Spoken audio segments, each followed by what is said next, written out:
Today we will cover the complete story of God of War. We will be covering all of the games and some comics that are canon to the story which fill some important gaps in Kratos' life. We'll begin with God of War Ascensions and then move into Chains of Olympus, God of War 1, Ghost of Sparta, God of War Betrayal, God of War 2, God of War 3, God of War Fallen God, God of War 2018, God of War Ragnarok, and we will finish with the DLC God of War Valhalla. Let's begin one of the greatest tales in gaming history. Kratos was a Spartan general who was ruthless and faced many foes during his service to the Spartan army. His fearless leadership and incredible prowess for combat inspired all those in his ranks and made his fleet almost unstoppable. Kratos was also a father and a husband. He loved his wife and daughter deeply, and he bid them goodbye one fateful night as he needed to head out to face his greatest foe yet, in the barbarians, who were led by the barbarian king Ulrich, whose numbers greatly outnumbered those in Kratos' army. The barbarians were too powerful and too many. A battle that lasted hours finally saw the great Spartan general lose. Kratos was facing death, and in a last-ditch effort, he called upon Ares, the god of war. Ares! Destroy my enemies, and my life is yours!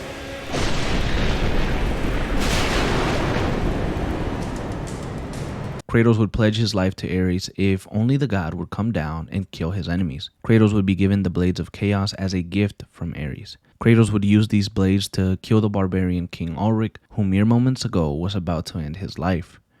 Kratos would go on to kill and conquer villages in the name of Ares for an unspecified amount of time. However, Ares felt that Kratos was being held back by the love that he had for his family, and he couldn't reach his full potential because of it.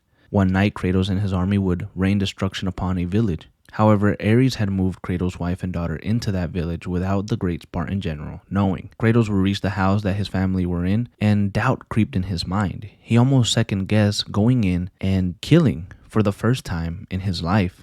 However, he would brush those feelings aside, and in a fury, he killed everyone inside. By the time he realized who he had killed, it was too late.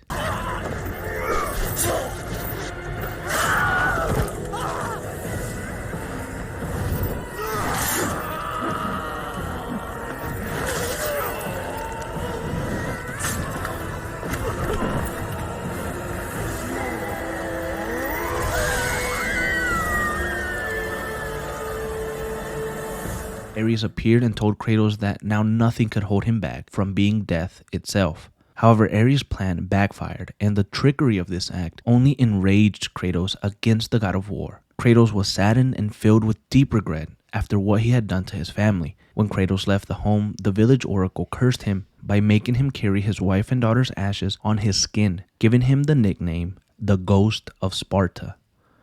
Kratos would break his blood oath with Ares and would no longer serve him. However, this did not come without any consequence, as no one can break a blood oath with a god and live freely. Because of this one act, Ares would send the Furies after Kratos. And before we continue, we need to understand who the Furies are and their relationship with the god of war, Ares. Before Kratos pledged his life to Ares, the god of war had formed a plot to take down Olympus and overthrow Zeus as the king of the gods. He persuaded the Furies to aid him in this plan. The Furies are three sisters that are made up of Megaera, Tisiphone, and their queen Alecto. Alecto would later mate with Ares and have a son named Orcos. Ares wanted to have the perfect child and warrior to aid them in their plan to overtake Mount Olympus, but the god of war was incredibly disappointed as his son Orcos did not possess the strength or will to take on such a massive task. Due to this, Ares had no use for Orcos, but the Furies saw potential in him and used him as the Oathkeeper. So when Kratos pledged his life to Ares, Orcos became Kratos' Oathkeeper. But after years of serving the Furies faithfully, Orcos saw the injustice in Kratos' oath with Ares, the god of war, after he tricked the Spartan into killing his own wife and daughter. This caused Orcos to turn against the Furies, and with the help of his lover, the Oracle of Delphi, he tried to warn Zeus of Ares' plot. However, Ares caught wind of this and sent the Furies after him. The Oracle would be punished by having her eyes removed and would be imprisoned, guarded by a powerful guardian. Orcos decided that the only way of stopping Ares would be through Kratos himself. And now that we've established that, we return to Kratos, who decided to break his blood oath with Ares due to the trickery of the god of war. Once again, Ares became angry at this, and he would send the Furies after the Spartan. The Furies would capture Kratos and torture him with visions of the past and illusions. All this was done to weaken the Spartan's mind and force him into serving Ares again. Sometime later, we find Kratos sitting alone in what appears to be his former home. Kratos seems bothered and tired when Orcos suddenly appears. Kratos is instantly alarmed, but Orcos explains that he is there to help him, and he assists the Spartan in breaking free of his illusion. After this, Orcos explains to Kratos how he can free his mind from the Furies' control. You have no reason to trust me, Spartan. I only ask that you try.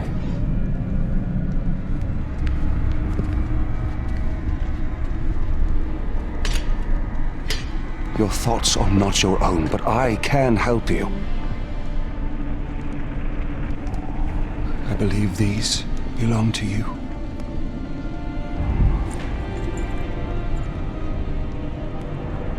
Use these items to steal your mind, Kratos. Do not let illusion deceive you.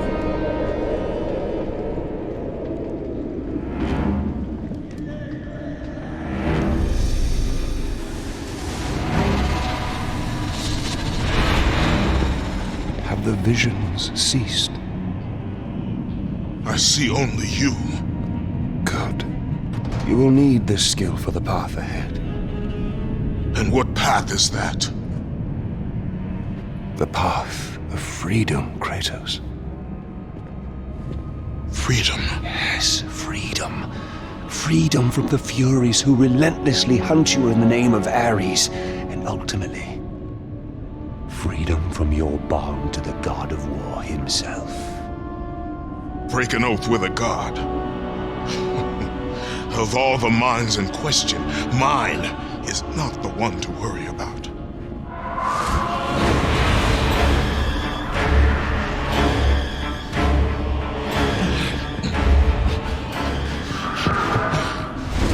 You waver from sound mind to illusion in the beat of a heart. Is that any life for a great warrior? The Furies are near. They cannot know I speak with you. I will draw them away. The truth waits for you in Delphi, Kratos. Seek the Oracle. With Oracle's message in mind, Kratos seeks the Oracle, and later he finds her temple, but he sees the guardian of the temple, who is a ruthless, self-indulging old man. Kratos makes it to the lower parts of the temple and finds the guardian standing in his way. Place your offerings for Aletheia. We will decide if they're worthy at our will. I offer nothing. You presume to seek audience with the Oracle, and yet you bring no offerings? Bold. Stupid, but bold. Although, you must have good reason to seek the Oracle, carrying such a mark. Return when you have brought appropriate sacrifice. I have come to see the Oracle, and that is what I intend to do. I would have liked to hear your story, warrior. It is a shame you fail to see reason. Remove him.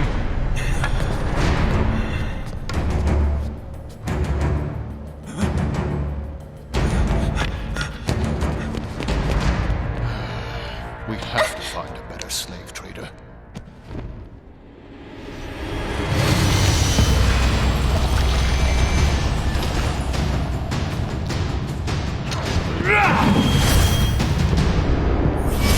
Tolerate your impudence. You will not see her. Kratos fights the Guardian, who turns out to be Pollux and Castor, and when they realize that they are close to defeat, they attempt to kill the Oracle. You have sealed the Oracle's fate. You will never know the truth. After this, Kratos rips the twins apart and finds the Oracle severely wounded, but with her dying words, she reveals to Kratos the truth and what he must do to be free of the Furies. The situation before me is clear. I have waited for this day. Your thoughts are clouded and your mind conflicted, warrior. I can feel it. You seek the truth? Yes. So be it. But remember, The truth always comes with a price.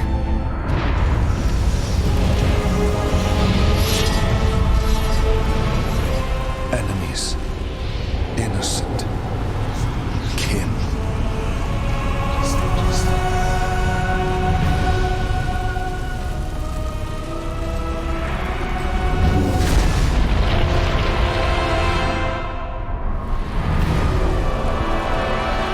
Your bond is complete. What's done is done. It cannot be undone.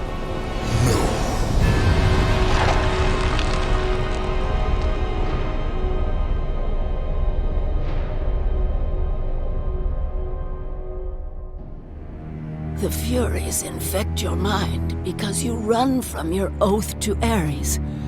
They will stop at nothing should you resist. So the Shade speaks the truth. The intentions of Orcos are pure. Orcos? But he is a Fury. And he will play his part in time.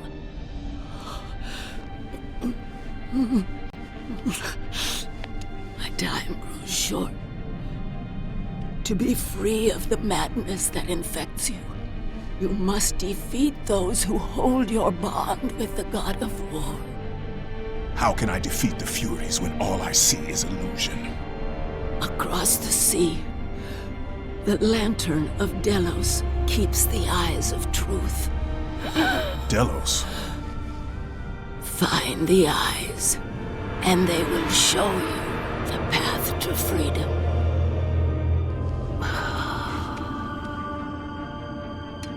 With his goal now being the Lantern of Delos, Kratos finds himself a ship, and upon arriving he is greeted by Orcos, who Kratos now knows to be a Fury.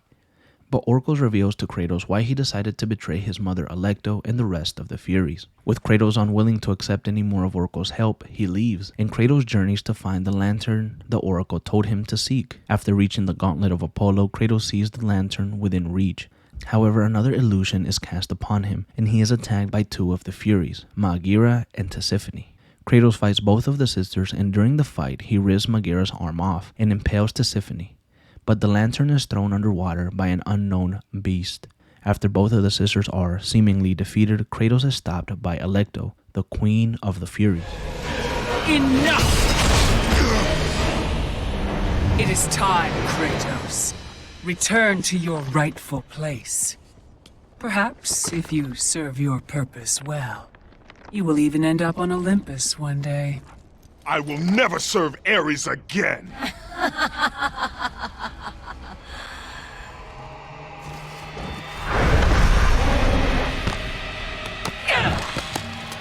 Your methods fail us, Maghera. I will take care of him. You will return. Death first! I should have done this a long time ago. Orcos! This is what you align with, Spartan? This time, you will fail. What have you done? You pathetic weakling! Find them! You will never reach the lantern, Spartan!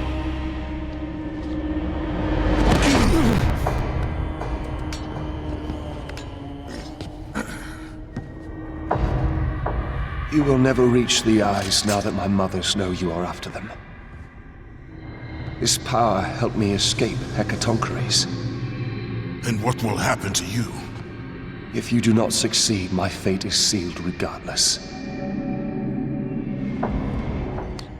With Orcos gaining Kratos' trust back, they once again part ways, and Kratos forges a new path in search for the lantern. And a while later, he finally reaches the lantern, and inside, he must grab the eyes of the Oracle, who can see past the dark magic of the Furies. Kratos needs this to defeat them, and upon completing his mission, Kratos is ambushed by the Furies who have captured Orcos.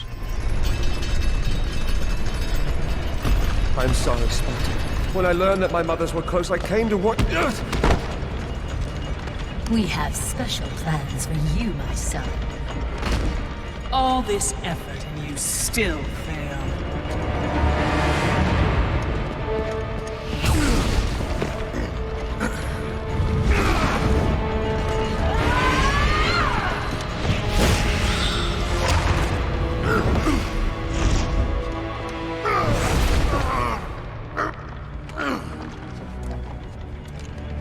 Come, sisters.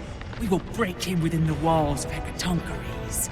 Kratos would be taken prisoner and tortured for weeks, but he managed to escape and finally kill Megaera for good. He made his way across the prison that the Furies had built and followed Tisiphone into another illusion.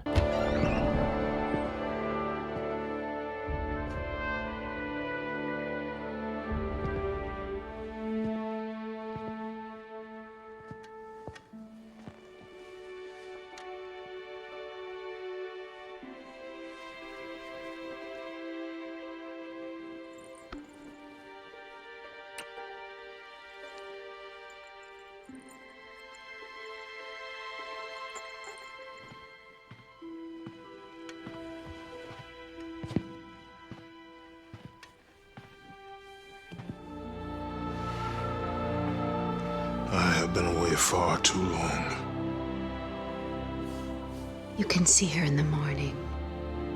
Come.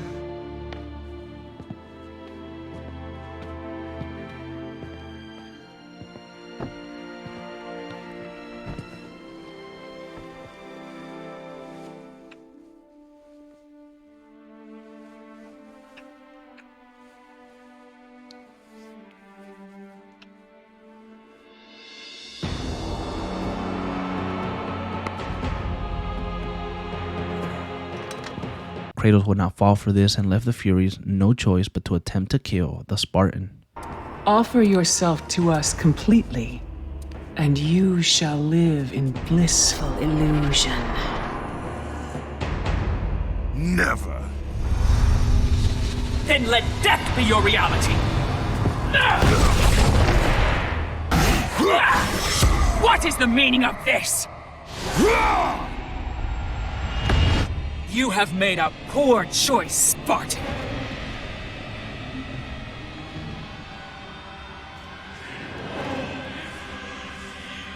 Kratos fought against Tisiphone and Alecto, the remaining Furies, in a long, hard battle, and Kratos would eventually come out on top.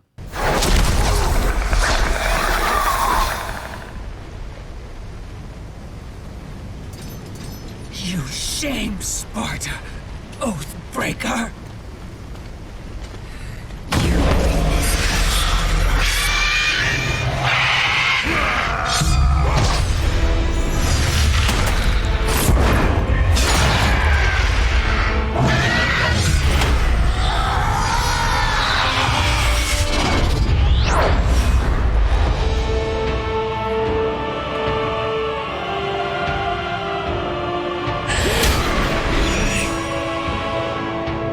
You are not fit to be called a Spartan!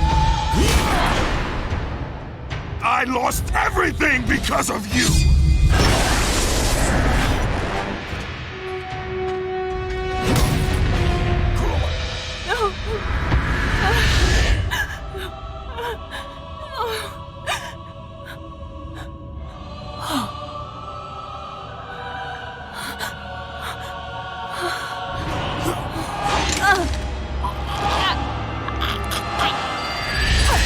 They were not there by chance, Kratos!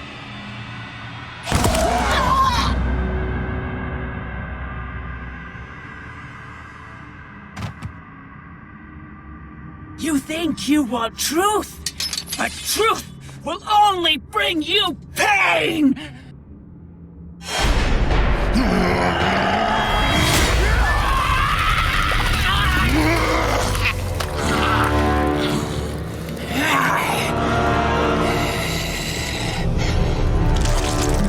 Death will not free you from this madness! Sometime later, we see Kratos return to Sparta, to his old home, and he once again is greeted by Orcos.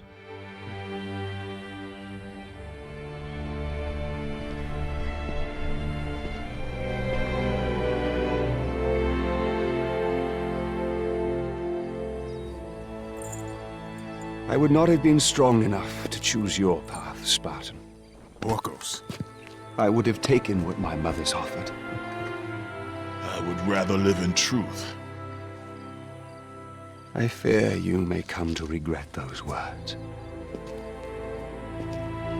Lord Ares still holds your bond. This cannot be. Before you killed them, my mothers once again made me your Oathkeeper. For you to be free, I must die by your hand. I do not understand. If you do not release me, my father will retain power over you, but even worse, I will live in eternal torture. I have spilled enough innocent blood. There is no other way, Spartan. Destroy the Oath. Kill Ares. Have your revenge. I was never the warrior my father wanted me to be. But please, all I ask, give me an honorable death.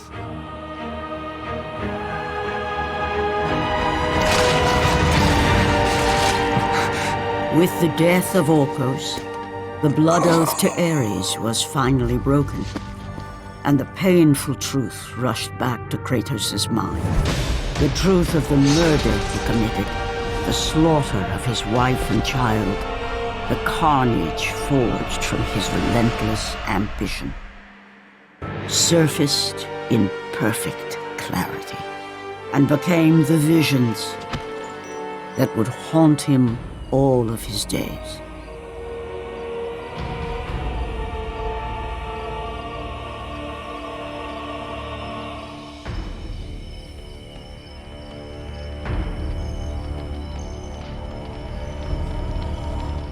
Kratos would give Orcos a proper burial and place him in his home. Kratos burned the house down, and he was no longer burdened by the Furies and their illusions.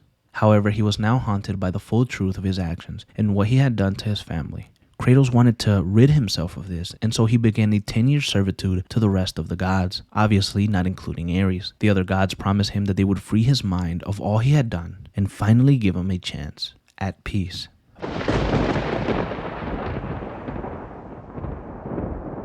5 years after the death of the Furies, and halfway done with his 10 years of service, we find Kratos in the city of Attica, where Kratos is helping against the invading Persian army, and Kratos is there on the orders of the gods. He would defeat the Persians with ease and would ask the gods if there was more that he could do. However, Kratos witnessed the sun fall from the sky, and the earth would be covered in darkness, except for a single shining light.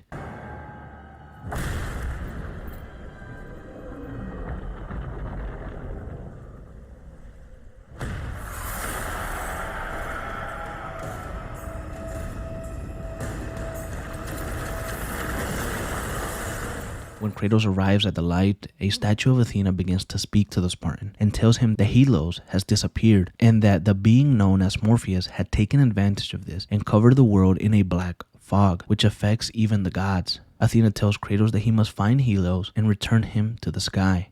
On his journey to find Helios, Kratos continues to hear a melody playing over and over inside of his mind, and he recognizes the melody from a long time ago. It's from his daughter Calliope. Kratos snaps out of it, and when he meets Eos, who is the sister of Helios, Eos tells the Spartan to head to the temple of Olympus, where he will need to get the primordial fire, which he will need to save Helios from the Titan Atlas. She also promises that the gods will relieve him of his nightmares sooner if he succeeds in saving Helios. Kratos is weary of this as he knows that the gods have let him down before, but he agrees, and upon retrieving the primordial fire, he heads into the underworld where he catches a glimpse of his daughter Calliope, and Kratos follows her. However, he is greeted by Persephone, the queen of the underworld, who tells Kratos that he can once again be with his daughter if he lets go of all his past sins and relinquishes the power that the gods have given him. However, if he does this, the world will suffer. But Kratos agrees and gives his powers up to be with his daughter once again. However, Persephone's true nature is revealed. Calliope! Father? My child. Why did you go? I am here now, child. And I will not leave you again. I have watched over you pathetic mortals for 1,000 years, and it is always the same. Serving yourself before the needs of others has always been your flaw. But no matter, for now you serve my purpose. It is time for all that came before to end. The Titan will fulfill his role and finish what I have started. I released Atlas. You? As you were pathetically disarming yourself, Atlas completed the task I set him out to do. With the power of the sun in his hands, it is only a matter of time before he destroys the pillar that holds the world. And Olympus with it. But why? Do you think it was my choice to wed a man I did not love? Live a life I did not choose? I was betrayed by the very gods that once saw me as their own. But no more. Once the pillar is destroyed, the world will revert into chaos. And what is to become of you? I will have my peace and be free from this miserable existence. I will perish, but it is my choice. Father, what's happening? I'm scared. In your selfish choice to be with your daughter, you have caused her ruin. No. Elysium falls too, Kratos. She will perish. No! I will not let the gods take her from me again! Father! The choice was clear to him, yet impossible to make. To stay with his daughter meant the end of the world and the end of her. To stop Persephone and Atlas would mean forsaking his daughter forever. While his hatred and anger for the gods grew ever stronger, he knew there was but one thing to do. Kratos regains his powers and he leaves his daughter behind. He follows Persephone and they engage in battle.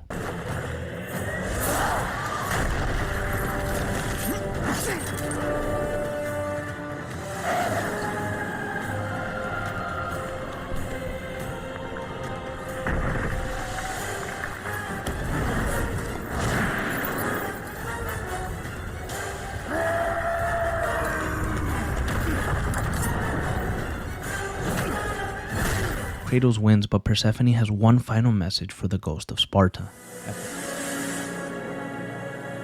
Your suffering will never end, ghost of Sparta. After Persephone's death, Kratos has a conversation with Atlas, the titan that captured Helos. Perhaps you believe the Olympians will help you. But I ask, where are your gods now, Kratos? Why do they not come to your aid? I do not need the aid of the gods! But my path is now clear to me.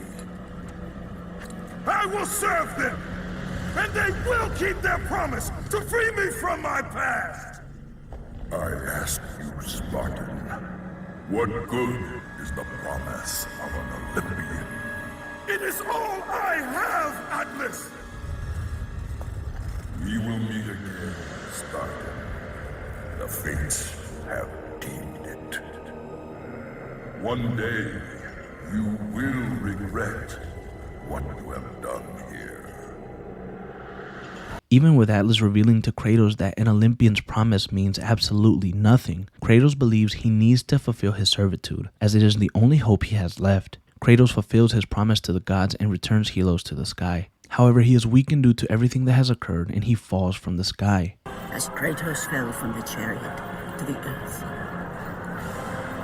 was this sacrifice too much for one to bear, even for the man who was known as the Ghost of Sparta?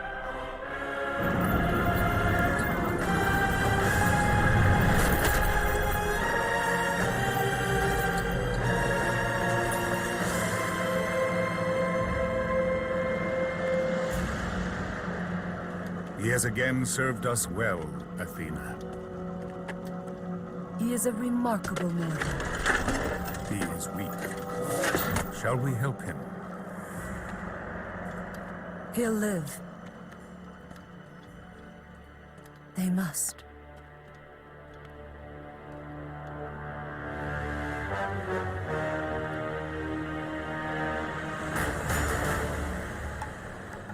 Kratos, without realizing what has happened, awakens overlooking the Aegean Sea.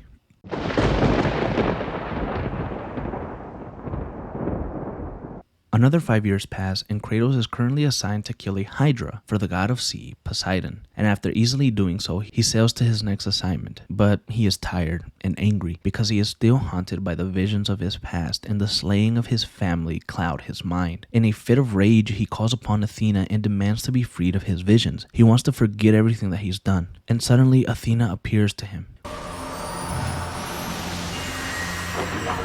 10 years, Athena. I have faithfully served the gods for 10 years. When will you relieve me of these nightmares? We request one final task of you, Kratos. Your greatest challenge awaits in Athens, where even now my brother Ares lays siege as we speak. Athens is on the verge of destruction. It is the will of Ares my great city fall. Zeus has forbidden the gods from waging war on each other. That is why it must be you, Kratos. Only a mortal trained by a god has a chance at defeating Ares. And if I am able to do this, to kill a god, then the visions, they will end? Complete this final task, and the past that consumes you will be forgiven. Have faith, Kratos. The gods do not forget those who come to their aid.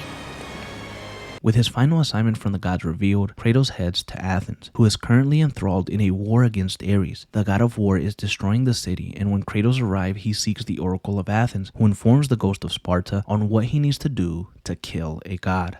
Choose your enemies wisely, Kratos. Your brute strength alone will not be enough to destroy Ares. Only one item in the world will allow you to defeat a god. Pandora's box, which lies far beyond the walls of Athens, hidden by the gods across the desert to the east. But be warned, Kratos. Many have gone in search of Pandora's box. None have returned.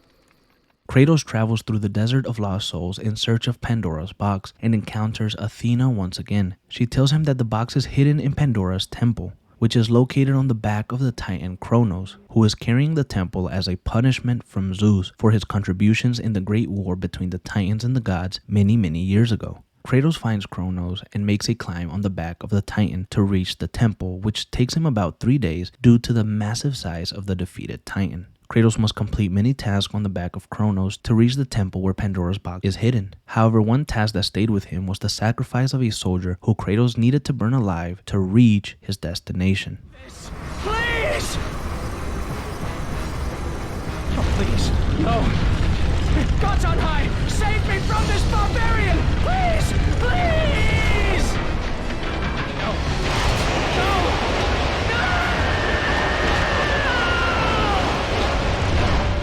After reaching Pandora's box, he needed to take it back to Athens and use it to save the city, but more importantly, kill the god of war. However, Ares knew that Kratos had finally found the sacred box, and he also knew that he needed to stop the Spartan.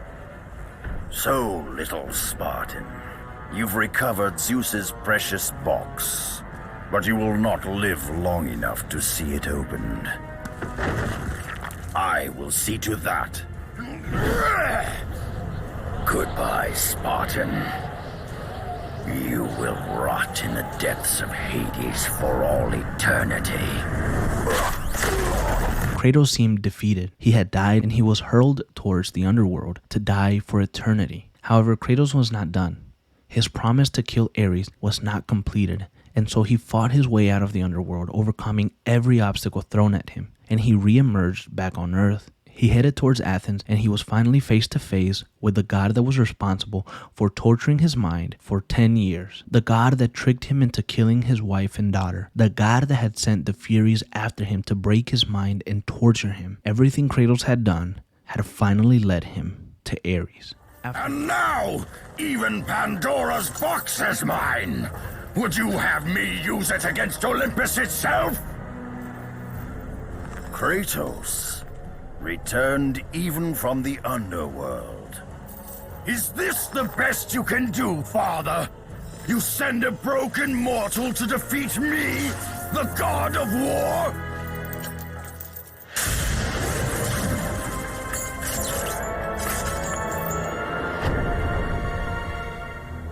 After thousands of years, Pandora's box was finally opened. The power of the gods unleashed.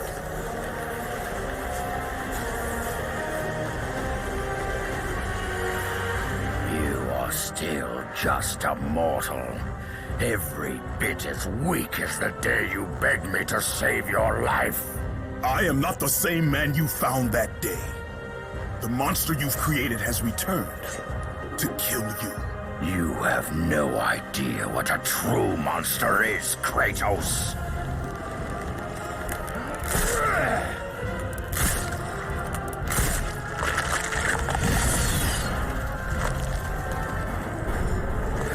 Your final lesson is at hand. Remember, Kratos, it was I who saved you in your time of greatest need. I haven't forgotten, Ares. I remember how you saved me. That night, I was trying to make you a great warrior. You succeeded.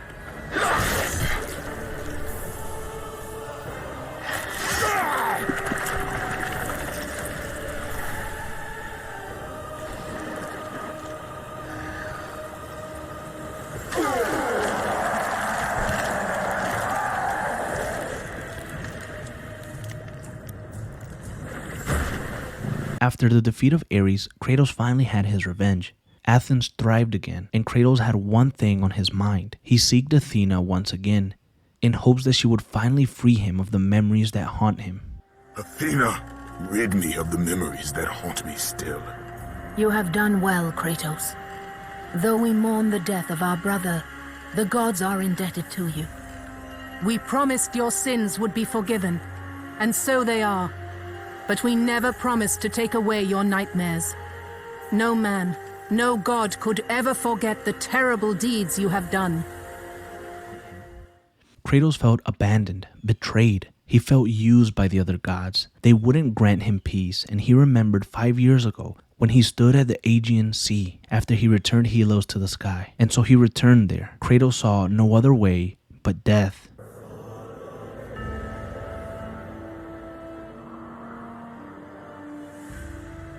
Now there is no hope.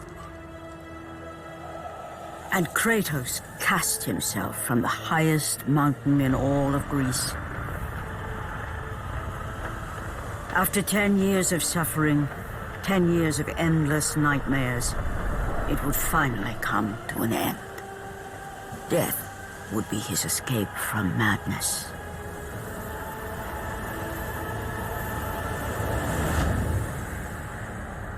The fate of Kratos was not as it seemed.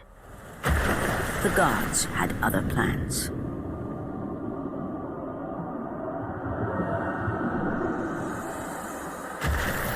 Borne aloft like a feather, Kratos found himself risen from the sea and placed on solid earth. You will not die this day, Kratos. The gods cannot allow one who has performed such service to perish by his own hand. Ares' tactics were brutal.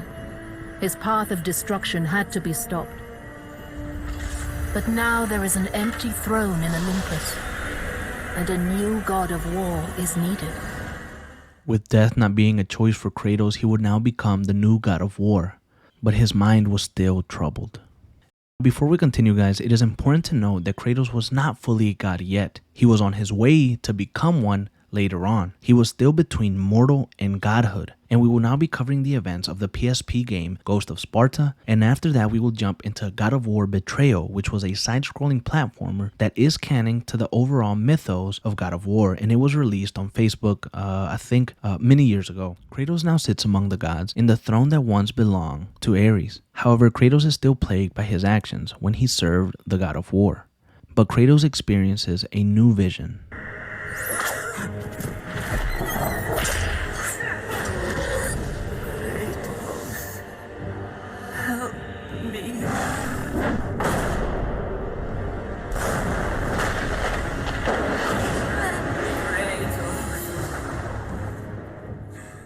Something that he hadn't seen before. It showcases a woman asking Kratos for help, and it shows a younger version of himself during his Spartan training. Kratos begins to wonder what this means, and he believes that it's much more than just a mere vision. He feels like he could actually change this one, and he sets sails to Atlantis to find answers. But Athena advises against it. This is not a wise course of action, Kratos. It was a dream, nothing more. The visions still haunt me, Athena. The visions you promised to take away. But this vision, I can change. Perhaps it is a vision best left unchanged. There is more to this than you know. Please. Now, Kratos ignored Athena's pleas and he headed to the city of Atlantis. However, he faced some trouble from Poseidon himself. Once Kratos made it inside of Atlantis, he found his mother. How I have missed you, Kratos. What treachery is this? Another trick of the gods? No, my son. It is me.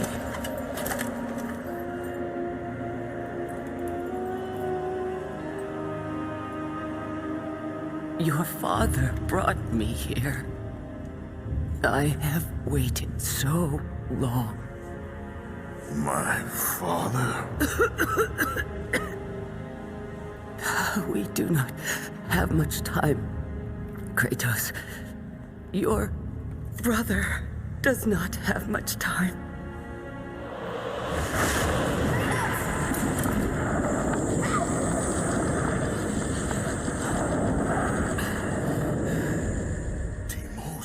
He lives, trapped in torment, deep in death's domain. But he's gone. You told me that he was... I'm sorry. I had no choice but to lie. You must listen now. The temple of Ares in Sparta holds the secret that will lead to your brother. The road will not be easy, but you must help him. You must, Kratos. He needs you. This cannot be. Why? Why would you do this? Your father forbid me to tell My you. father? Who is my father?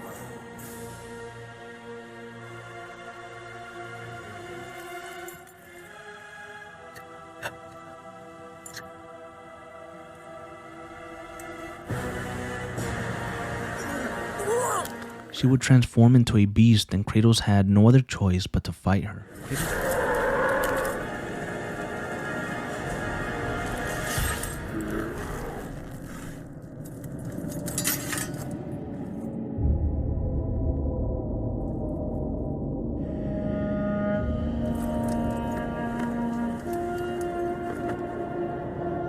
Finally, I am free.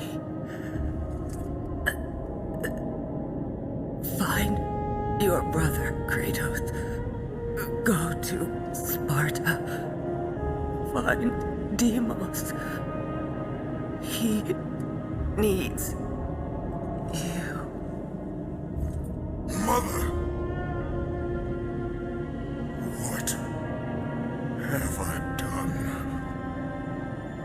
Kratos would set out to find his brother Deimos, and on his journey he would meet another titan. This one was named Thera, who had been imprisoned below Atlantis for a long time. Kratos freed her to gain her powers. However, this resulted in the destruction and the sinking of Poseidon's kingdom, Atlantis. After this, Kratos would summon Athena again, and his rage would grow with every new detail that he would learn. Athena! You lied to me! The gods lied to me! My brother lives. He lives! Athena!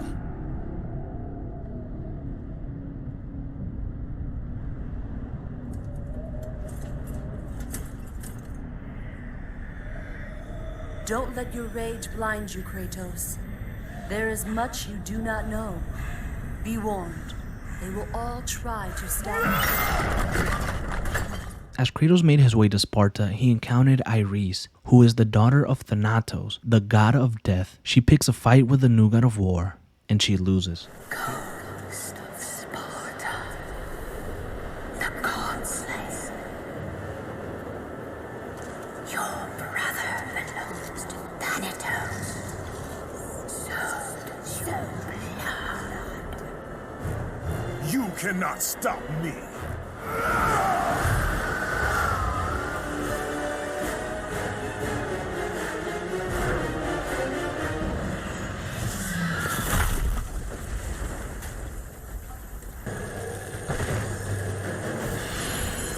Kratos finally arrives at Sparta, and the vision of him and his brother training years ago returns to him. A Spartan warrior never lets his back hit the ground. Even in death, a Spartan stands tall for battle. You are a Spartan, are you not? Yes, Kratos.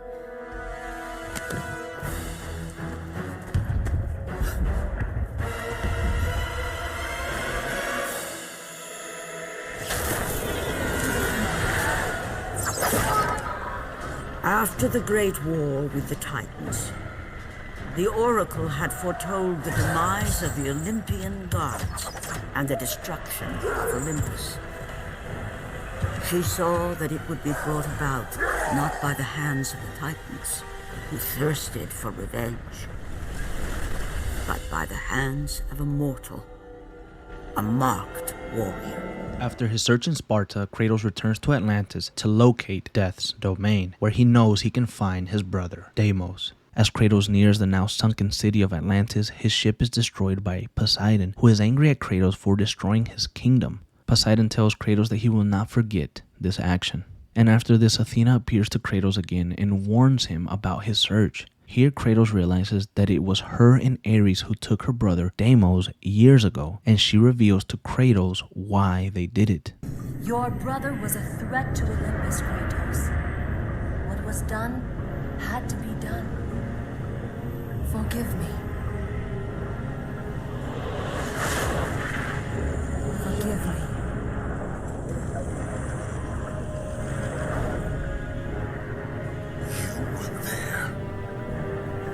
Why? Why did you help him? I was there for you, Kratos. You had to be saved. You should have saved him. I should have saved him. There is more to this than you could possibly know, Kratos. Lies and riddles. It's all you give me, Athena. I will save my brother, and you will stay out of my way.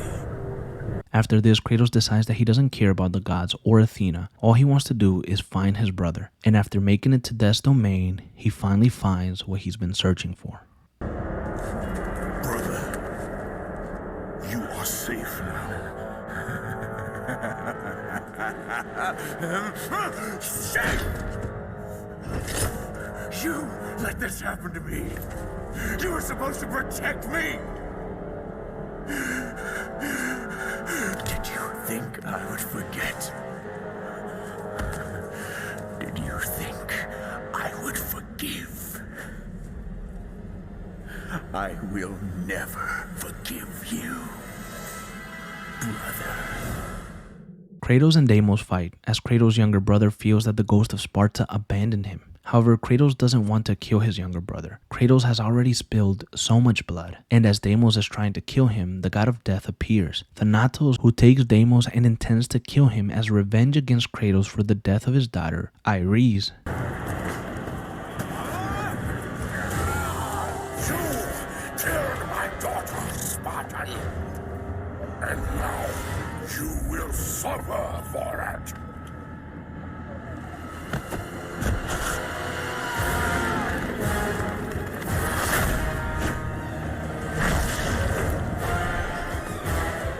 However, Kratos is able to save his brother, who in turn forgives the Spartan, and they team up for a battle against Death himself.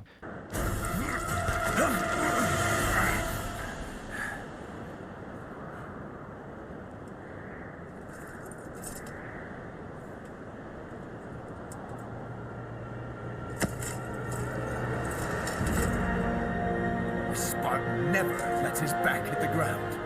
Right, brother? I will not lose you again, Delos. Come!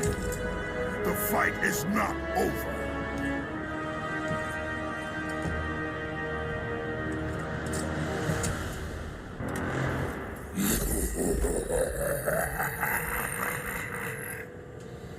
The Oracle may have yet spoken truth.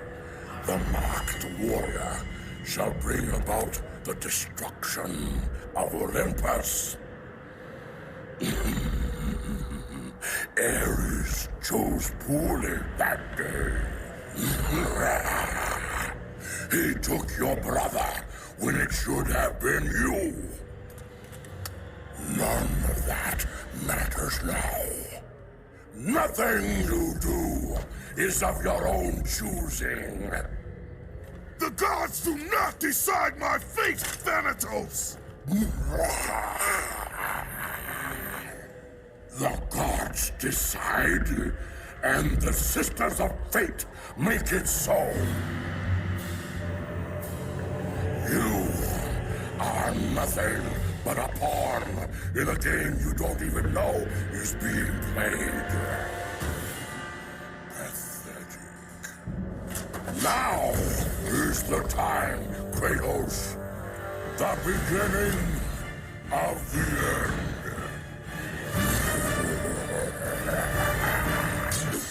During this fight, Deimos is killed by Thanatos, and Kratos is filled with rage and overpowers the god of death, killing him.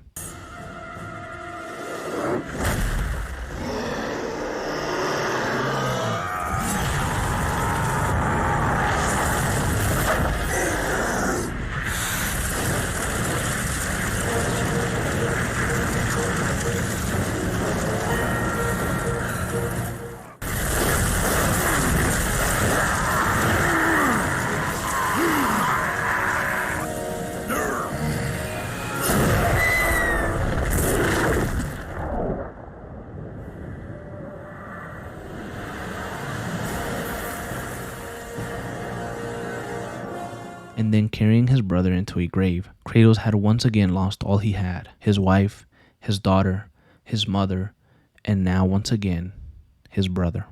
As Kratos contemplates killing himself again, he questions himself on what he has become, and suddenly Athena shows up, this time not as a statue, but as her true form. You have let go of that which made you mortal. Your ties to this world are severed. You are ready to be a god.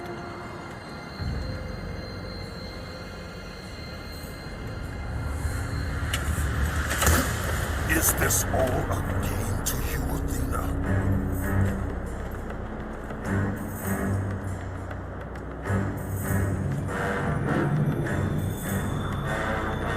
It is not over, Athena. The gods will pay for this.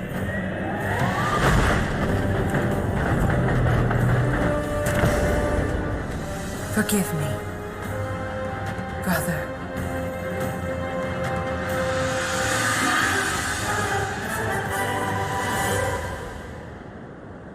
Kratos now once again sits in his throne, but now his anger has overtaken him, and he begins to ponder on whether he should take action against the gods. And on the other hand, the gods of Olympus begin to feel a great distrust against the new god of war, Kratos.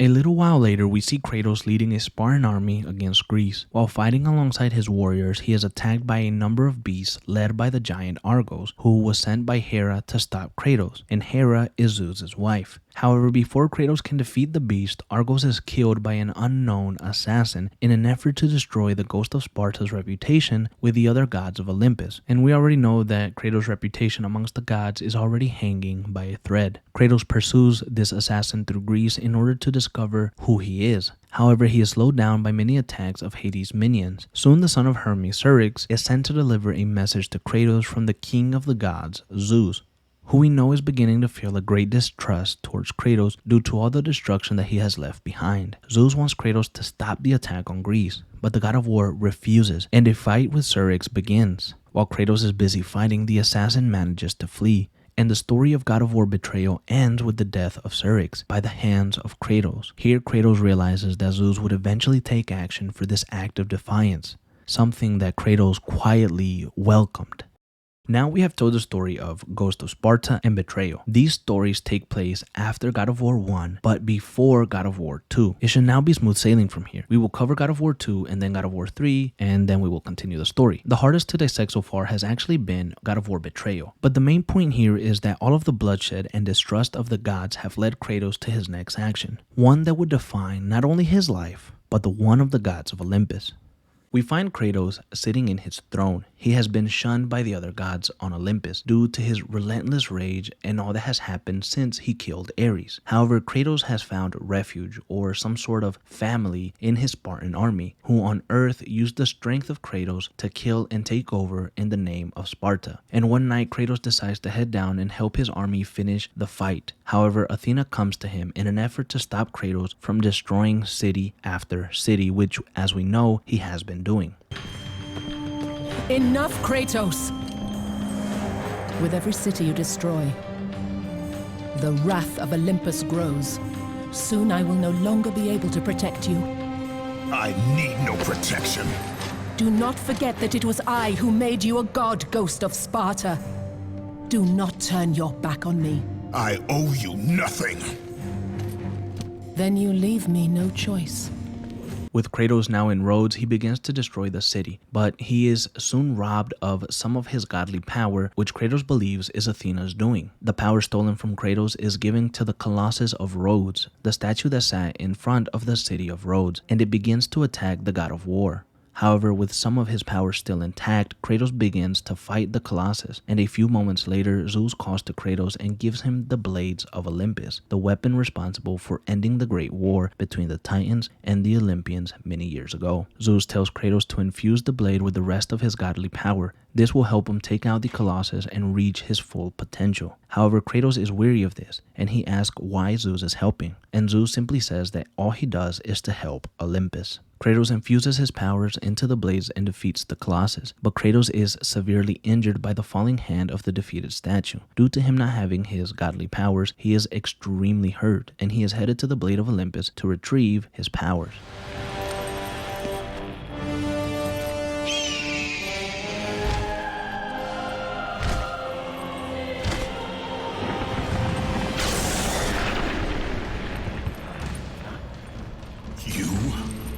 Yes, I am forced to attend to this matter myself. Athena refused to undo her mistake.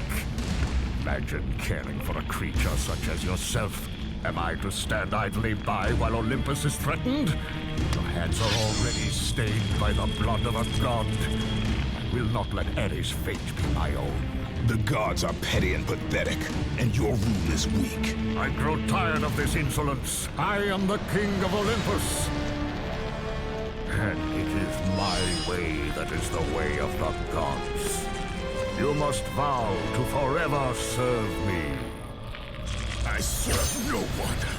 Then you leave me no choice. It did not have to be this way, my son. This path is of your choosing. A choice from the gods is as useless as the gods themselves.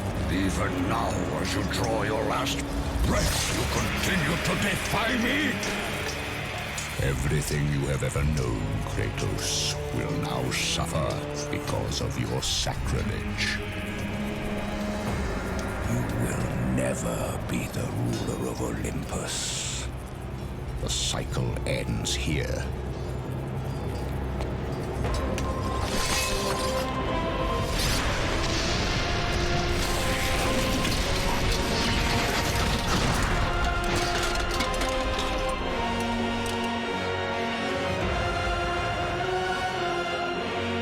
You will pay for this, Zeus. Be certain of that.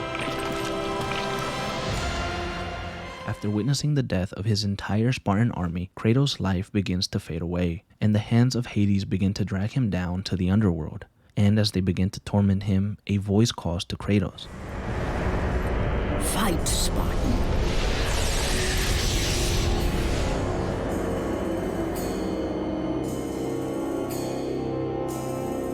You are not meant to die here.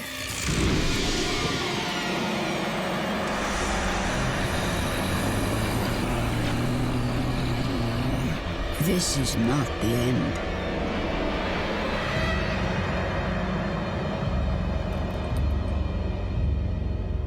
Who are you? I am the Titan Gaia, ever-present Mother of Earth. I have watched you become a powerful warrior, and I have been with you through all the events of your life. But I can no longer simply watch. We will help you defeat Zeus. Death is an escape, Kratos. You are a warrior of Sparta, not a coward. Only a coward accepts death. I am no coward. Then you must fight. I will show you the way to the Sisters of Fate. Only with their power will you defeat Zeus. With his goal now being to find the Sisters of Fate to change the past, Kratos fights his way out of the underworld, and when he reaches Earth, he looks through to see if anyone survived the attack from Zeus, and there is one Spartan soldier that did. Kratos sends the Spartan soldier back to Sparta to ready the armies left and defend their home. The Titan Gaia gifts Kratos with Pegasus, who will take him to the island of the Fates. On his way there, Kratos stops on a mountain where the Titan Typhon is imprisoned. Kratos also meets Prometheus, another Titan who is being tortured every day by Zeus. Who has placed you in this torment? Zeus. My only crime was helping mankind. When I took the fires of Olympus to the mortals, Zeus considered it a betrayal. As punishment, he made me mortal and condemned me to be savagely consumed every day by this cursed bird. And then, with the fall of night, I am healed. How long have I been here? How long have I suffered this curse? I truly do not know.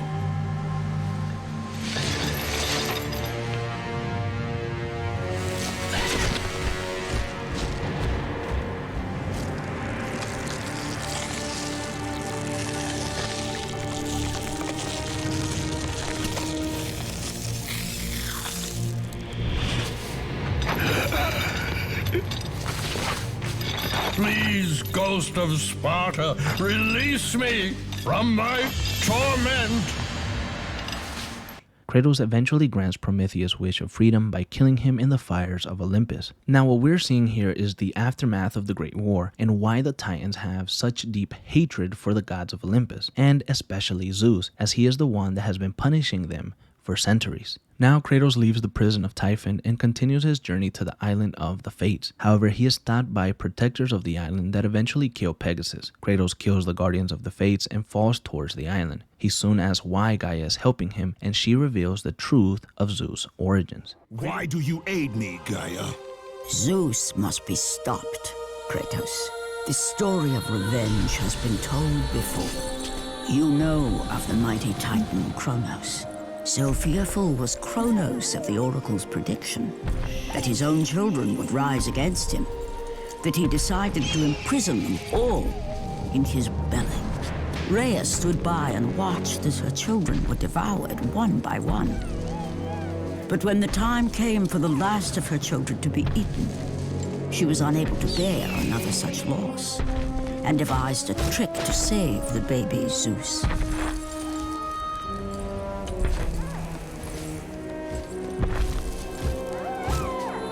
Rhea commanded the eagle to secret her son away. He was taken to an island far beyond the watchful eyes of Kronos.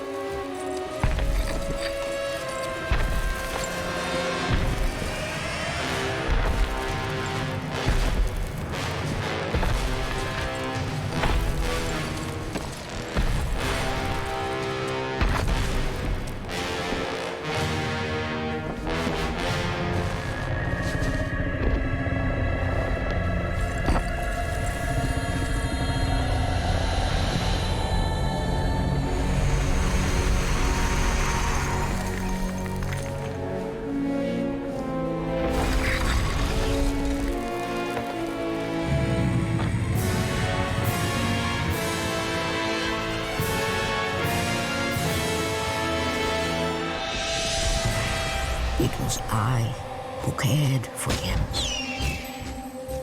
It was I who kept him safe. I nurtured his desire to free his brothers and sisters from Kronos. But my foolish act of compassion would haunt the Titans forever. For in sparing Zeus, we allowed him to return to us with vengeance in his heart. He betrayed all of the Titans for the sins of just one. The sins of his father, Kronos. Kratos realizes that the pathway to the Fates is not an easy one, with many seeking the Fates to change their own destiny. As he continues his journey, he is attacked by a man on a horse that drags him off his course. This man is revealed to be the barbarian king, Ulrich. By the gods, it is true. I have fought my way through the guardians of Hades and crawled my way out of the fires of torment to change my fate. And for my efforts, the sisters shine their light upon me, delivering the very object of my vengeance, Kratos. The servant of Ares. Do you remember that day, Spartan? I will never forget that day.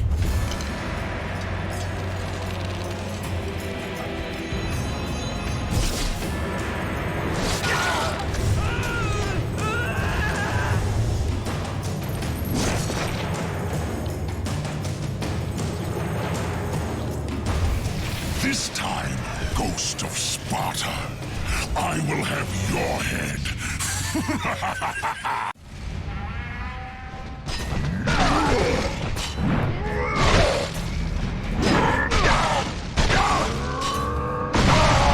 Now, after defeating Ulrich again, Kratos continues his path, but runs into the demigod Perseus, who wages a war against the god of war, as he believes this is a test from the Sisters of Fate themselves. I have faced test after test in search of the sisters. And now you have dashed it all away! You certainly do not live up to your reputation, Ghost of Sparta.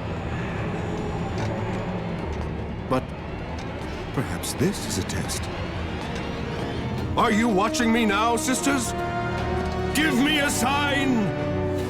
Am I, the great Perseus, to kill this fallen god to receive an audience with you?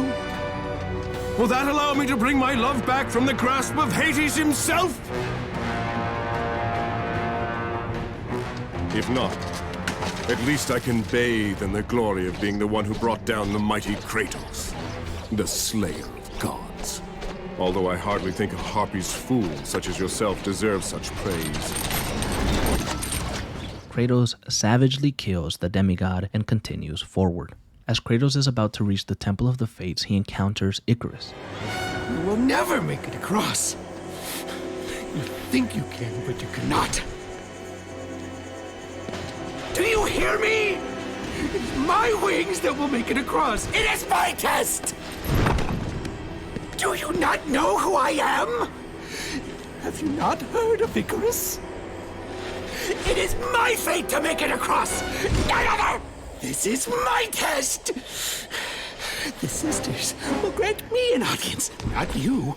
You will die, White Warrior. You will die. I will reach the Sisters of Fate, and I will use your wings to do so. The sisters will not allow you, a fallen god, to bathe in their light!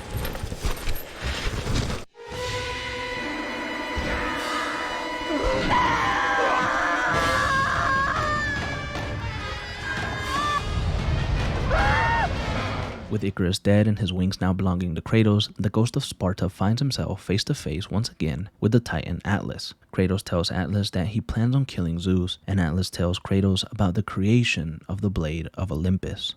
And how do you plan to defeat the King of the Gods? By taking the Blade of Olympus back and driving it into Zeus's heart! It holds the power I once wielded as the god of war! The Blade of Olympus? I have not heard that name in many years. Since the end of the Great War. Bloodlust and power raged within Zeus. His desire to rule over mortals was intolerable to us.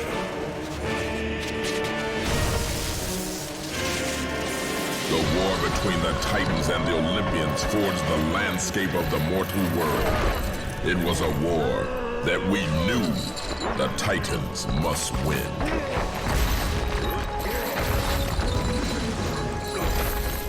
If we lost, it would mean an end to the golden age of the Titan rule. Peace and prosperity for mankind would be no more.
The battle continued despite my capture.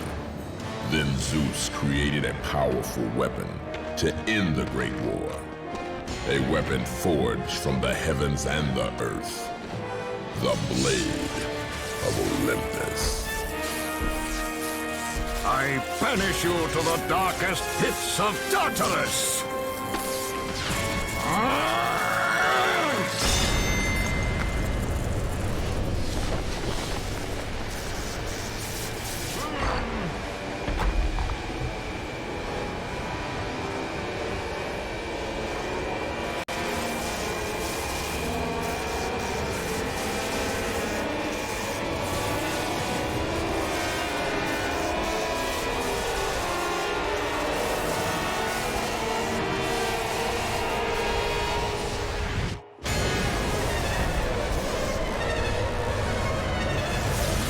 I awoke in the torment of the underworld, banished to the darkest pits of Hades. I would have destroyed Zeus if you had not put me here, slave of the gods. I no longer do the bidding of the gods, Atlas! I have stomached their betrayal for the last time! Show me the way to the sisters, and I will kill Zeus once and for all! What Gaia says is true, Ghost of Sparta. You are a powerful warrior and a worthy ally of the Titan. Then tell me how to find the temple of the Sisters of Fate! None. Not even the Titan know how to reach the Sisters' Temple. But it is said he who finds it will wield great power. I have given you the last of my magic, Spartan, and I will help you across the great chasm. But that is all I can offer.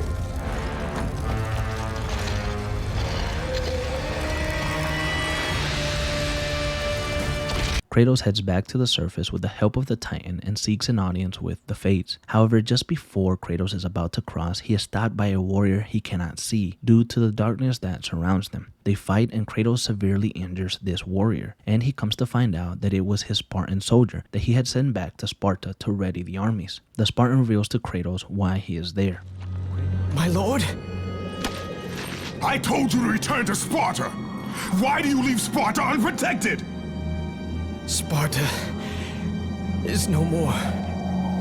What treachery is this? Zeus. He came under the cloak of darkness into Sparta.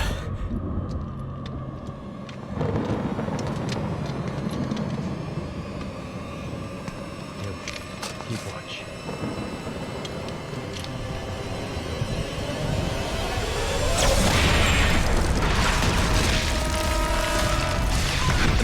Cried out for you.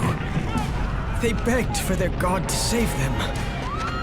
But But you did not come.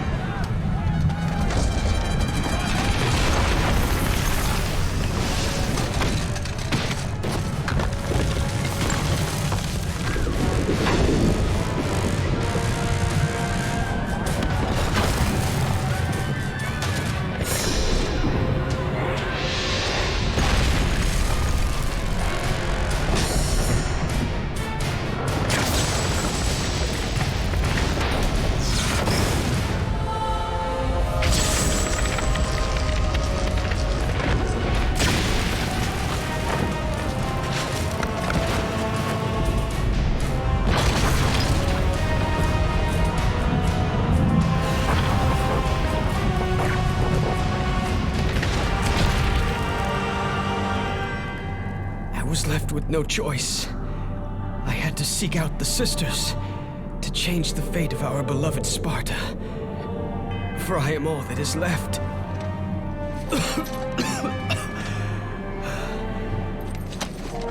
Now you are all that is left. I have faith that our brothers of Sparta will live on through the true God of War.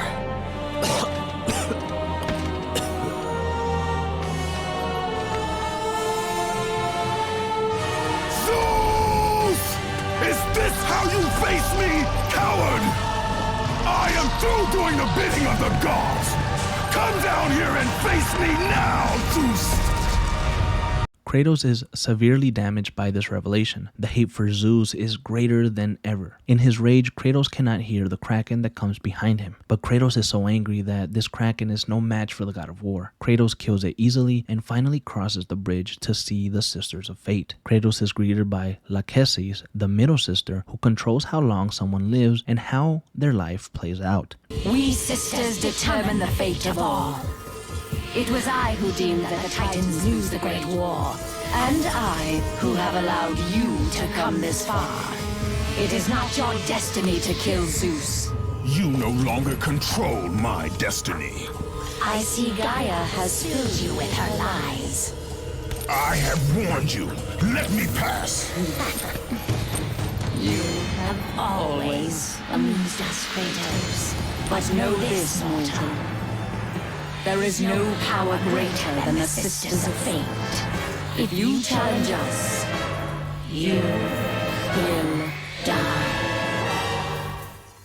Kratos engages in a battle against Lachesis, who calls upon her older sister Atropos, who is known as the goddess of the future. Kratos battles both sisters and eventually imprisons them in their own mirror, who Kratos destroys with the sisters inside. Kratos heads over to the Loom Chamber, where Clotho, the youngest sister, resides, and she is the one who controls someone's birth and when they are to be born. She is also the one with access to the thread of Kratos' life. He can use this thread to turn back time and take him to the moment where Zeus killed him. Clotho is a disgusting creature that Kratos manages to kill very easily. He then finds his thread and he heads back in time to kill Zeus once and for all. Even now, as you draw your last breath, you continue to defy me? No matter.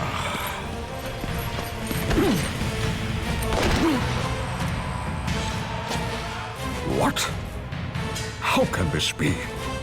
The Sisters of Fate have aided you. Unexpected. The sisters are dead. I underestimated you. A mistake I do not intend to repeat.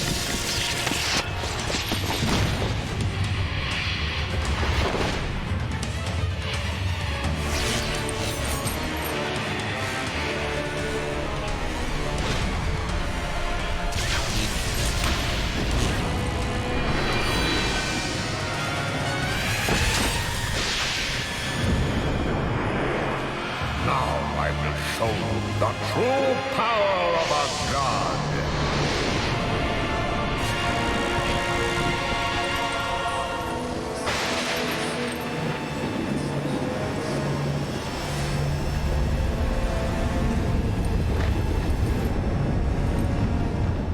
Kratos and Zeus engage in a battle on top of the summit of sacrifice, and Kratos is able to get the upper hand on the king of the gods. However, someone comes to Zeus' aid. You cannot do this, Kratos! You dare stand against me, Athena? I do not wish to fight you, Kratos, but I will defend Olympus! Know this, my son. You have started a war you cannot possibly win. The fates have already deemed me victorious. No, Kratos! Stop! Athena! No!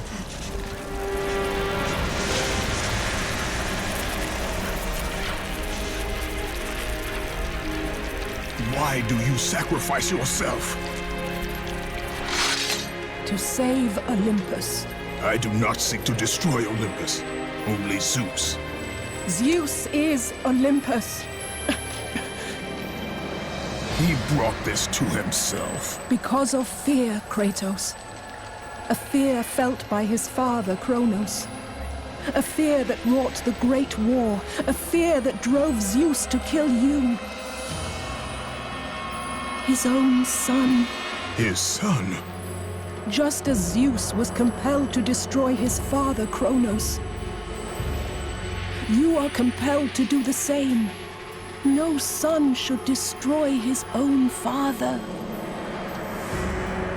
No, I have no father. God after God will deny you, Kratos.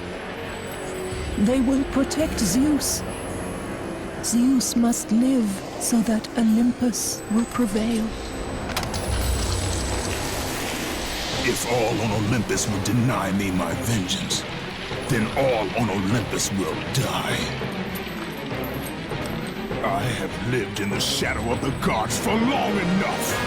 The time of the gods has come to an end.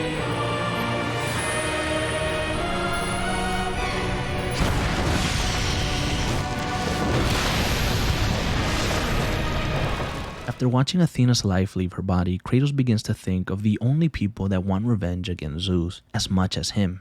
It's the Titans. So he heads back to the Loom Chamber and goes back in time to the Great War. Here he recruits the Titans to fight against Zeus, but in his time.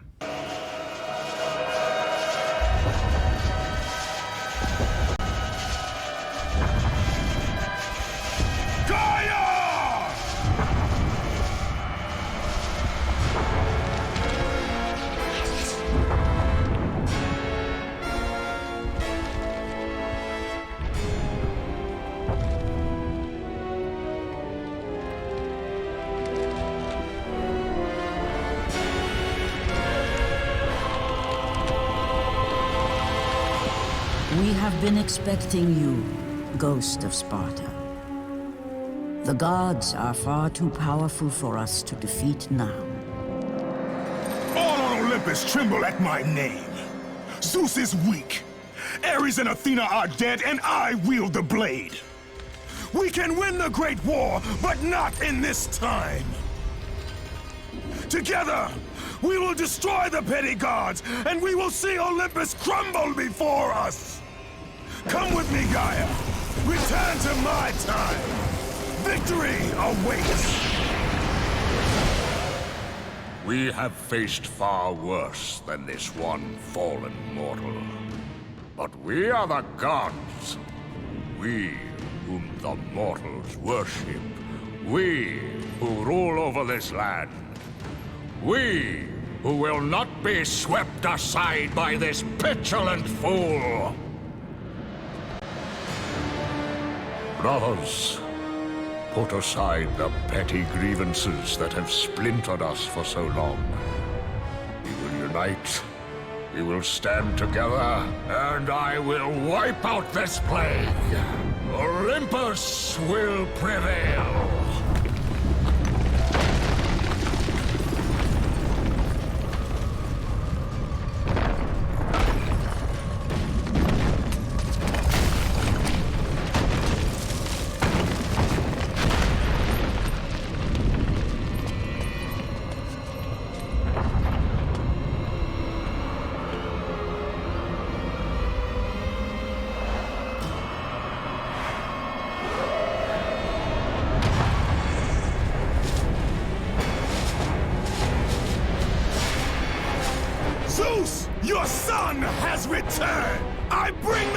destruction of Olympus!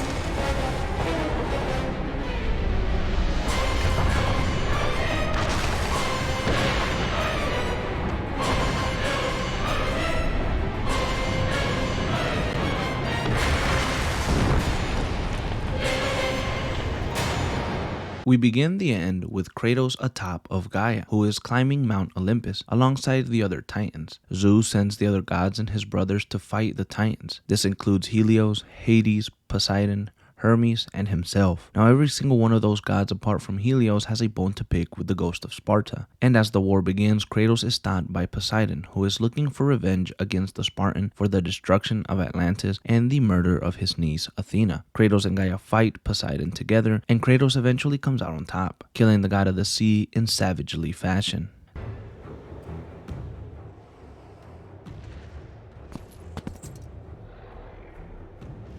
Zeus should have kept you where you belong.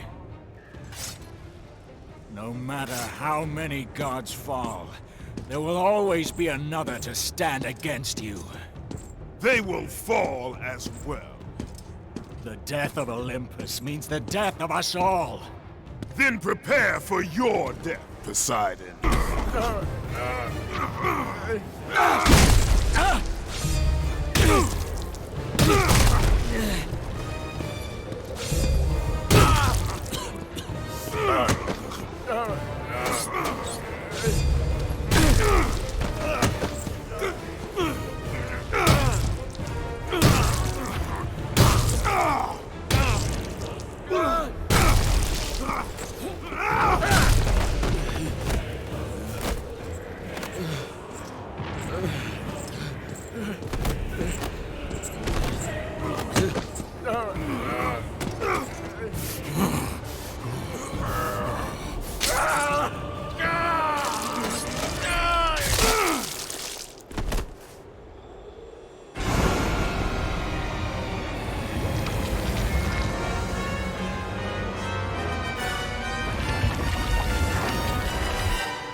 This plunges Greece into water and fills their cities with tsunamis and storms. After the death of Poseidon, Kratos sets his sights on Zeus, and with Gaia's help, he makes it to the top of Mount Olympus, where he comes face to face with Zeus once more.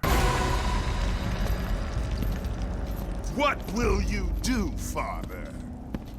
You can no longer hide behind the skirts of Athena. Athena is dead because of the rage that consumes you, Kratos. What more will you destroy? The hands of death could not defeat me. The sisters of fate could not hold me. And you will not see the end of this day. I will have my revenge! Excellent child! I will tolerate your insolence no more!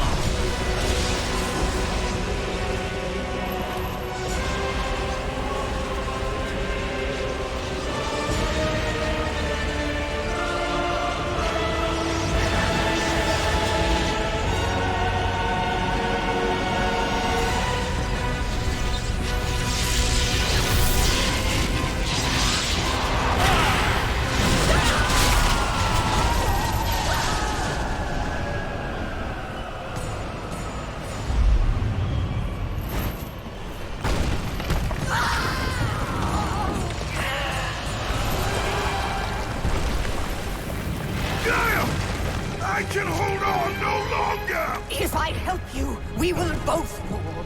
Even now, Zeus gains. The destruction of Zeus is why you saved me from death! I saved you to serve the Titans! Do not deny me my revenge! Listen carefully, Kratos. You were a simple pawn, nothing more. Zeus is no longer your concern. This is our war, not yours! Gaia!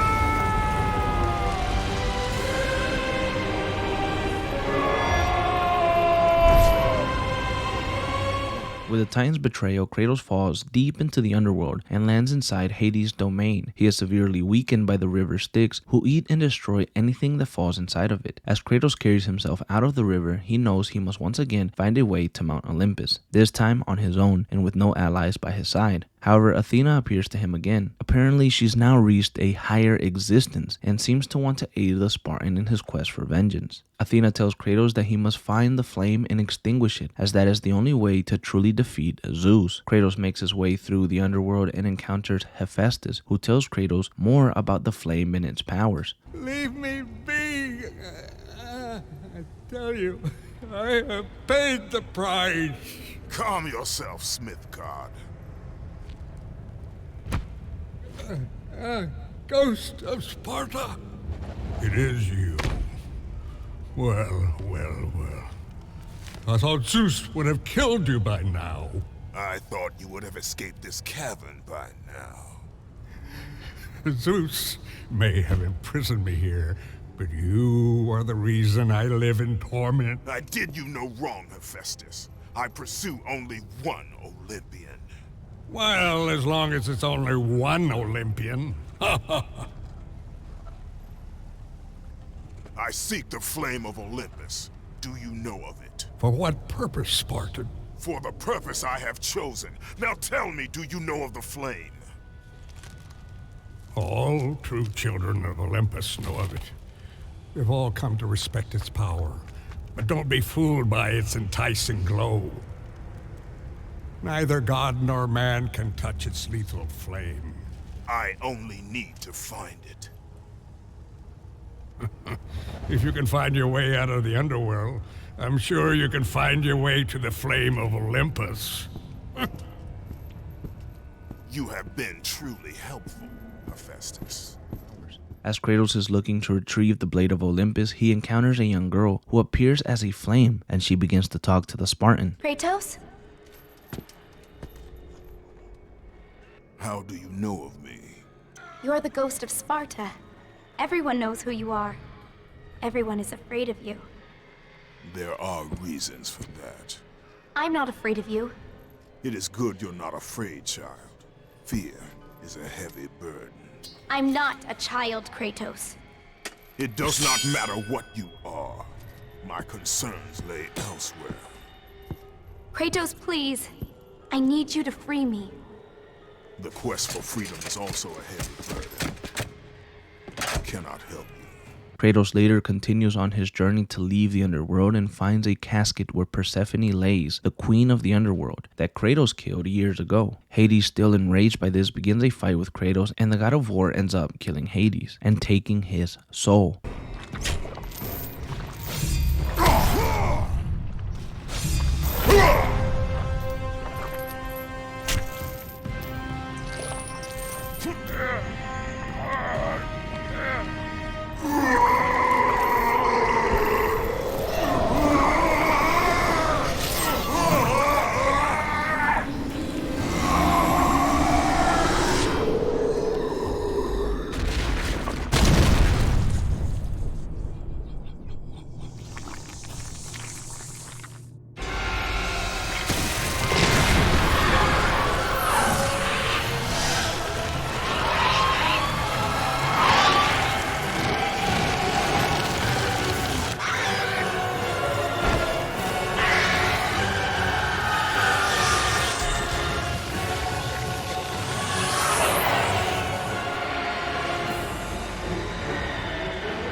Leaving the underworld without a ruler, Kratos meets with Hephaestus again, who is surprised that Hades is now dead. Hephaestus also reveals who the girl that appeared to Kratos is.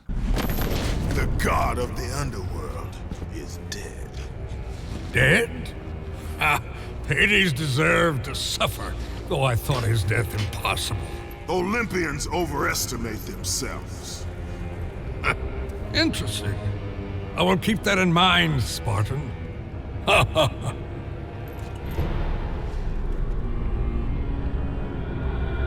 You need the soul of a god to use the Hyperion Gate, Kratos.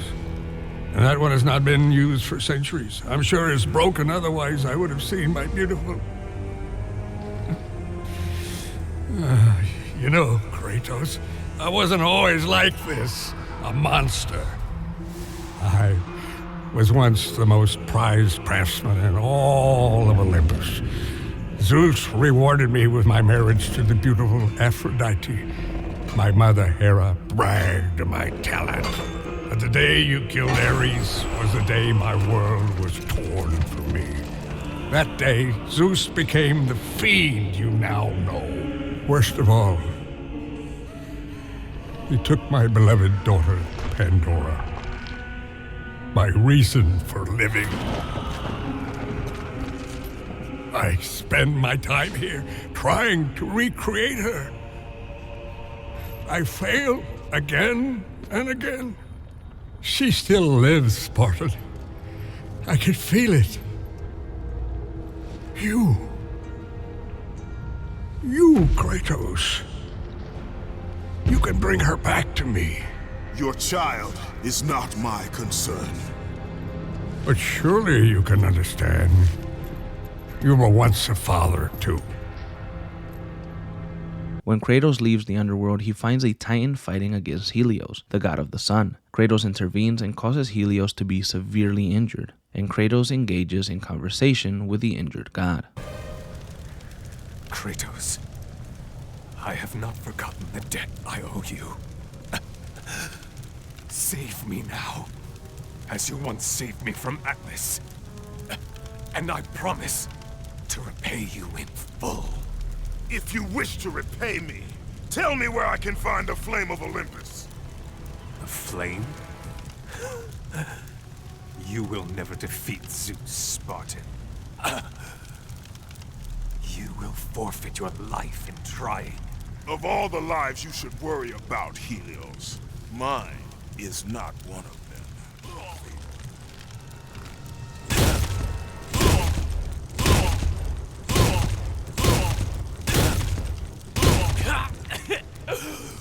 Wait! I can tell you that to destroy Zeus, you must step into the flame to receive its power. You lie, Helios! Hephaestus told me the flame kills all who touch it. And you believe him? That freak has fallen from the graces of Olympus! That is exactly why I believe him. My death will not lead you to Zeus. That is where you are wrong.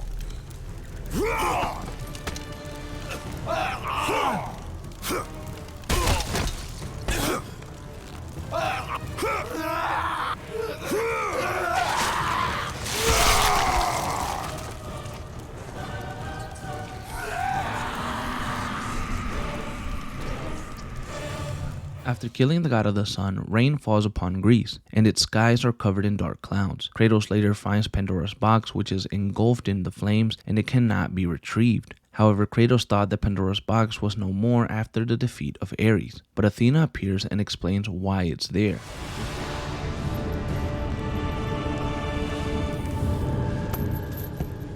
What is the meaning of this? Your eyes do not deceive you, Kratos. It is the same box you opened years ago. The power to kill a god still rests inside. I released those powers when I killed Ares. No. Trapped inside that box, there is a stronger power. It has been missing from the world. It all began when Zeus triumphed over the Titans in the Great War.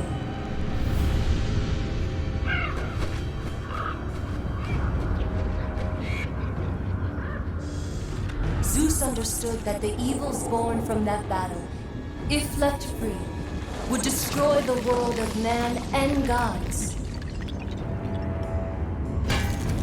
To contain these evils, Zeus commissioned Hephaestus to build a vessel strong enough to hold them. Fear, greed, hate. He locked them all away in the box in hopes that they would never again infect his reign. When you opened the box to kill Ares, you drew from the forbidden powers.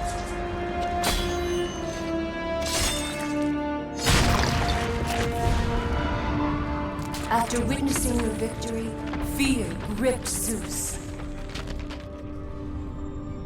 But the flame is deadly. How can I recover the box? With its namesake, Kratos. Pandora?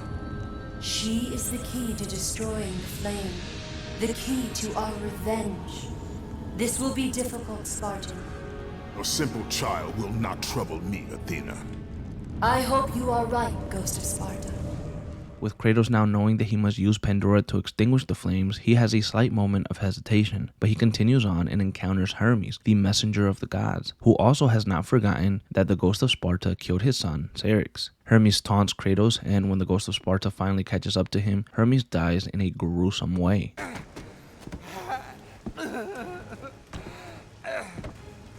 I thought Spartans fought with honor, and yet you seek to kill me when I have no way to defend myself? Not fair. But you have your own sense of honor, right, Kratos? And what has that honor brought you? Nothing but nightmares of your failure. Today you may defeat me, but in the end, Kratos, in the end, you'll betray only yourself. Leave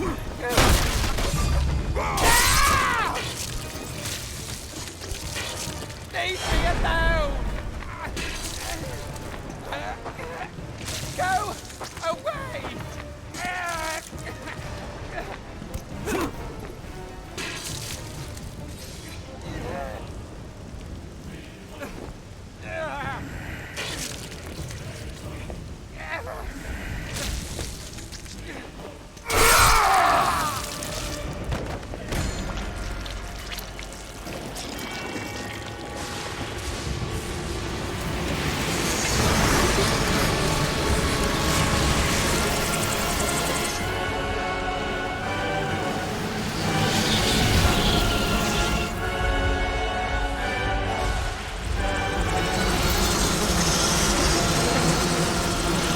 After the death of Hermes, Kratos continues on his journey to find Pandora, but is stopped by Hera, Zeus's wife.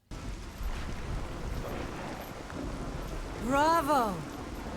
Bravo! Our hero has arrived. Applause for another bastard child of Zeus. Just in time for the final act. Hera. You look terrible, dear.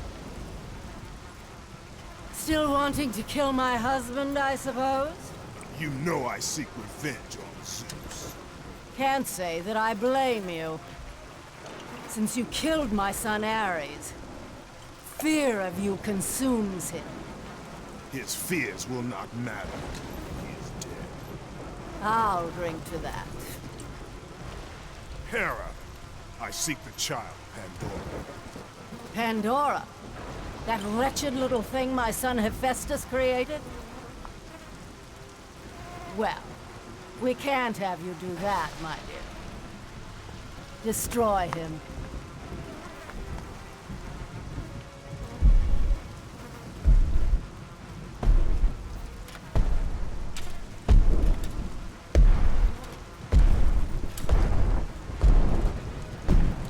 Hello, brother. This is not between us, Hercules. Isn't it? You were always Zeus's favorite. The air on Olympus affects your thinking, brother. Zeus has no favorites. Kratos and Hercules engage in battle, and Kratos beats the demigod to a bloody pulp. Kratos finds Hephaestus again, who has had a sudden change of heart and wants to aid the Spartan in killing Zeus. Kratos. Tell me, has Aphrodite conquered another god of war? That is a question you should ask your wife. I seek the labyrinth. Ah, the gods have truly blessed you, Kratos. I thought you sought only the flame. What could you possibly want in... No! Stay away from her! Stay away from Pandora, Kratos! You are the reason she is in the labyrinth! The reason I live here in hell! I have done you no wrong, Hephaestus. Oh, but you have, Spartan. You opened the box. I did what had to be done. Clearly, you don't understand. The evils of the Great War could not easily be contained. I forged the box in a power greater than the gods themselves. The flame of Olympus.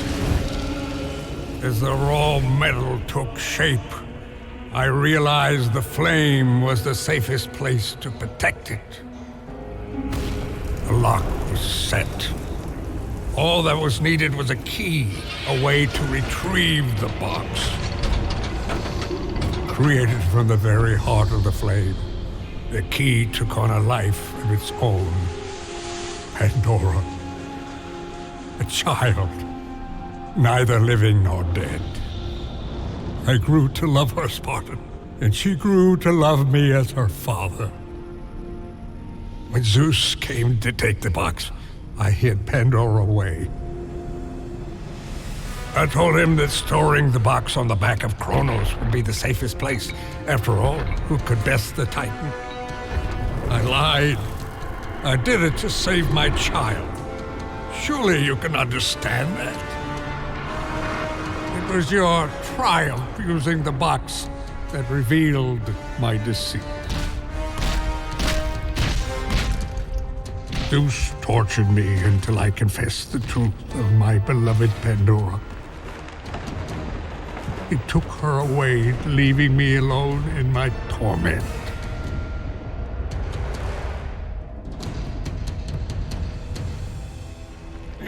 Don't you understand? If you take her to the flame... Understand this, Smith God. I will stop at nothing to destroy Zeus. But if you... You're right, Spartan. If it means the death of Zeus, I'd be happy to help you. Perhaps... Yes, of course. We'll need the Olympus stone. With it, I'll make you a weapon. I have weapons. But not like this. This weapon will give you the retribution you so rightly deserve. The stone rests in the pit of Tartarus. Bring it to me and I will help.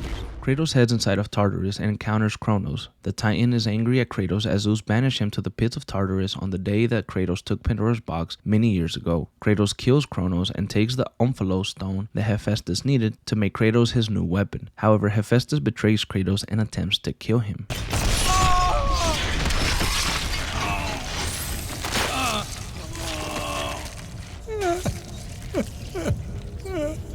My beautiful Pandora. Please, spare her. Pandora, forgive me.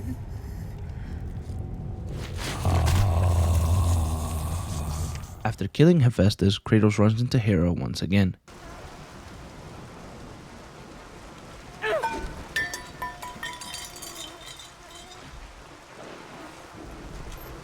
You! I told him to kill you. I told him the day you were born to kill you. But he would not have it. My stupid husband took pity. And now look what you have wrought. Look at this. Look at it. They're dying because of you. Everything is dying because of you. The sun is gone. The ocean swallowed the land. Disease infects what remains. I am doing all I can to keep them alive. But you... your ruthless murdering of the gods has caused all of this! Ah! You think this garden is not protected? Your brute strength may have bested Hercules. But your simple mind will never find a way out. I look forward to watching you die here, as an old man. After Kratos makes it further than Hera thought, she begins to insult him as he leaves, but then she mentions Pandora and Kratos' rage takes over him. You think you can just walk away? We aren't finished.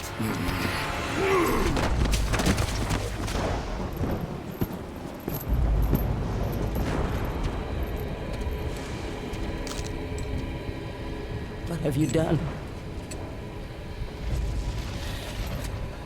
What have you done to me? You coward! You destroy all you touch! Good luck with that little whore you call Pandora.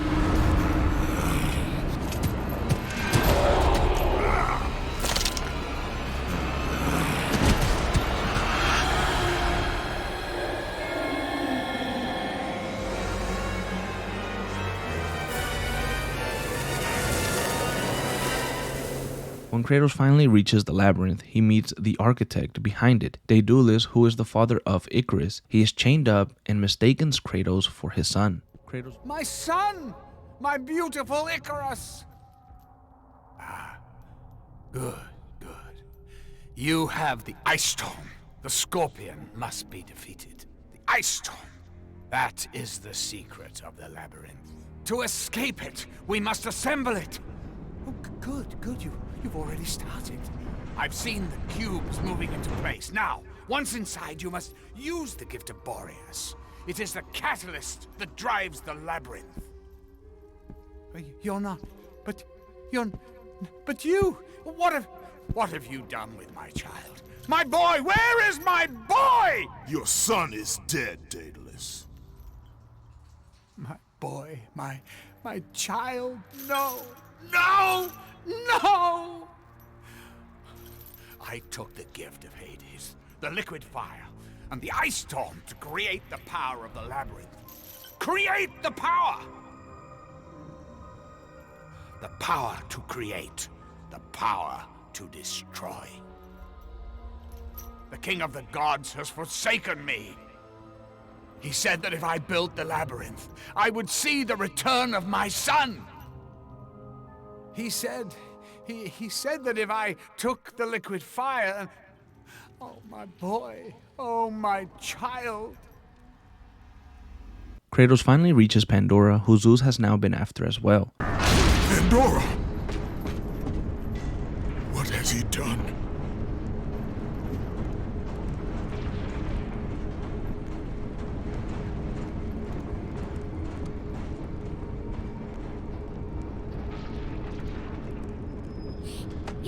He told me to never talk to you again. He told me if I did, he would hurt you the way he hurt my father. He won't. He told me he would kill you. He can't. We must leave this place. Come, I can show you the way. Thank you, Kratos. Our journey is far from over, Pandora. By its end, you will not be thanking me. I know I look it, but I'm not a child, Kratos. I've seen many terrible things. I'm not afraid. I understand what lies ahead. I saw Zeus torture my father. I saw him beaten because of me. I should have helped him, but I was afraid. Hephaestus did what every father should do. Protect his child. No! It's all my fault. I failed him because of fear. Fear is its own kind of darkness. In that darkness, I heard what the gods said about me. They called me a monster. Words mean nothing. Perhaps. But in their words, I heard fear. The fear of an ash-covered warrior. The fear of you. As the fear in the gods rose, mine was replaced by hope. Hope is for the weak, Pandora. Hope is what makes us strong. It is why we are here. It is what we fight with when all else is lost. Throughout his search for Pandora, Kratos can't help but think of his daughter Calliope. The way Pandora speaks to him, Kratos begins to feel this need to protect her. He tries to deny it and hide what he is feeling, but the more time he spends with Pandora, the more he begins to question his need for vengeance. As Kratos releases the chains that protect the flames of Olympus, he hears Pandora's call for help, and Kratos rushes to her only to find Athena speaking with Pandora. Pandora! Pandora! Athena. It's all right, Kratos. Remember your purpose, Spartan. Remember why you have come so far. Prepare yourself, Spartan. You know what you must do. I will raise the labyrinth. I will take her where she belongs. Athena's warning is weighing heavy on Kratos' mind, as he knows what he must do to reach Pandora's box. When Kratos arrives at the chamber, it's time for Pandora to give her life to the flames. But Kratos suddenly changes his mind.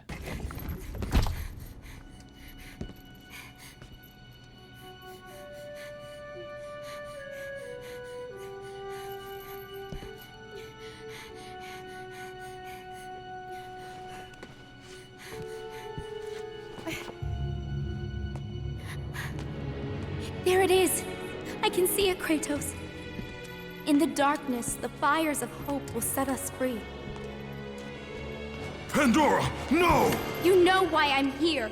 You brought me here to do this. I will find another way. No, Kratos. There is no other way. Let me go! No, child! I am not a child! You're hurting me!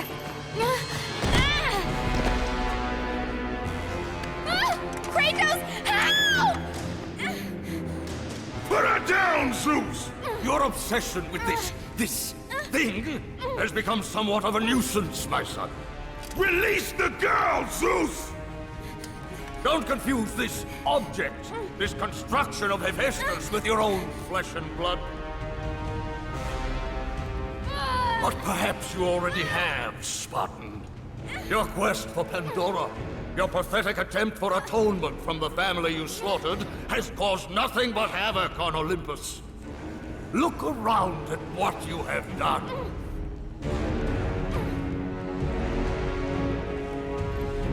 I see only what I have come to destroy. Taking pity on you has been my greatest mistake, Kratos. Just as taking pity on this thing will prove to be your greatest mistake. This has nothing to do with her! It has everything to do with her! Put her down! As you wish.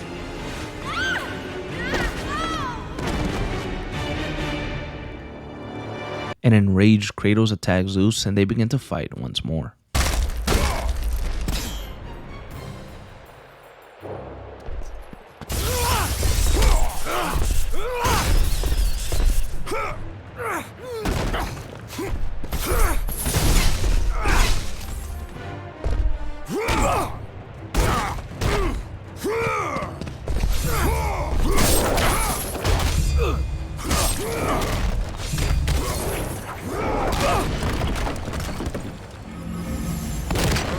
To me, and Pandora will live.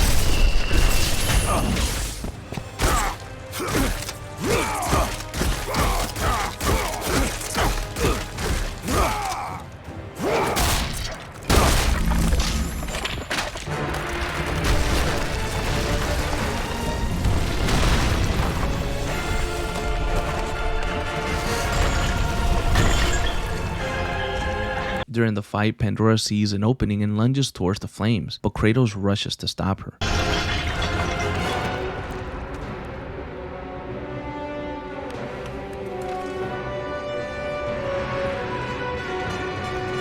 Pandora!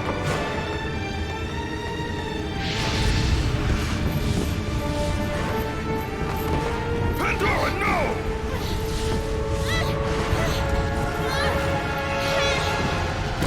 Stop her, Kratos! Do not let her into the flame! This is what I am meant to do! You know that! Please! Hush! Kratos, you know this is the only way! Don't listen to her, Kratos. For once in your pathetic life, don't fail. Don't fail her like you failed your family.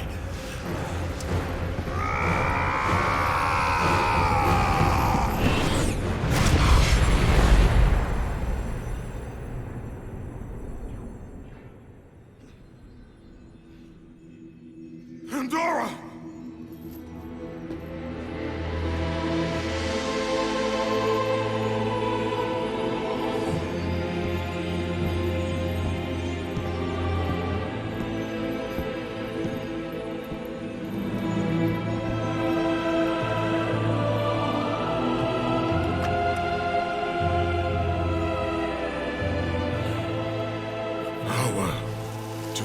God.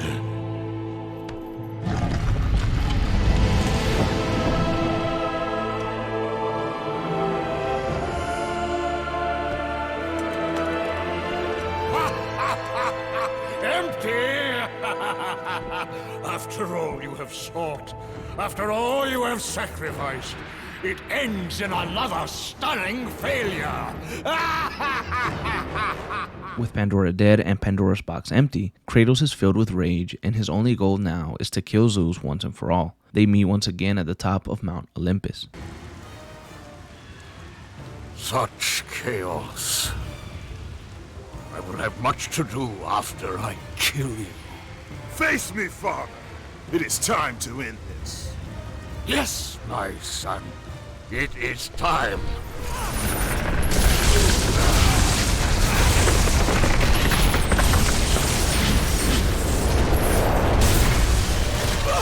As father and son fight, Gaia appears. Kratos and Zeus fight inside of Gaia, and Kratos is able to land a devastating blow to Zeus and kill the Titan Gaia in the process.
As Kratos leaves, Zeus, the king of the god, awakens and is about to kill Kratos. But deep inside his mind, Kratos finds the power of hope, the power that Athena hid inside of Pandora's box, and Kratos remembered the words of Pandora herself. Hope is what makes us strong. It is why we are here. It is what we fight with when all else is lost.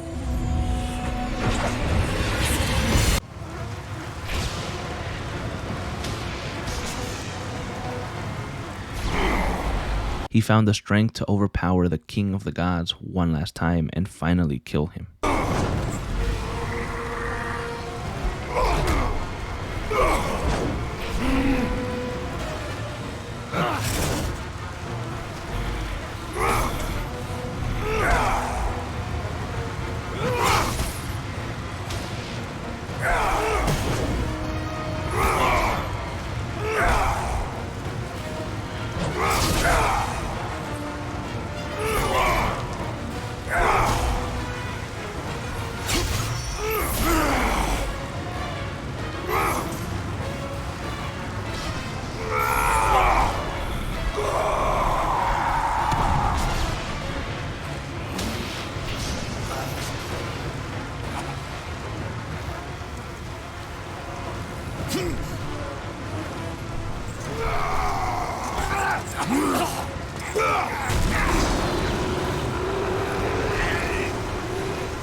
This plunges the Greek world into darkness, and Athena reappears to thank the Spartan and ask him to return to her the power of hope. Here Athena hopes to become the new ruler of the Greek world. Kratos, however, refuses.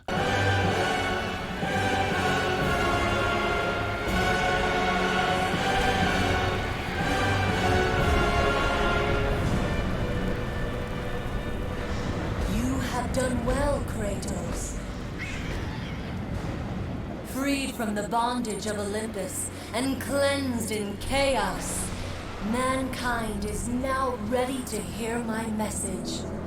Look around you, Athena. The world stands in ruin. What good is your message? Go if you must. But first, I insist you give me the power from inside the box. The box was empty. That can't be true. I can see it in your eyes. You used my power to kill Zeus. You still have it as we speak. Don't you understand? When Zeus gathered all the evils and placed them in the box, I dreaded what would happen if it was opened again.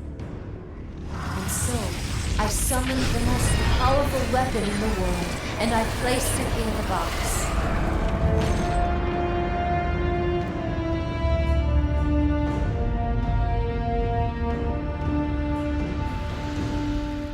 I told you, it was empty.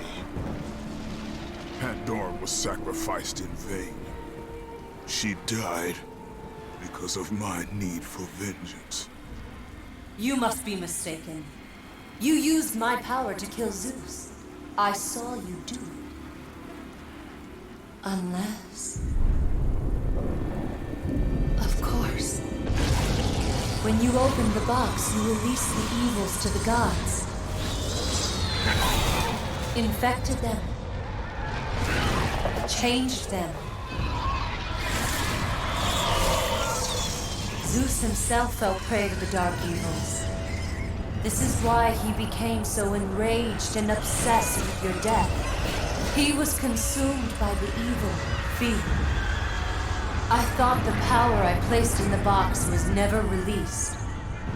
All these years, I assumed you drew from the evils inside to destroy Ares. But I was wrong.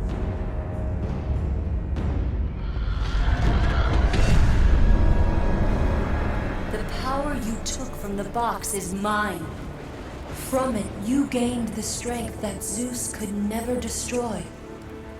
A strength great enough to overcome fear. Locked deep inside of you, Kratos, is hope. It has remained buried, trapped by your guilt and the failures of your past. When you killed Zeus, you must have allowed something to awaken it. What was it, Kratos? Hope is what makes us strong. It is why we are here. It is what we fight with when all else is lost. What was it, Kratos? All I remember is what I have lost. That is why you should give me the power. I understand its true meaning and where it belongs. I trust you to do the right thing, Kratos. You shouldn't. You owe me this, Kratos. I owe you nothing. I made you a god. I sheltered you from the wrath of Olympus. I delivered you revenge on Zeus. It is over, Athena. You would dare strike me down? Again? My vengeance ends now. No!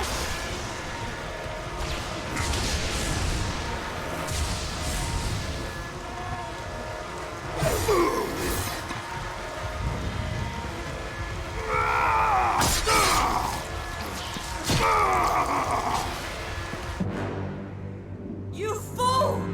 What have you done?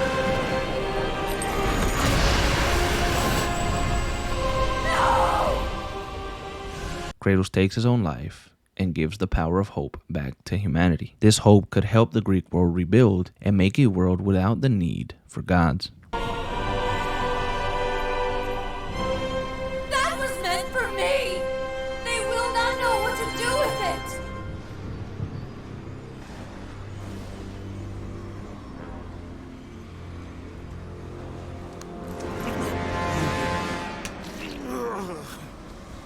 You disappoint me, Spartan.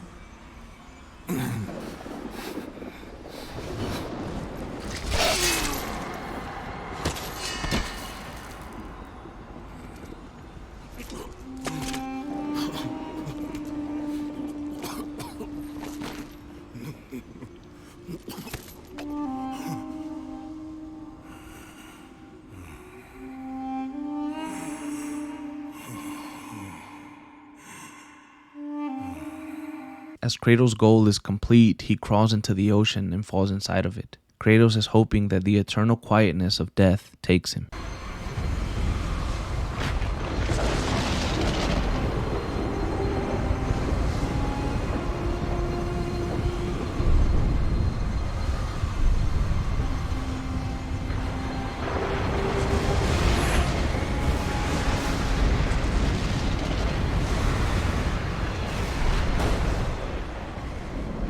Now this concludes the story of God of War 3. During these events, Kratos was at his all-time angriest. Everything that he had done had led him to that point. And I noticed a big change in Kratos from all of the previous games to God of War 3. He was basically unleashed and nothing mattered to him anymore. That's why I think God of War 3 was so special, because it allowed Kratos to truly give in to his rage and to just be filled with it. I also believe that this is why no other interpretation will ever feel similar, because Kratos will never go down that road of anger again. Both Kratos' journey in Greece finally ending, we will now be looking very quickly at the events that take place in DC Dark Horse Comics' God of War Fallen God, which is said to be canon and follows Kratos immediately after the events of God of War 3.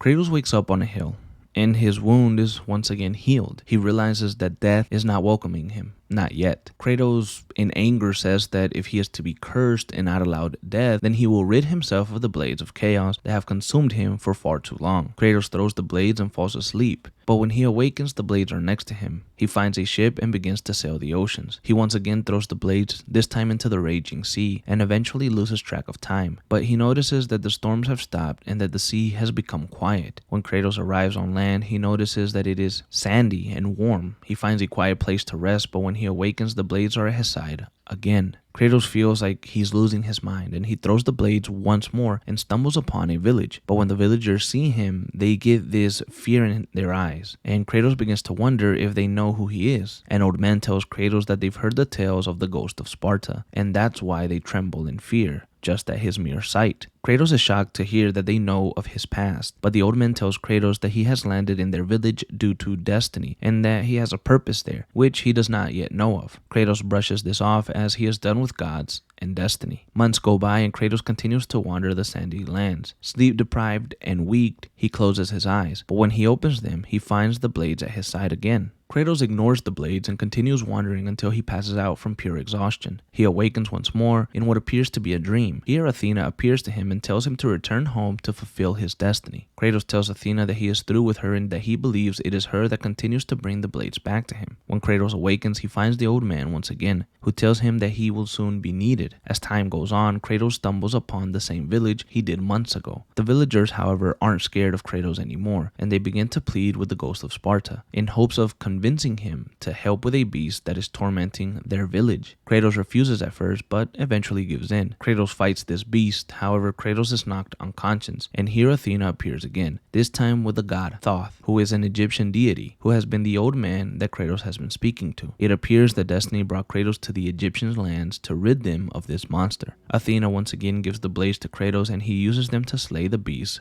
who was an ancient Egyptian hippo. After Kratos slays the beast, he falls to his knees, angry and confused. He does not know what is next. However, he feels like he is cursed to forever wander and be consumed with rage, reliving his worst nightmares time and time again. Kratos gets up and grabs the blades and sails the ocean once again.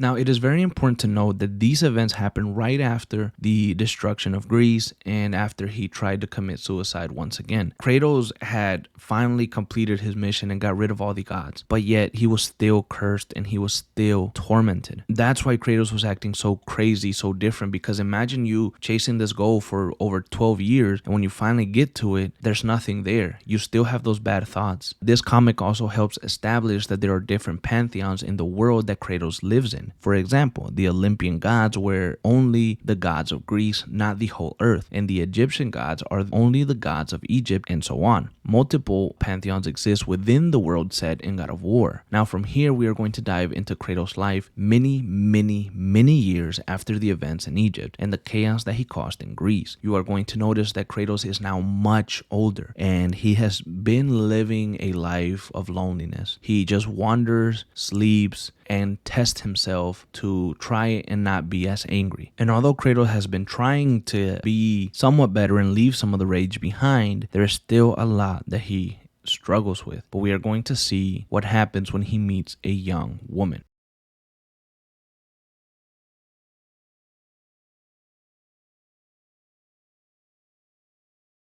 Kratos, who is now much older, has tried to repress his angry nature and leaves his past behind him. One day, Kratos is out hunting and he encounters a woman. They begin to fight, but neither give in and they eventually stop.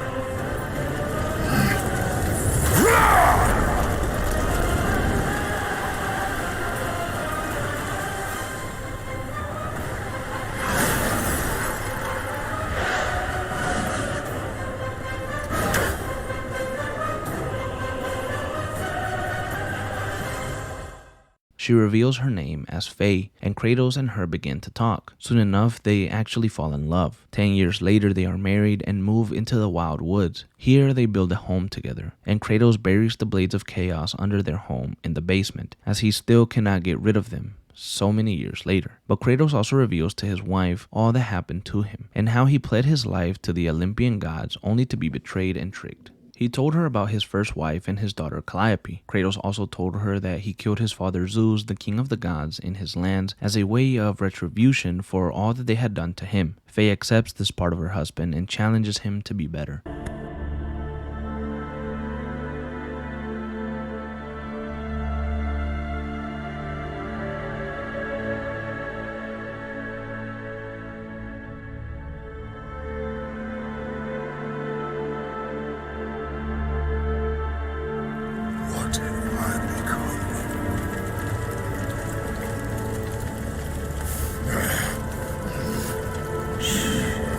It's okay. Fate only binds you if you let it.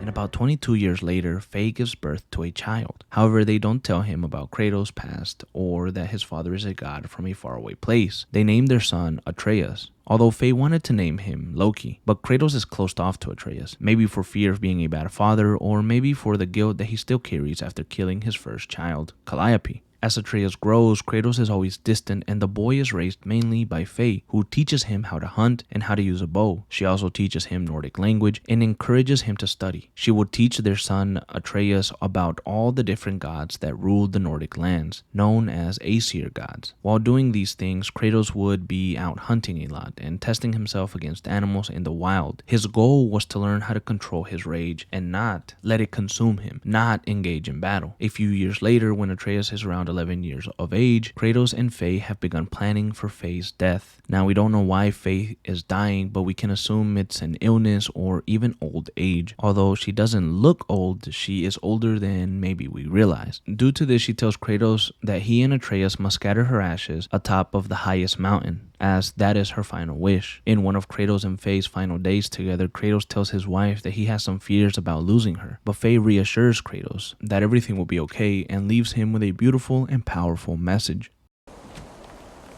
You prepare for a distant future. There is much time ahead of us.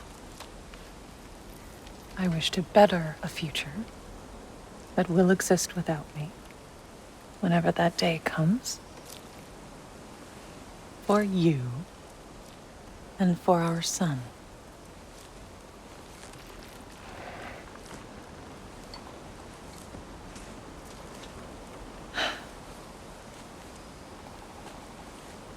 We will always walk together, Kratos. You will always be a part of me. I will always be a part of you. And when you are gone, that part of me dies as well. To feel your absence. Culmination of love is grief. And yet we love, despite the inevitable. We open our hearts to it.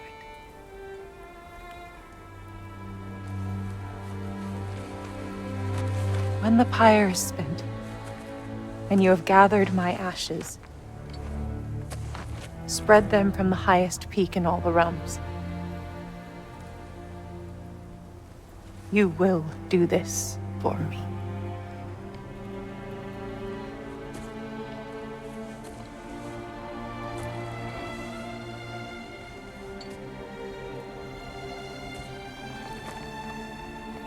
To grieve deeply is to have loved fully. Open your heart to the world as you have opened it to me, and you will find every reason to keep living in it.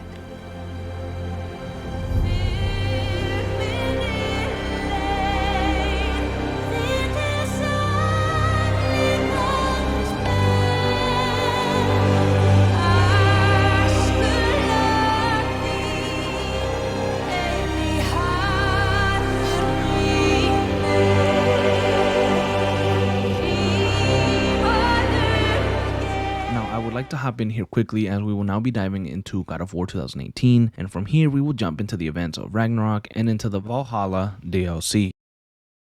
Kratos' wife Faye has now passed away, and we find the tortured god cutting down the trees that he and his wife marked not too long ago. Kratos is now dealing with the loss of his wife and with the sole responsibility of raising their son, Atreus. Kratos knows that the journey to the highest mountain won't be easy, and he knows the world outside of their home is dangerous. Kratos and Atreus say goodbye to Faye, and Kratos takes Atreus hunting so that he can see what kind of skills the boy possesses. What are you doing? Now his guard is up. Only fire. Only fire. When I tell you to fire. I'm sorry. Do not be sorry. Be better. Find it.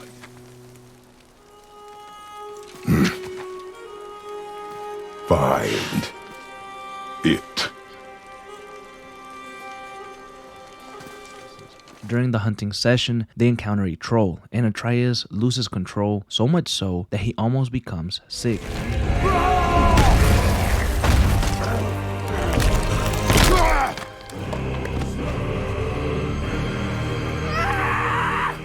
That's what you get! Boy. Think I'm afraid of you! You're nothing to me! Boy, look at me! Look at me, boy! Boy, look at me! We did it.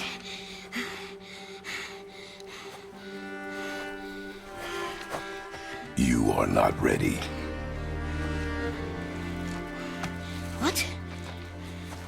Are you serious? I found the deer. I proved myself. How am I not ready? We are going home. I haven't been sick in a long time. I can do this. And we find out that this has been happening for some time. Kratos believes that Atreus is not yet ready, and so they head back home in silence.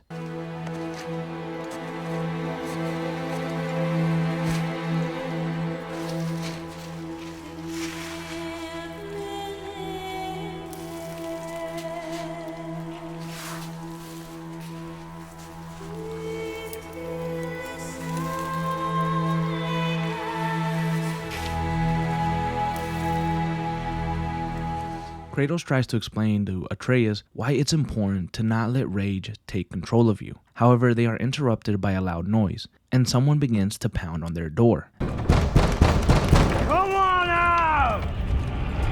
There's no use hiding anymore. I know who you are. What's going on? Do you know him?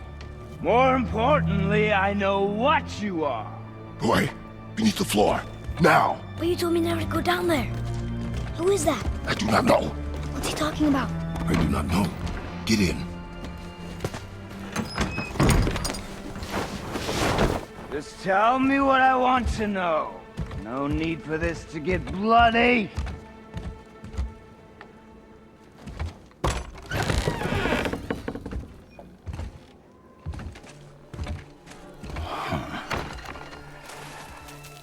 I thought you'd be bigger.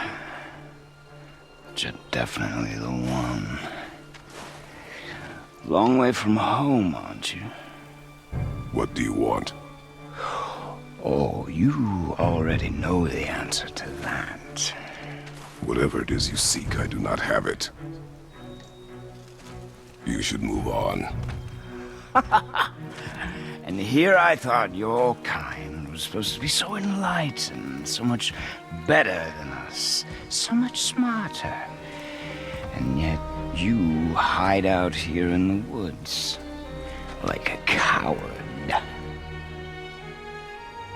You do not want this fight. Oh, I'm pretty sure I do.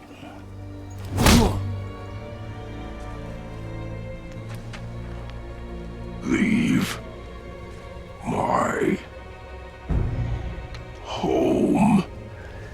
You are going to have to kill me for that to happen.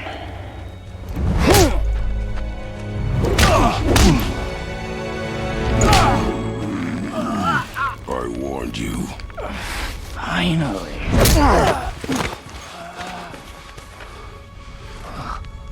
You would not listen.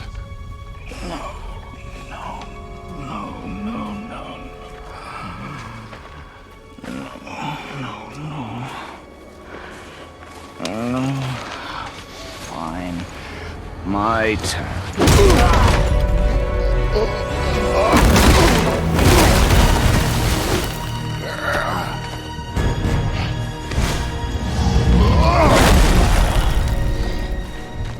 As the stranger and Kratos fight, the Spartan realizes this is no ordinary foe, and that this fighter is cold, savage, and ruthless, almost like a version of his younger self. It has been years since Kratos was truly in a real fight, and as the fight goes on, Kratos struggles to keep his anger intact. However, when the stranger threatens Atreus, the rage of Sparta takes over him, and he seemingly kills the stranger. Leave my home!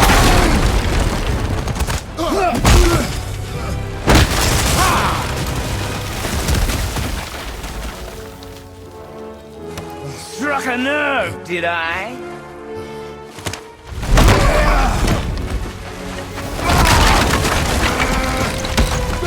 Who are you hiding?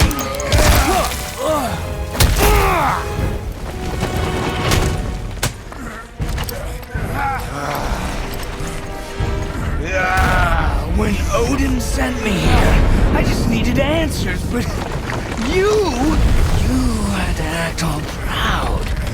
Throw whatever you have at me. I'll keep coming. That old body will give out.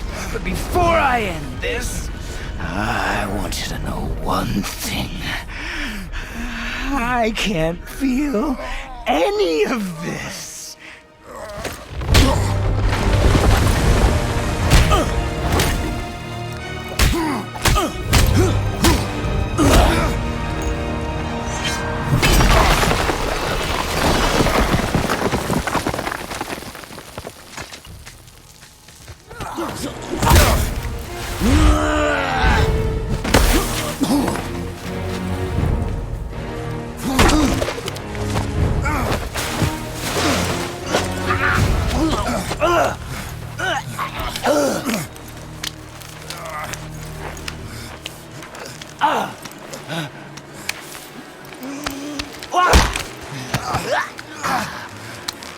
I'd hoped that you, of everyone I'd faced, would finally make me feel something, but you can't.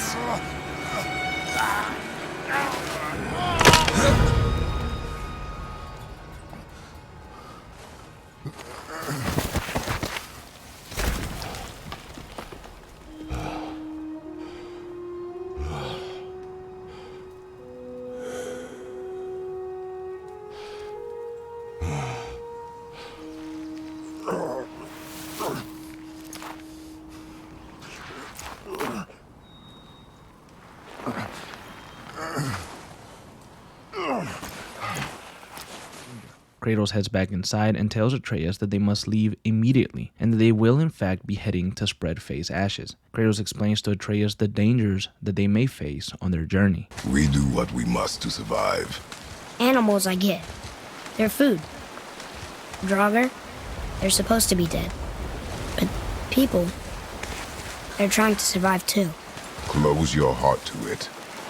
On our journey, we will be attacked by all manner of creature. Close your heart to their desperation. Close your heart to their suffering. Do not allow yourself to feel for them. They will not feel for you. As they make their way through the woods, Kratos and Atreus encounter Brock, a dwarf blacksmith who is having trouble crossing a bridge. Say, you're not gonna believe me, but that axe you got, it was me what made her. Me and my brother. Was one of our best. So don't let nobody else go work on her except for us two. You gotta handle her special, or she'll wreck beyond fixing. I can enhance her for you right now if it so pleases you, son of a bitch. So what say you? You are right. I do not believe you. Come, boy. There's a rune in the shape of a fork under the grip. No, digger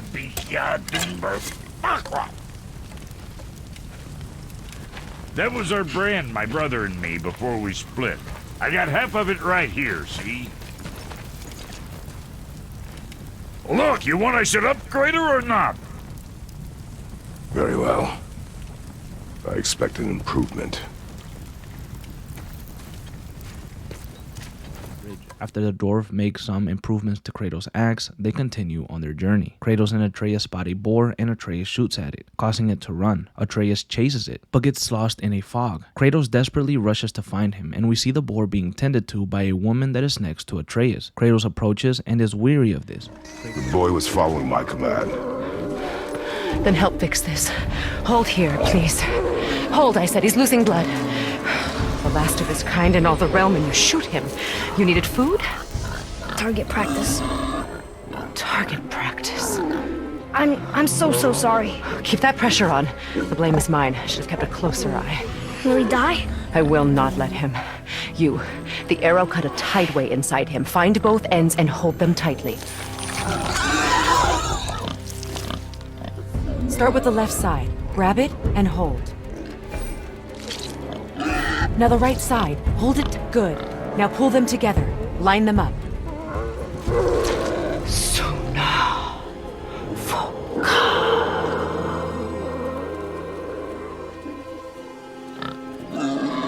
You're a witch. I can't finish the healing here. My home is just beyond the trees there. You will carry him. He must not die. Good. He seems stable and calm for now. Kratos takes the boar inside, and the woman reveals to Kratos that she knows who he truly is. I need 2 more things. Fresh red root grows just behind the house. Can you pull a cluster?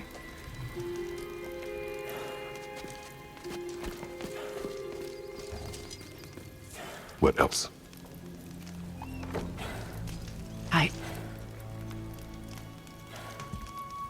I know you're a god. Not of this realm, but there's no mistaking it. He doesn't know, does he? About your true nature? Or his own? That is none of your concern. The gods of these realms don't take kindly to outsiders, trust me.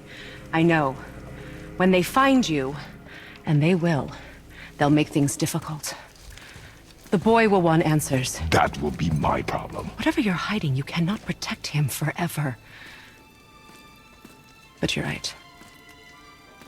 Doesn't concern me. I also need lamb's cress. Do you mind? It's a white petal flower in my garden. Just a handful. Fine. Lamb's cress.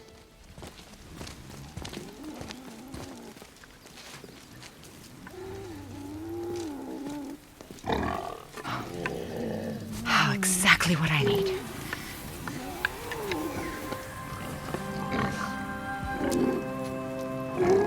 So he's gonna live? Yes. Then we are leaving. Wait. Not without thanks.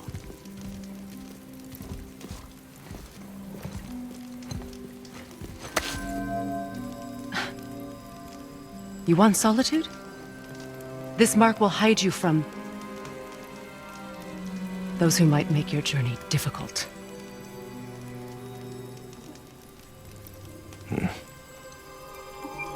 Luina.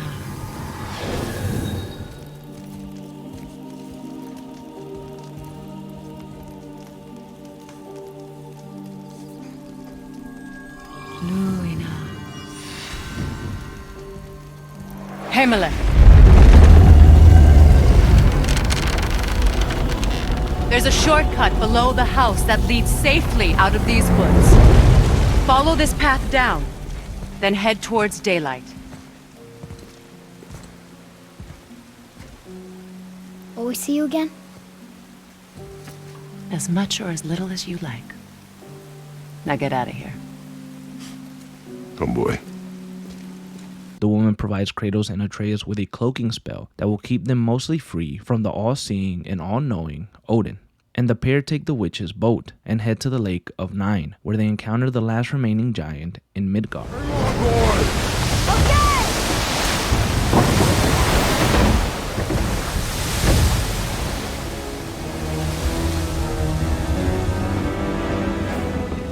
What is this?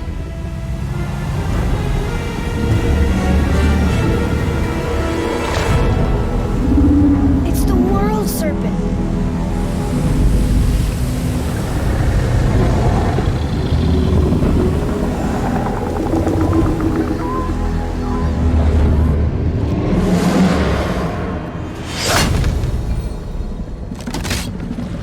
Stay calm, boy!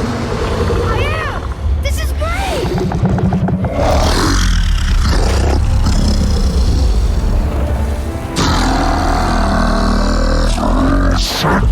It speaks? Yeah! Mom said he's friendly! What does it say? I don't know!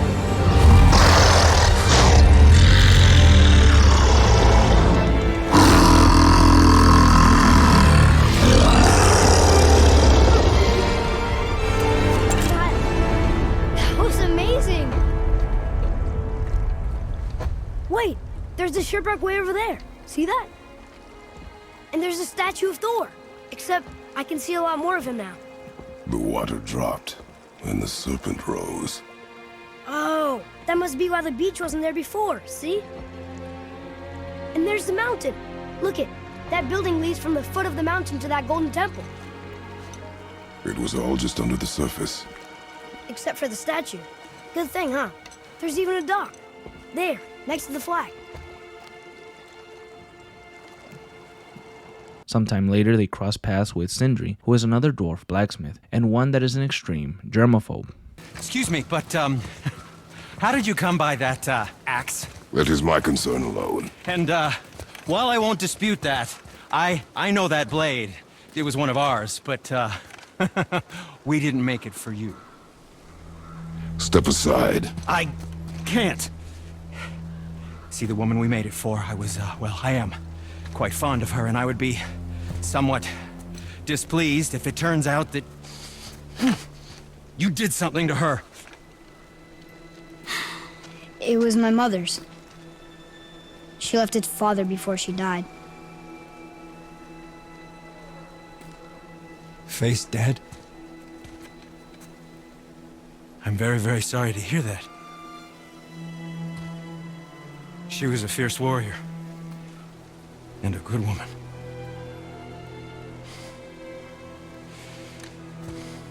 Okay.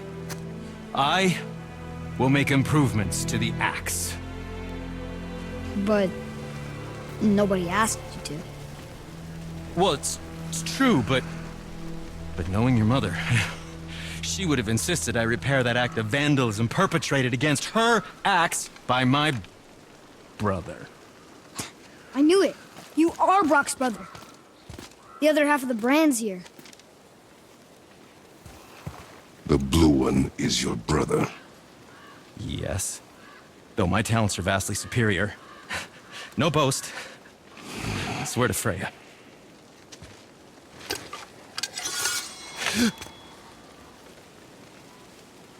Do not undo his work. Improve upon it only. Yeah, but can you put it down over there? That handle is... No. Filthy. Okay, then. I will just...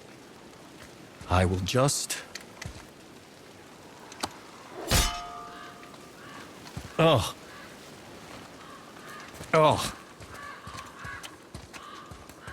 After improving upon his brother's work, Kratos and Atreus make it to the mountain's base. However, they are blocked from continuing forward due to some black smoke covering the mountain. The witch! Wish she was here. Bet she could get us past this. My magic is useless against the Black Breath, and there's no way around it. Odin saw to that long ago. What are you doing here? Making sure you can finish your journey. Why wait to warn us? I was busy, saving my friend, if you remember. The Black Breath is a corruption of magic even I can't dispel. Only the pure light of Alfheim is strong enough to break through. But that road is long. What does this goal mean to you? It's everything. Follow me. Why help us?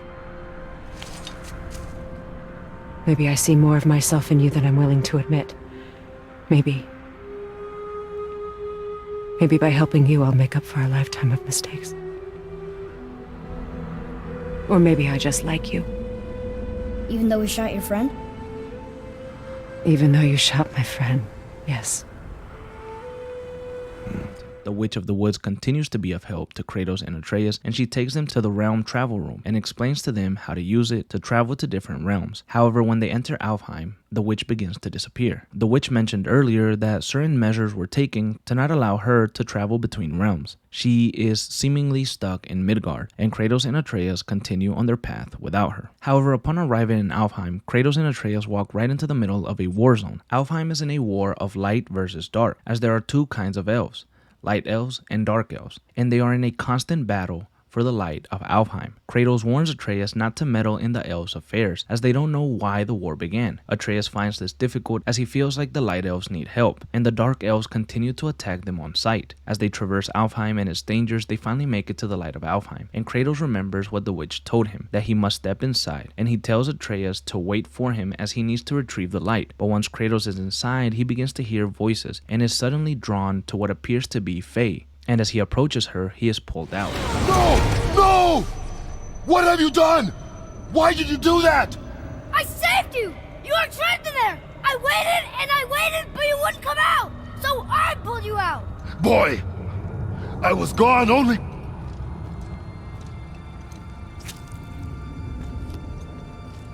Moments. No! You've been gone a long time! I didn't know what to do! You left me here! Again! Why don't you care? That's impossible. We should go before they come back. I hope you got what you needed.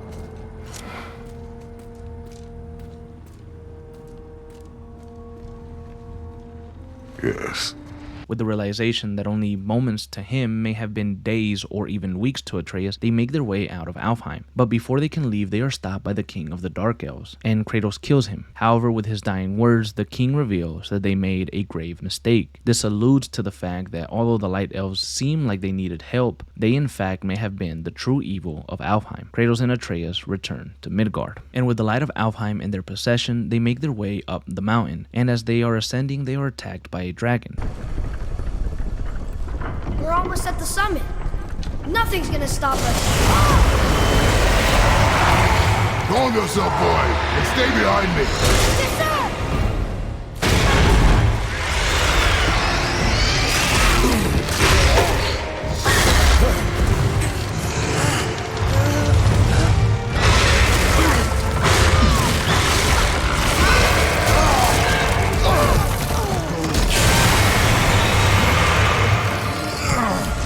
What are you doing? Be ready.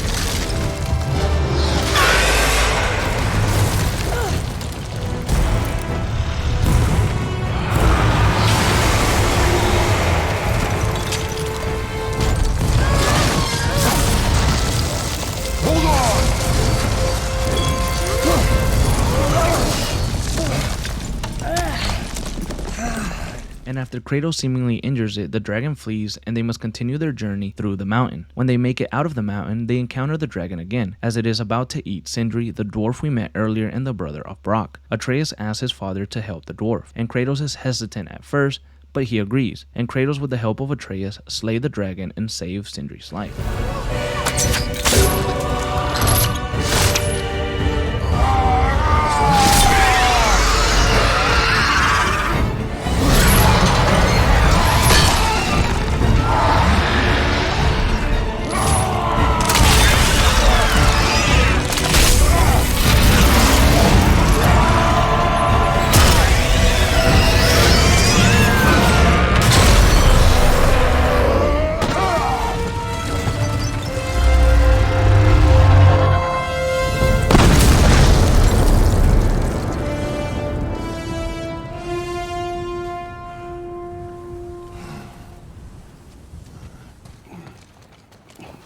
Wow, we actually did it. And you! But nobody's killed a dragon for hundreds of years. Not since the grand culling of the worms. And unless I'm mistaken, you did all that for me. You are mistaken. The dragon was simply in our path, nothing more. You deny it all you want, but you saved me, and that deserves compensation. The dwarf gives Atreus mistletoe arrows for saving him, and they march on to the top of the mountain. With the mountain peak in sight, they make a quick stop, and as they begin to climb the mountain, they hear voices. That sounds like the same man who came to our house. You said you killed him. Shh. You brought company this time. Must be important if the sons of Thor deign to grace me with their presence. Tell me, you two still tripping over yourselves to impress Daddy? The tattooed man. Tracks show he now travels with a child. Where would they go next? Why would I know that? You're the smartest man alive, aren't you? Smarter than all the dead ones, too. You help me, I help you. Tell me where they are, and I'll talk to Odin. Your father won't let me go, Baldur, and he won't let you kill me. You have nothing to offer me. So take your questions, take your threats, take these two worthless wankers, and piss off! After the voices disappear, Kratos begins to interrogate the man that Baldur was questioning. Ah, the very topic of conversation. A tattooed man traveling with a child. We check their path, make sure we're all alone. But we just saw them leave. Do as I say. He doesn't know what you are. And I would keep it that way. Who are you? Me? I'm the greatest ambassador to the gods, the giants, and all the creatures of the Nine Realms. I know every corner of these lands, every language spoken, every war waged, every deal struck. They call me Mimir, smartest man alive. And I have the answer to your every question. Why does the son of Odin hunt us? Okay, there are a few gaps in my knowledge. But Odin's had me imprisoned here for 109 winters. I'm a clever lad. I can piece it together. Promise. Just given time. Nobody there, just like I said. The boy's mother is dead. She wished her... She wanted us to spread her ashes on the highest peak in all the realms. Oh, then you've come to the wrong place, little brother. The highest peak in all the realms is not here in Midgard. It's in Jotunheim, realm of the giants. No! That could not be what she meant. Take a look.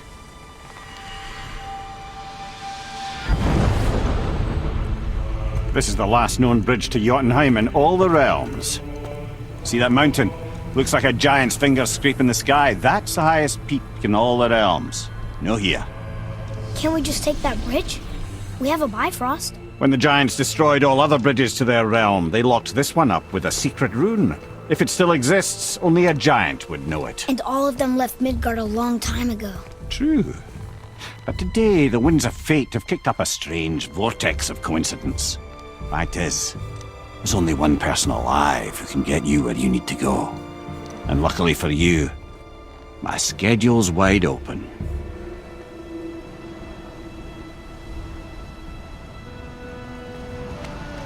We're going to Jotunheim, right? It's your best and only move from a tactical standpoint.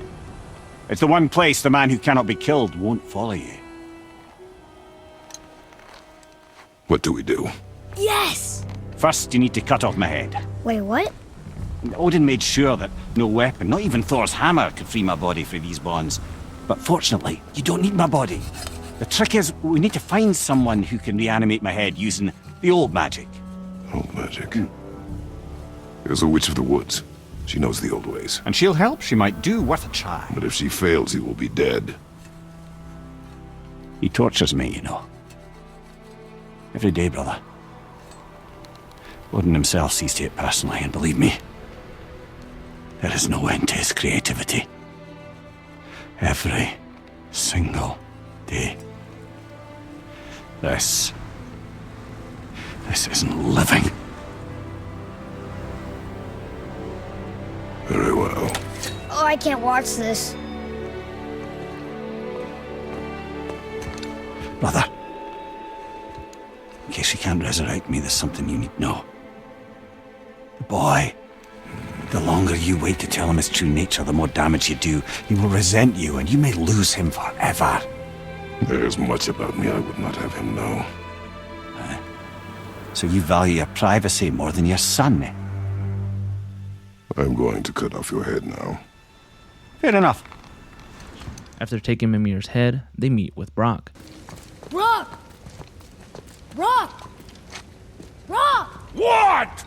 I'm on a fucking break. Don't hear me screeching at you whenever you're twiddling your short and curlies. Leave him, boy. No, Fab. Well, you already soiled my solitude, so you may as well join me. We are not hungry. Good. It's not what I was offering. Saw your brother again. Congratulations. And I'm sure you'll let him go and Roger my axe good and plenty again. Let's see the damage.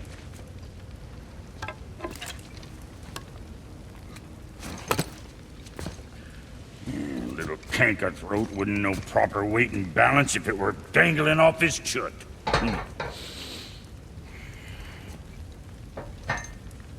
You eating well enough? I guess. Good. All better. Now Kratos and Atreus head to find the Witch of the Woods once more. Father, she is here!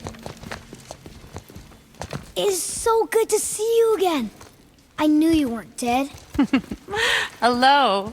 Oh, can you bring a head back to life? I'm not sure I understand what... Wait.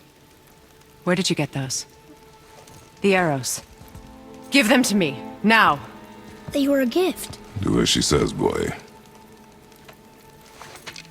These arrows are dangerous. They're wicked. You find any more, you destroy them, understand? Do you understand? Say it! I understand. If I see them, I'll destroy them. It's all I ask. Forgive me.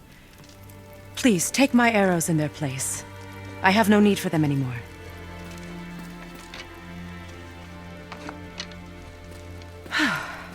Now, what's this about a head?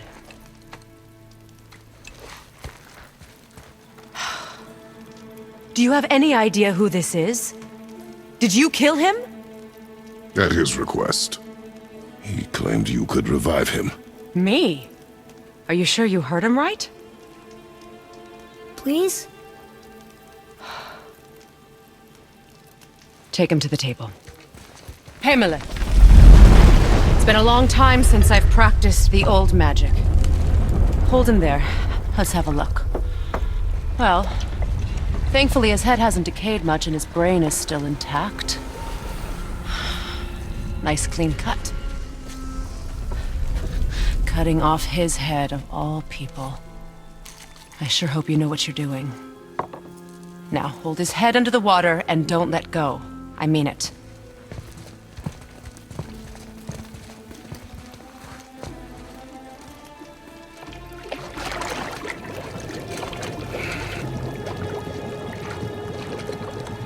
That's enough.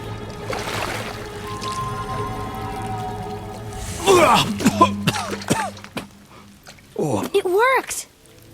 Let me see him. Mimir? You there? Yes. Good. Oh. Hello, Freya. Been a long time. You look well. What I did for them. As far as I'm concerned, death suits you better. I'd bow if I could, Your Majesty. Forgive me. Had I known the witch in the woods was Freya herself, I never would have suggested this. Freya? The goddess Freya? You didn't know either? Sorry. When word gets out that Mimir is free, the wrath of Odin won't be far behind. You are God. Leader of the Vanir, once yes, but no longer. You did not think it important to tell me. Are you really going to lecture me about that? We are leaving, boy. But... Now. You're welcome.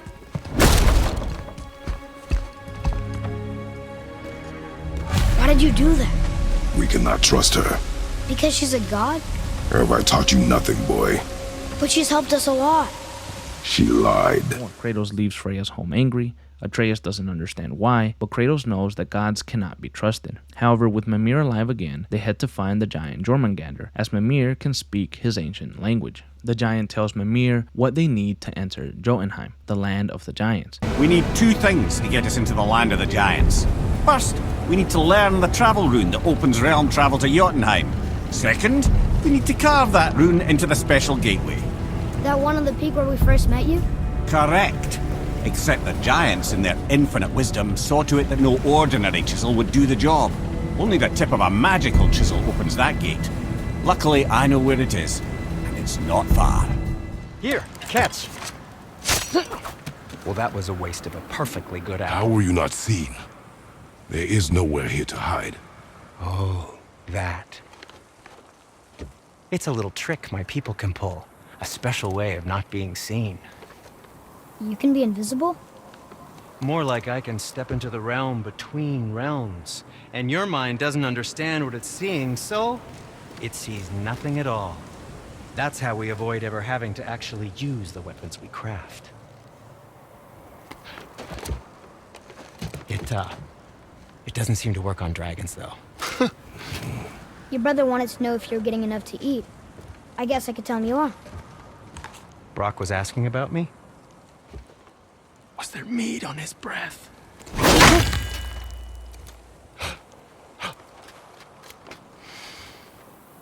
You let him touch this again.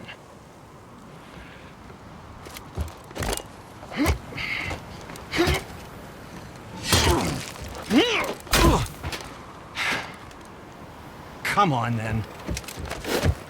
As they near the magic chisel, Kratos and Atreus hear Magni and Modi, the sons of Odin, and the two gods that were with Baldur earlier. Kratos wants to avoid a fight, but the sons of Odin insist. Uh-oh. You. Boy. Surrender. The All-Father demands it. No. Good. This fight is mine, boy. Go. And where do you think you're going? Oh no, brother. The little freak's got a bow. What are we gonna do? And after a fairly quick battle, Kratos shows his true might and kills Magni, which shocks Modi, and the god runs away.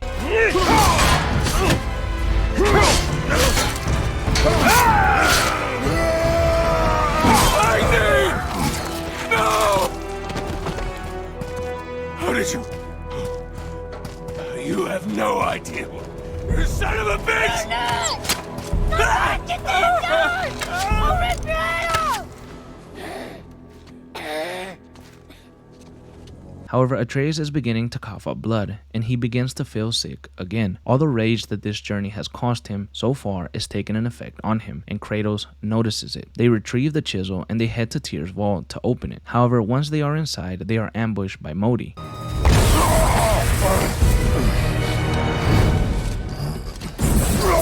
You ruined everything! I earned that fucking hammer! And now, everyone's gonna think I only got it because Magni's gone. It'll be a joke! Or if I kill you, no one's gonna laugh at me.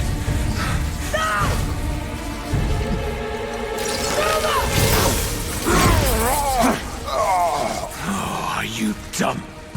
That your father's doing? Or did you get it from your mum?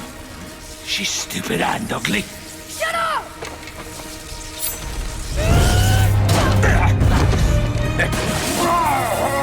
You don't know anything about my mother. Oh, it's true. But I'm gonna get to know you really well. You're gonna be my new brother. Right after I finish killing your father!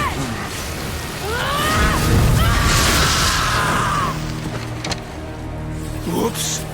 I think I broke him.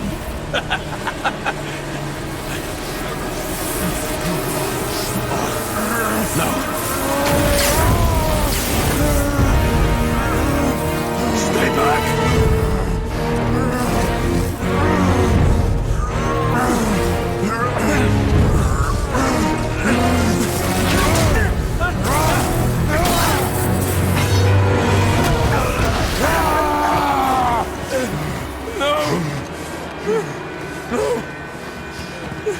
This isn't over!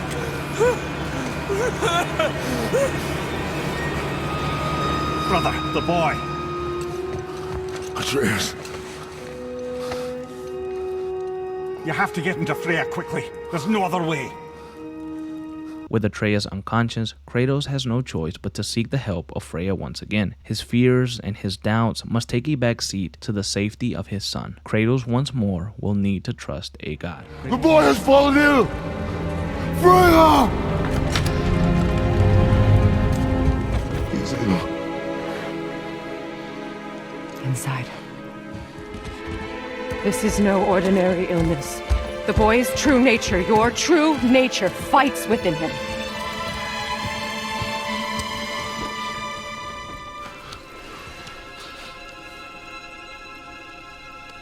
I did this to him. Will you help me?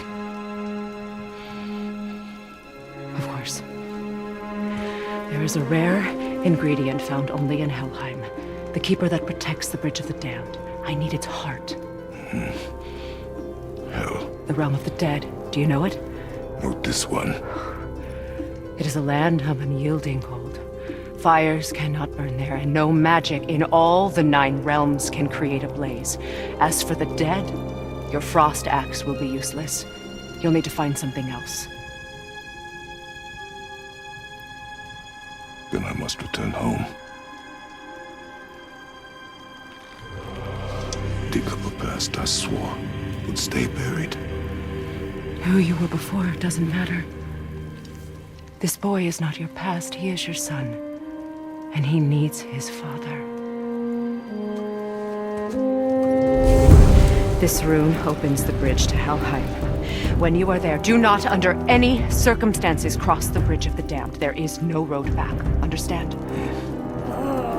Boy. Himmele, you must hurry.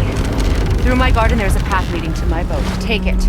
Return home, dig up your past, do whatever you need to do. Just bring me back the Bridgekeeper's heart, and your son may survive.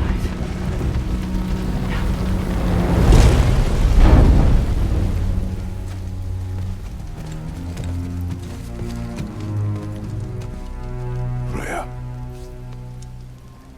When last we spoke, I was... No.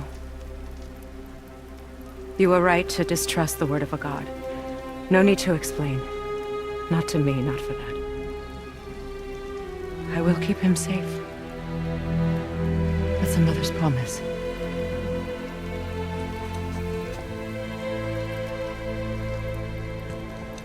Kratos is heading home to retrieve the one thing that cannot freeze in hell, the one thing that cost him years of torment, the Blades of Chaos. He must put on the blades that he swore to never wear again. So much time has passed since Kratos last used the blades. He is a different man now. He is no longer motivated by revenge or by rage. He is a father once again, and he is not a monster.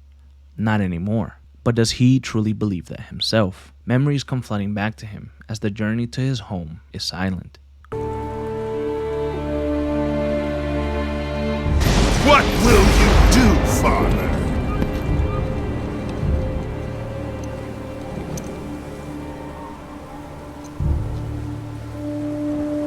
Athena is dead because of the rage that consumed you, Kratos.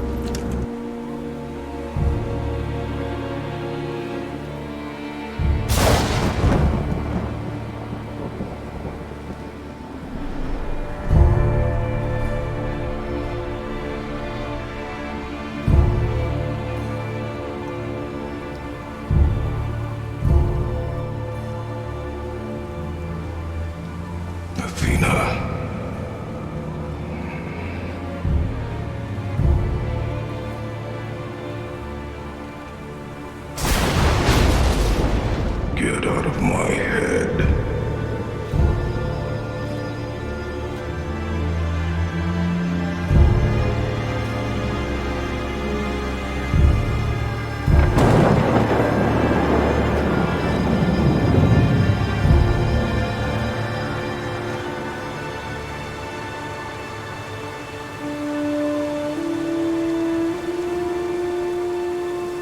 Don't fail her like you failed your family. Mother, what's happening outside? The people, the fires! Shh! Stay close, Calliope. Mother, I'm scared. Are they coming to get us? Your father will protect us. Burn this village! Burn it to the ground! Daddy? Kratos! No! No, Father, no!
Ares!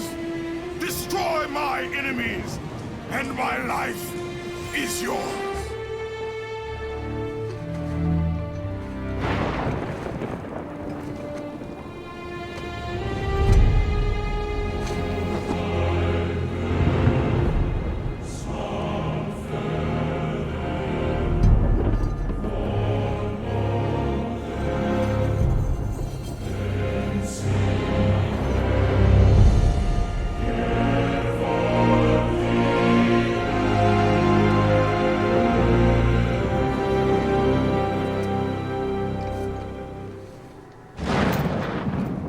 There's nowhere you can hide, Spartan. Put as much distance between you and the truth as you want. It changes nothing. Pretend to be everything you are not. Teacher, husband, father. But there is one unavoidable truth you will never escape. You cannot change. You will always be a monster. I know. But I am your monster no longer.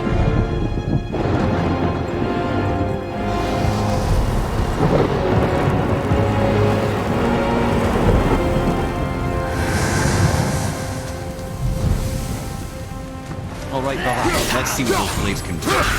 Kratos begins to use the blades, and the more he fights, the hotter they become, and they begin to burn his skin. Can he truly control the rage?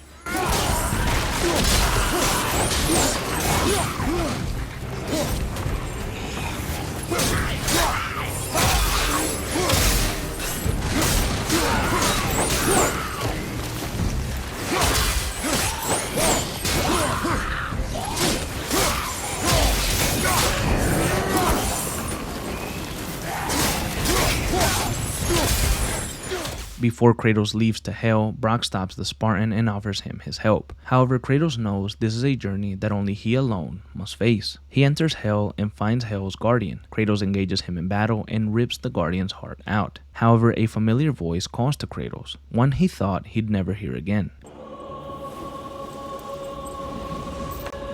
Kratos.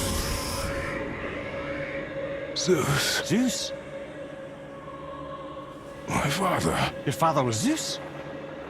Well, that explains a lot. What is that place? Mimir assures Kratos it is only an illusion, and the Spartan rushes back to Midgard and to his son. The heart. You have it. Yes.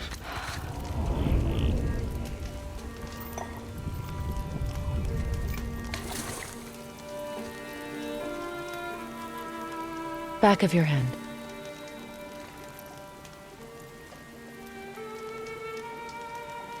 You're still ill. I can break the fever, but to heal... He must know the truth of what he is. Yes. It is not so simple. Help me prop him up.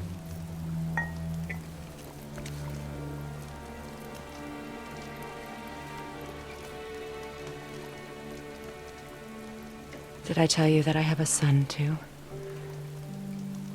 It's been forever since I last saw him. At his birth, the runes foretold a needless death. The babe in my arms was so small, so helpless.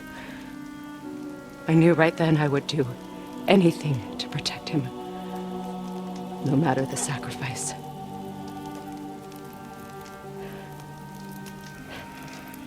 Of course, everything I did for myself. I let my needs, my fears, come before what he needed. And I couldn't see his resentment until it was too late. Don't make the same mistake. Have faith in him. I know the truth isn't simple, but nothing is when it involves your child.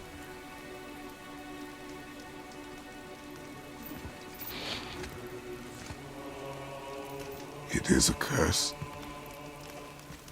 The boy has been cursed.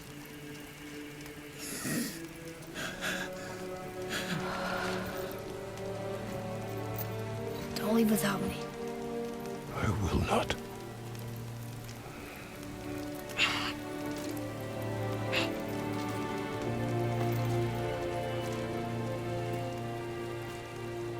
I'm better now. I see that. Is he well enough to travel? For now. It won't happen again. I promise. You see that it does not.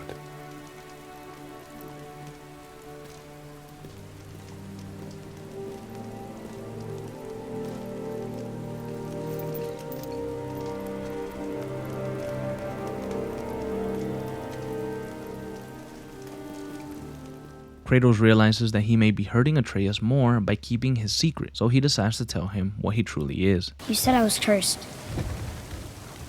You think I'm weak because I'm not like you. I know I was never what you wanted. But after all this, I thought maybe things were different. You do not know everything, boy. No. But at least I know the truth now. The truth. The truth. I am a god, boy. From another land far from here. When I came to these shores, I chose to live as a man. But the truth is, I was born a god. And so were you.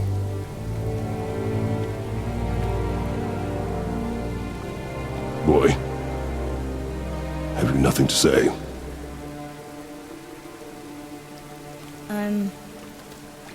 Can I turn into an animal? Can you turn into an animal? No. No, I do not think so. I'm a god. Mother knew? She was a god too? No. She was mortal, but she knew my true nature. I'm a god. Why did you wait so long to tell me?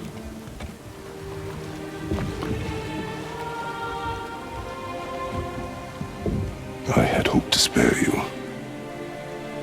Being a god, it can be a lifetime of anguish and tragedy. That is the curse. What sorts of things can I do? Can I fly? Or turn invisible? I don't feel like a god. I do not know the reach of your godhood. But over time, we will learn.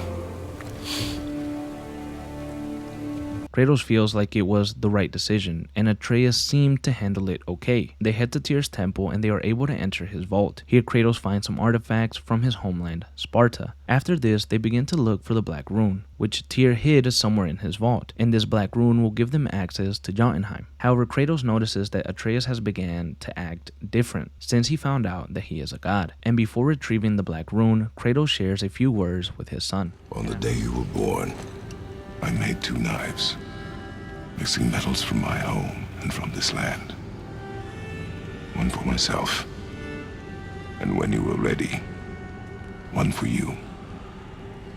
Today is that day.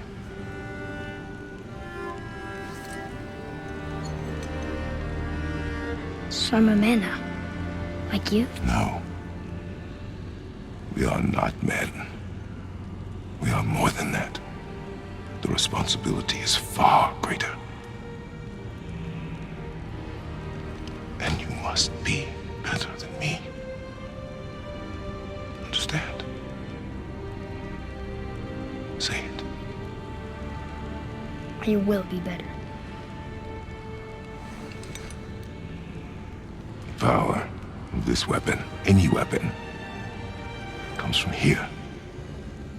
But only when tempered by this.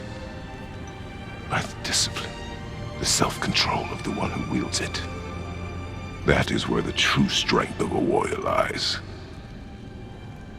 You must never forget that.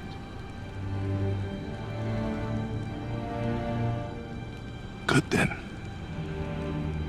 Come.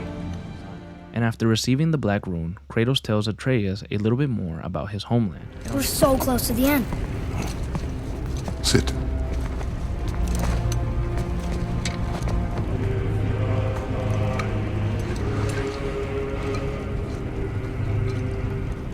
and wine.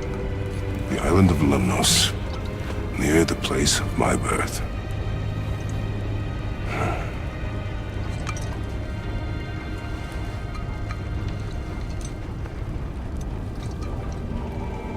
Lemnos. To a journey's end. Really? Smells like rotten eggs. Is it still good? Possibly.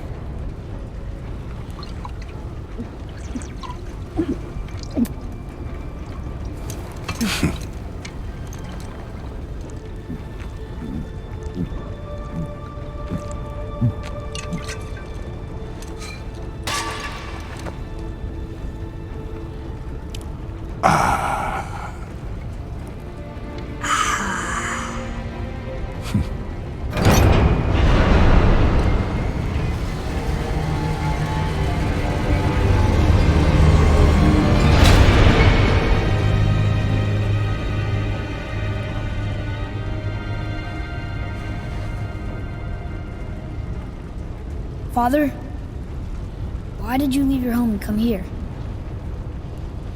Does it have to do with the other gods there? It's just, you hate the gods so much. But Tyr proves that gods can be good. And you're good. You only killed those deserving, right?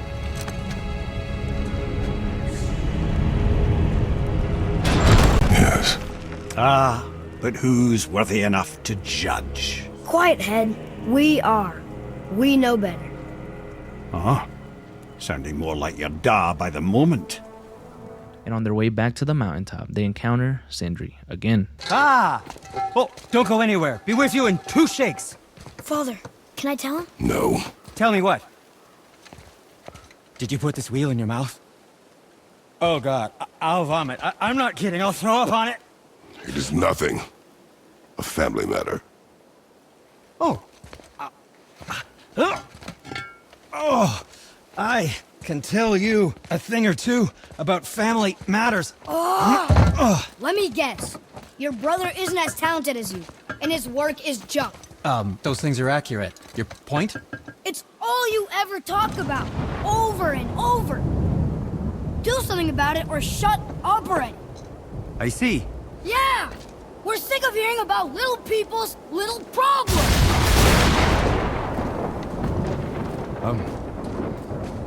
All right. That hurt a little. Let's have a look at your gear then.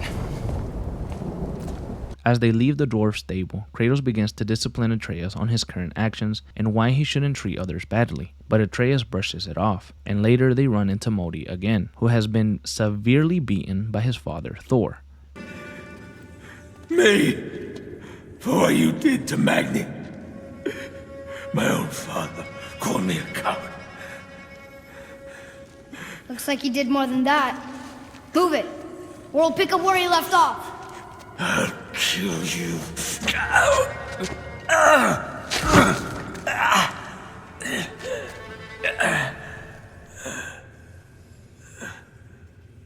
No.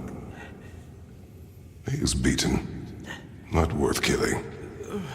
He should pay for what he said about Mother. I said no. But we're gods. We can do whatever we want. That's what I said to your mother, right before I gave it to her. What are you doing? This is a much better knife than Mother's.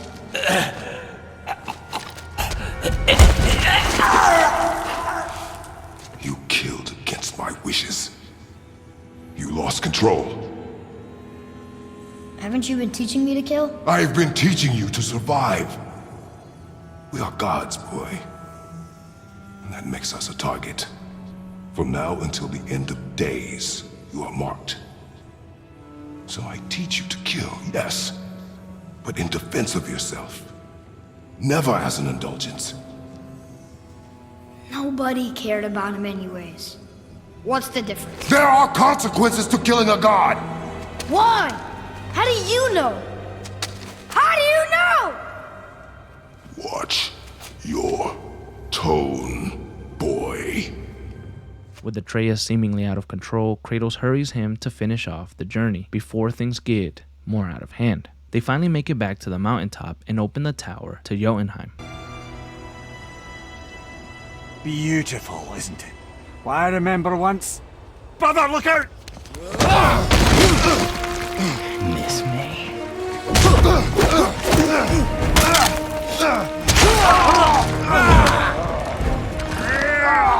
Run, boy! Cross the bridge! No! I'm a god too! I can do this! Get off him! Really?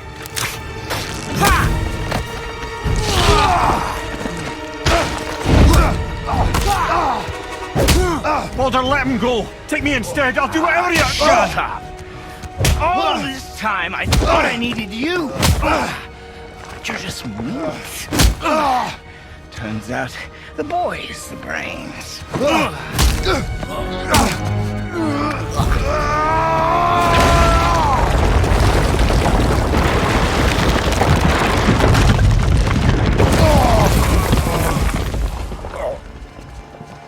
No! You broke the gate! That was our only way to Jotunheim! Stupid son of a bitch!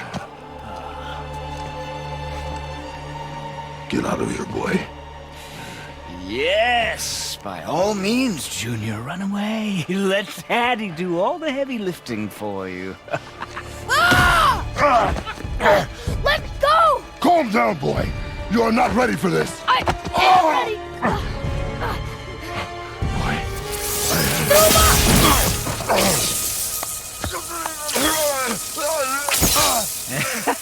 And here I thought my family was fucked up.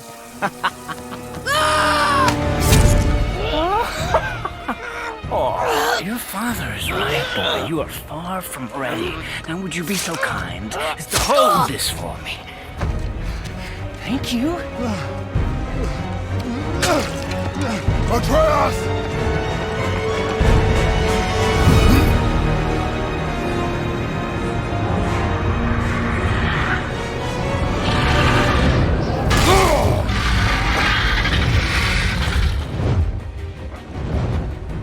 Don't you know when to give up?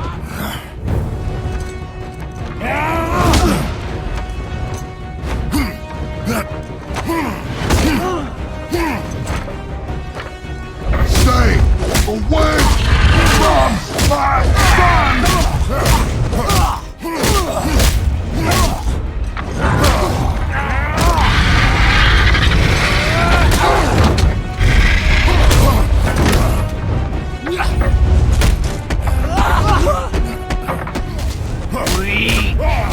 You won't stop me! I will break you! Why won't you die?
Who's activated the bridge? Hey, I asked you a question!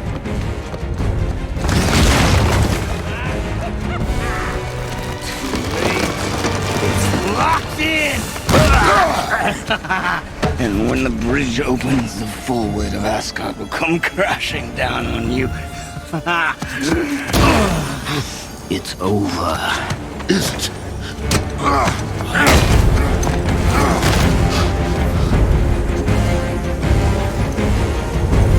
So be it.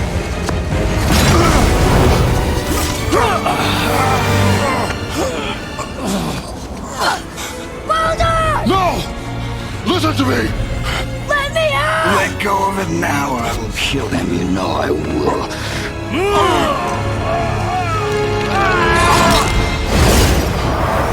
What did you do?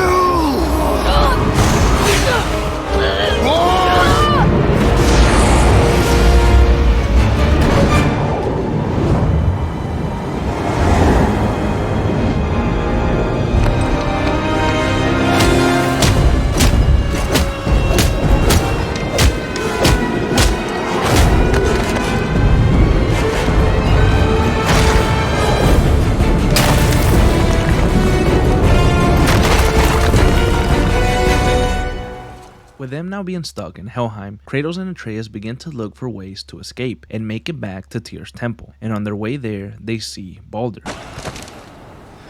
I would never stay out of sight. Listen.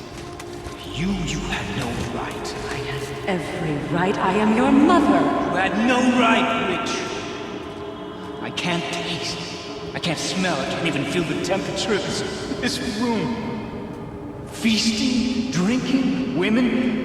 It's all gone. You never Gone. feel pain again. Death has no power over you now. You would rather die? And never feel again? Yes. I would rather die. Yes. Take it away. I can't. Please take it away. It doesn't work like that. Son, trust me, in time, you will thank me. You will thank me. Come on.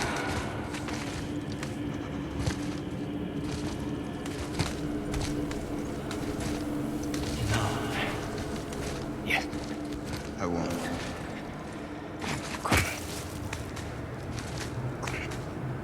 Ruined my life. Honey, we can figure this out. I promise. Trust me. I know how to.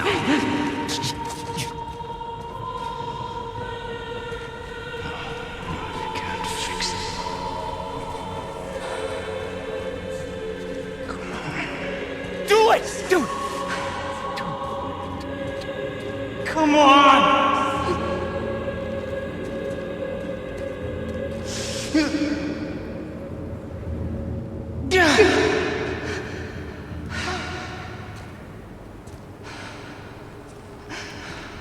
Coward.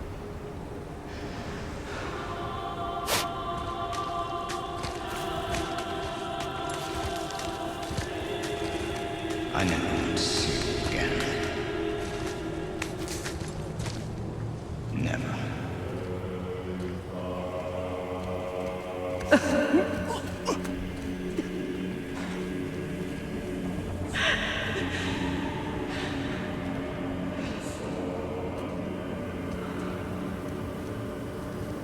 What you did to me.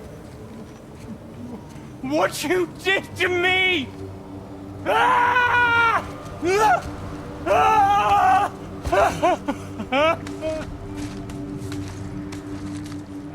Freya is his mother. Why did you keep this from us, Head? Would you believe it slipped my mind? I would not. I'm at a loss. I assure you have no reason to keep such a thing a secret. There's the boat. We will speak more of this. With the realization that Baldur is Freya's son, Kratos' guard is immediately up. They quickly find a bow and they begin to leave Hel. However, Kratos is plagued by Zeus again. Helheim is playing tricks on the Spartan, and this time Atreus gets a glimpse into his father's past. It is time, my son. Look around at what you have done.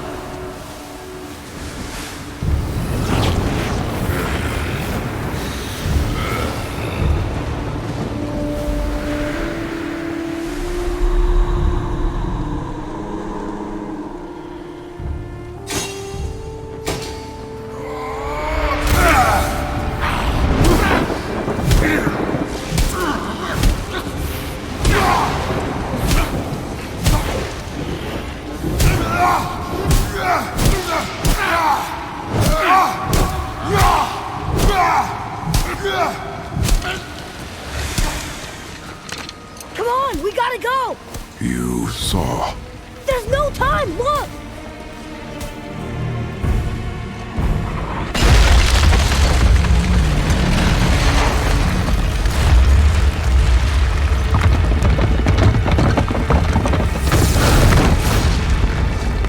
I have a plan!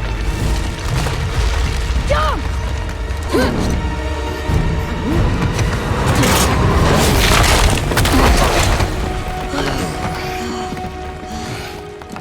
However, they stumble upon a secret chamber of Odin where the Allfather has been searching for a way into Jotunheim, and Mimir is able to find the clue that Odin had been missing for years. They head back to Midgard to see Brock and ask for his help in making the key that they need. However, when Brock refuses, Sindri appears. Even if I wanted to make such an insignificant gewgaw, I'm liable to chink my tools working on something so delicate and ladylike. Then shingle it.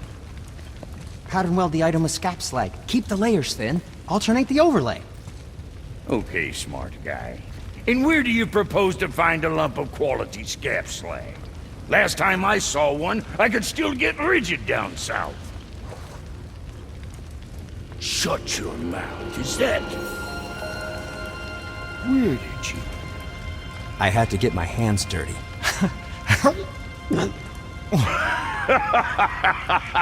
Well, don't just stand there. Let's do this. What? You're fine with working on something that's not a weapon? Oh, hell, why not? What? I can grow too. Oh, watch the spine. Keep your wrist loose. No, you keep your wrist loose. Yeah, I need more heat here. Coming up. You gonna temper that steel longer? You don't need to. I triple quenched it with Drago oil. See? How inventive. And sanitary. You clever little beaver. Never too late to learn a new trick, is it? No, it's not. Yeah. Here it is. Nope. Don't forget this.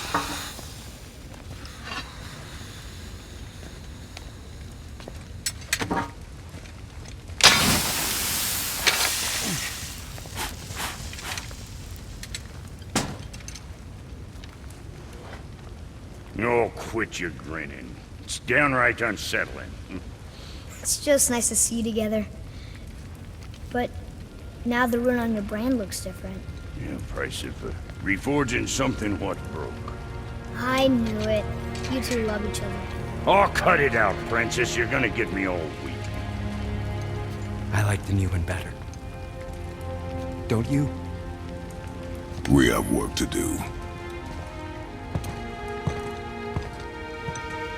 With the key in hand, they head inside of Tyr's secret room, where they find the secret door and a black travel rune that can grant them access to the realm between realms. Here, Tyr hid the Tower of Jotunheim, so no one else would be able to find it, and once they head inside and attempt to open the gate to Jotunheim, they realize that the travel crystal is missing, and they need Mimir's other eye to access the gate. They figure out that this other eye is in Jormungandr, and once they head inside the belly of the snake and retrieve it, the giant is attacked by someone and they are spit out of Jormungandr's mouth.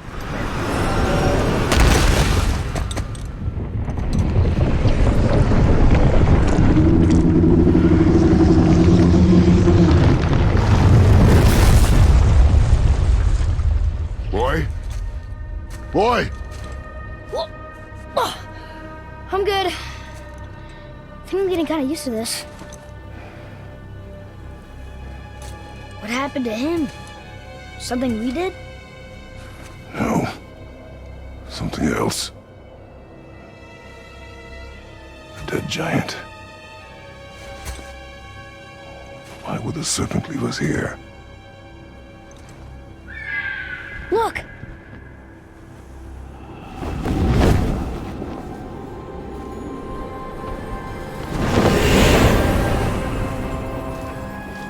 Freya. We can still trust her, right? Until we know for certain, keep her distance. The world's serpent. What's happened here? We hoped you would know. You are far from home. I'm looking for my son. The two of you. You helped me see things more clearly. You do not know where he is then? No. but the woods and fields speak his name. I know he walks here in Midgard. When did you see him last? Long ago. Before you were even born. Why are you standing so far from me? What's wrong? Something's happened. There!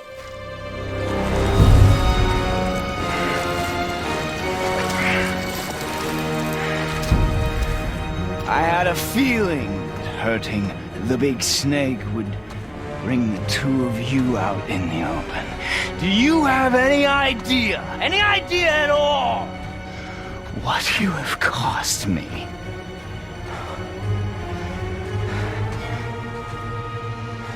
My boy.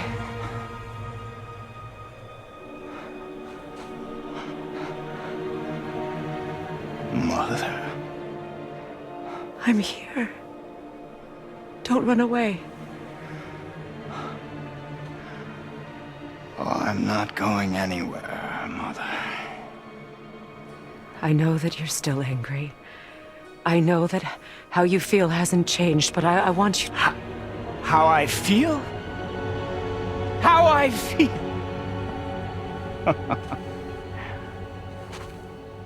I've spent the last 100 years dreaming of this moment. I've rehearsed everything I ever wanted to say to you, every word, to make you understand exactly what you stole from me. But now, I realize I don't need you to understand anything. I don't need you at all. No, back off, Kratos. This has nothing to do... This path you walk, vengeance, you will find no peace. I know. You... I'll deal with you later. But family first.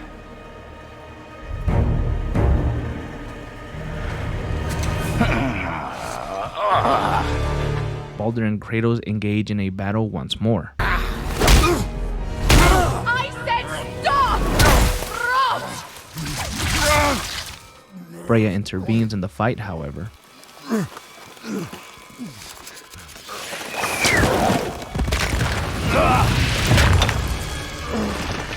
You might want to turn away, boy.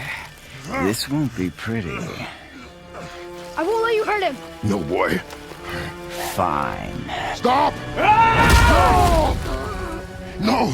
Atreus! You're bleeding. Breathe, boy. Breathe! Not my blood.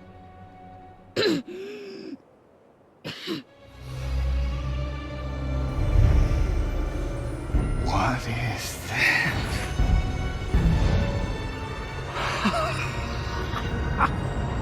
I can feel this. I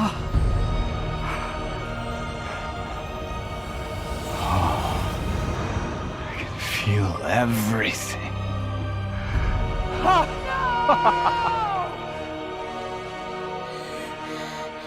He's vulnerable now?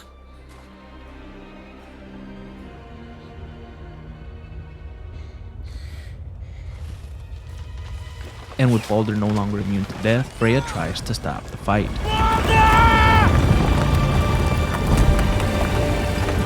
You will not do this!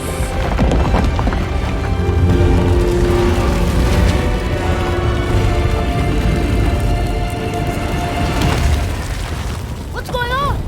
Is Freya trying to kill us? No. Do you hear the wind? We are moving. That arrow. Baldur punched the mistletoe? In the quiver strap, yes. Mistletoe harmed him. Freya said it was wicked. He's more than harmed. The spell is broken. He can be killed. I'm certain of it. It's all coming back now. Now he remembers.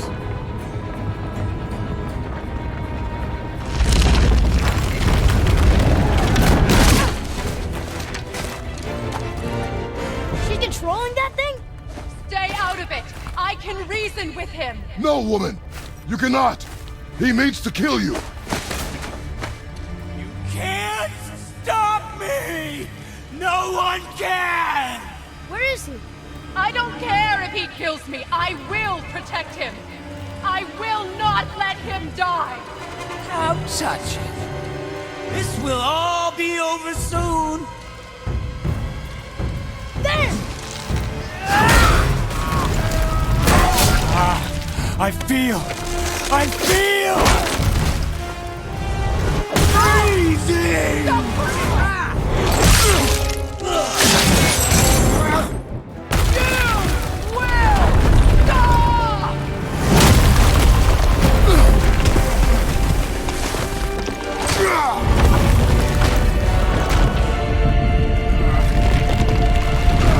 Boy! Crystal!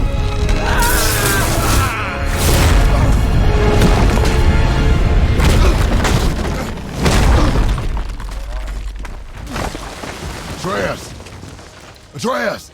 I'm up here! I'm okay! And I'm doing wonderful. I've never felt so alive. Stop this!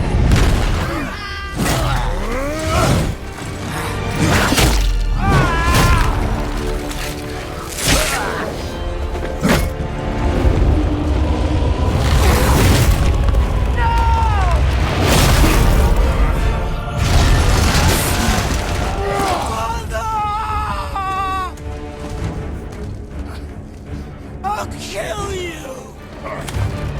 Atreus! Stay away from my son! You don't have to do this! There! Stop him!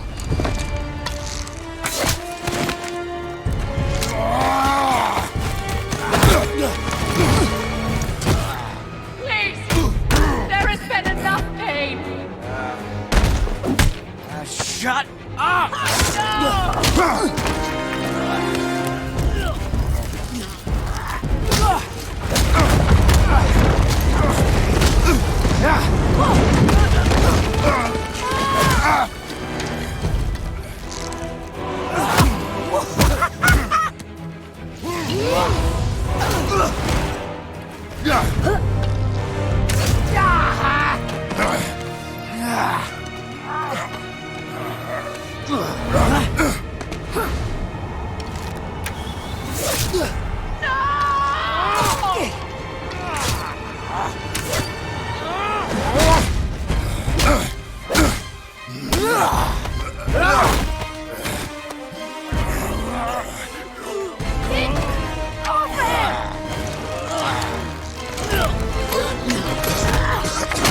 Before you die, I want to thank you.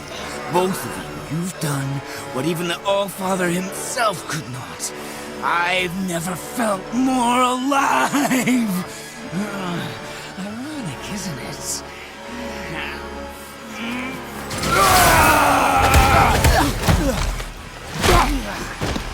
What?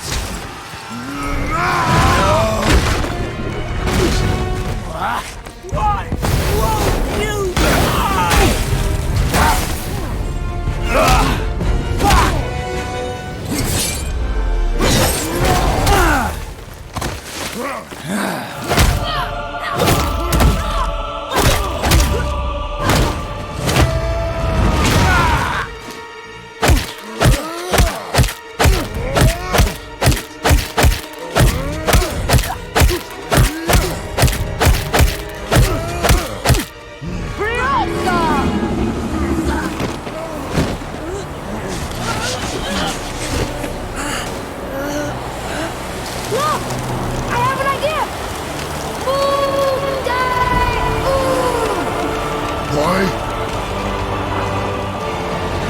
Well done, boy!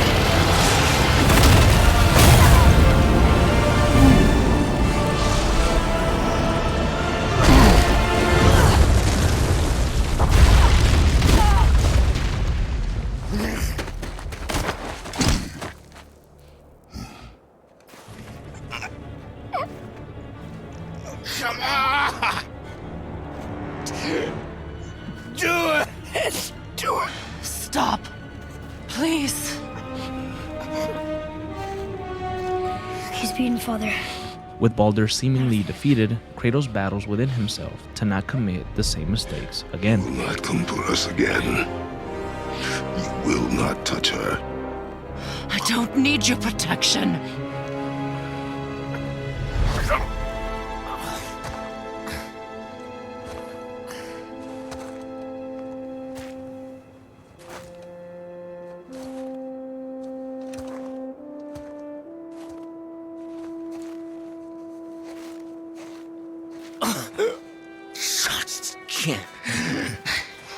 Help yourself. Can you, Mother?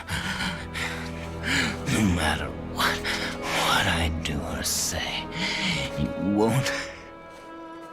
won't stop interfering in my life. I was just trying to protect you.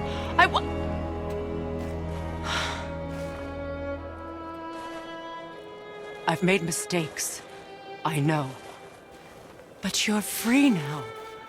You have what you want. Try to find forgiveness. We can build something new. No. We can't. Because I will never forgive you. You still need to pay for the lifetime that you stole from me. I have paid. I have paid.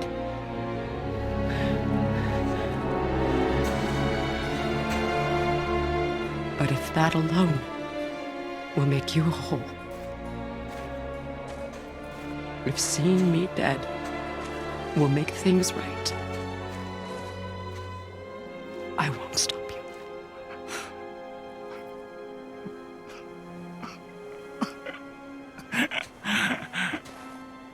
I know.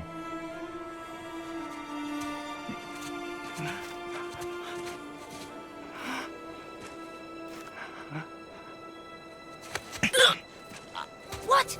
No, Father!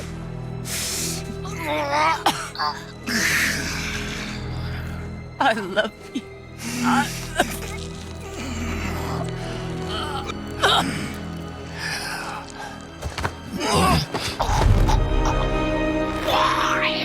Why do you even care? You could have walked away.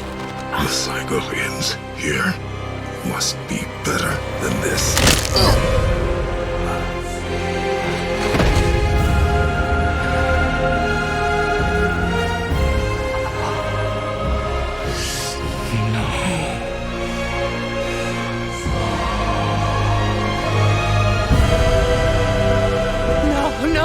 No, my boy! My dear sweet boy!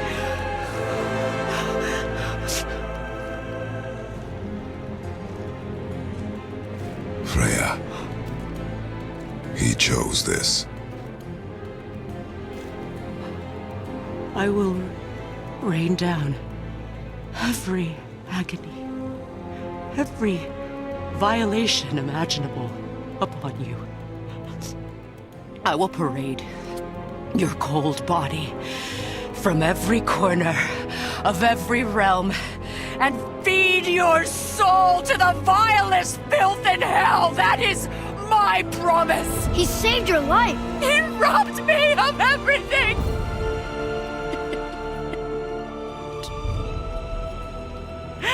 Everything.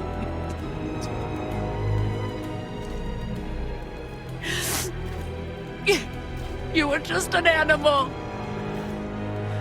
Passing on your cruelty and rage, you will never change. And you do not know me. I know enough. Does he?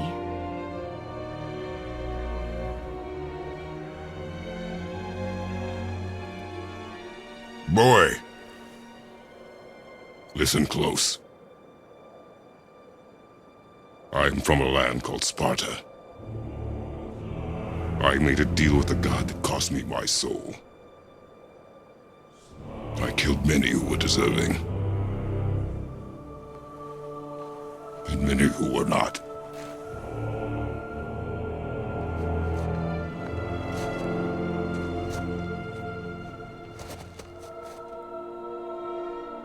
I killed my father. That was your father in hell.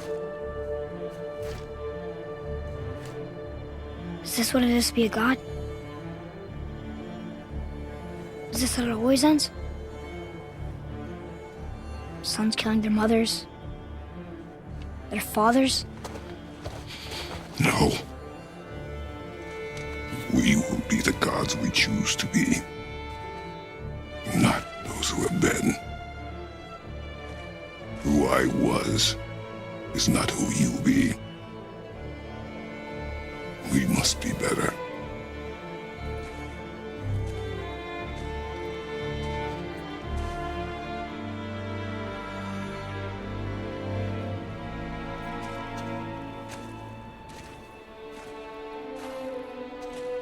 Well, guess we're the bad guys now. In her eyes, yes. But she could never make that choice.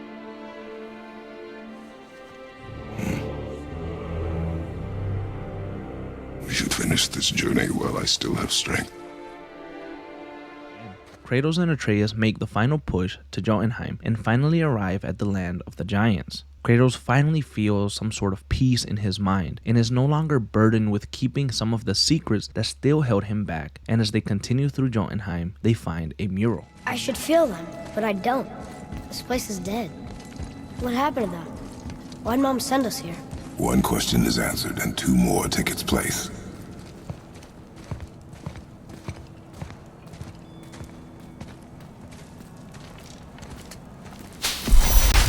Wait! Father! Something's happening!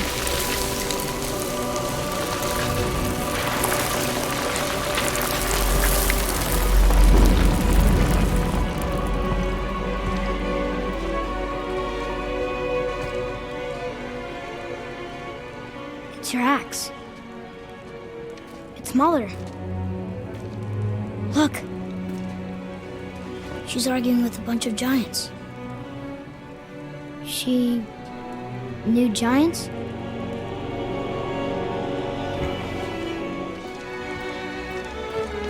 That's us.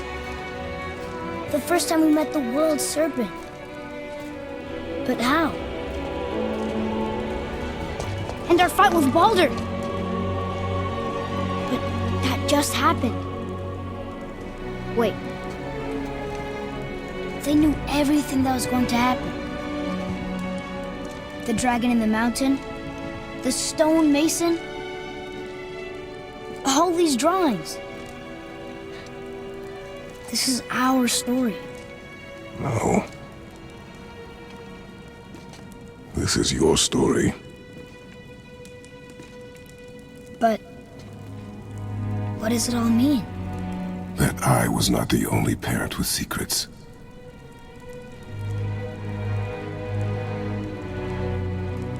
You didn't know. She was a giant.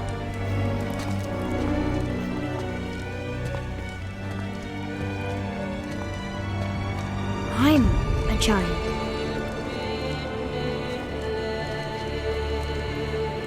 Why didn't she tell us? She sent us here, knowing we would find this. But why not just tell us the truth? Your mother would have had good reasons. Baldur was never sent to find me. He was tracking her all along, not knowing she was only ashes. If she had a plan for us, I trust it. Whatever it is. Besides, she hasn't been wrong yet. Come on. We're so close to the end now. Yes. Yes, we are. The mural depicted Kratos' death and the birth of Jormungandr. Although it is written, fate and destiny have never been able to hold Kratos. and Kratos and his son finally reach the highest peak in all the 9 realms.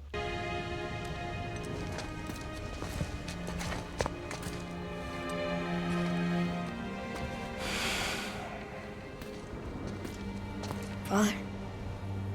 No. We do it together. Son.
Goodbye, Faye. I love you, Mom. The giants. They really are all gone. There's nothing for us here. Come.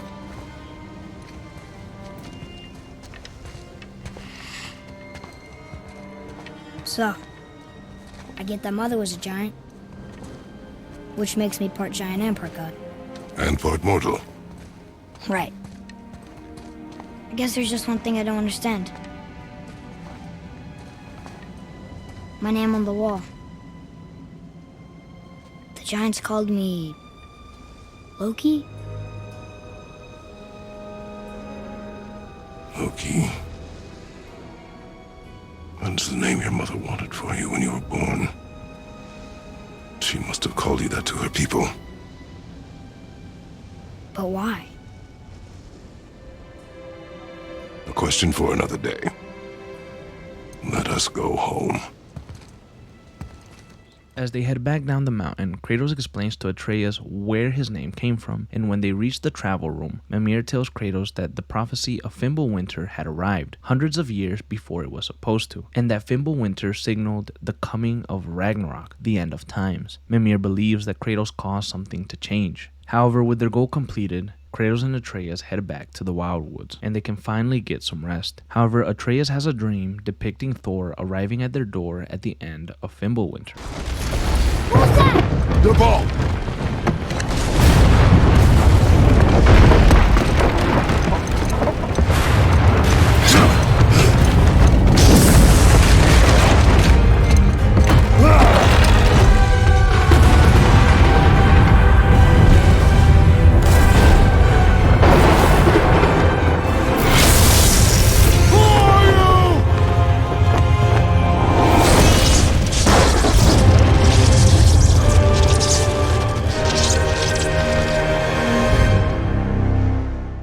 Fast forward 3 years later. Atreus has grown much since his first big adventure with his father, and he is now 14 years old, but he is on a path that he cannot stray from, and Kratos is once again on a journey to change fate. We begin God of War Ragnarok.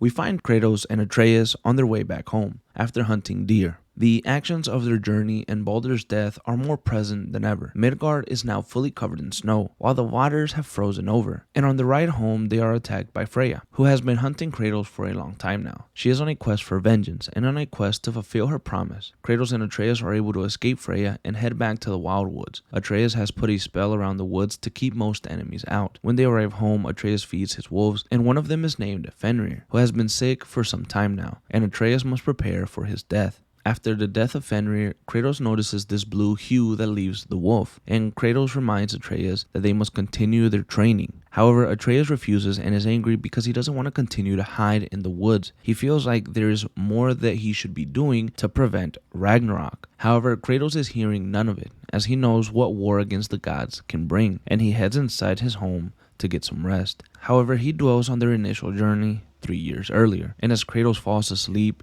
he dreams of Faye. Faye? Faye! Faye! Time is running out, my love, and there is much to do.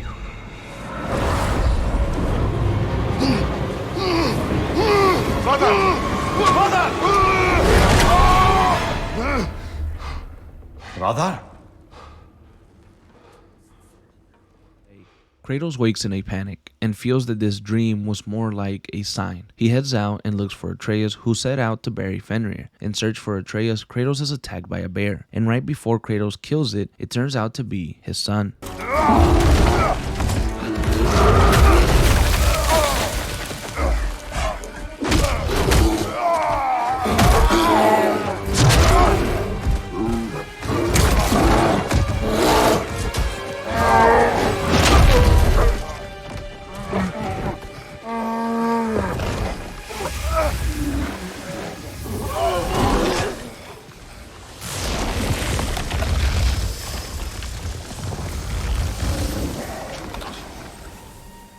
Atreus! Atreus!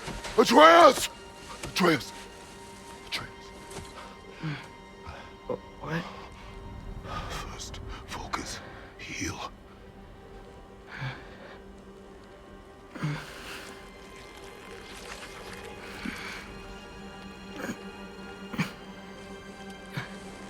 What happened? You do not remember.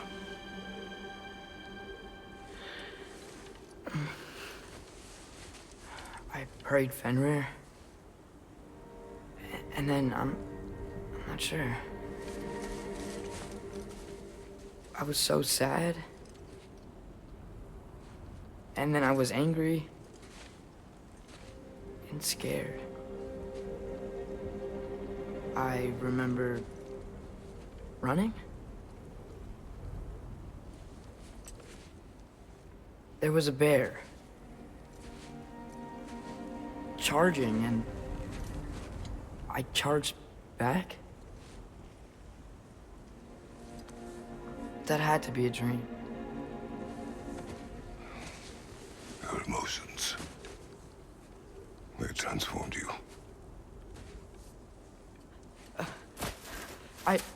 I didn't know I could do that. You did not do anything.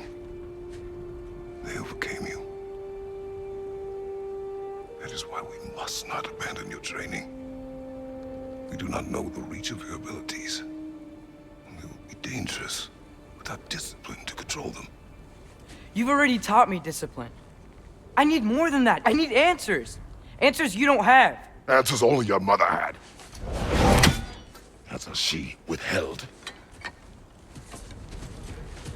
What if there was someone who could help us? Someone that could give us answers about the giants and who Loki's supposed to be. Atreus. Wouldn't it help to understand what I'm becoming? Atreus! Listen to me.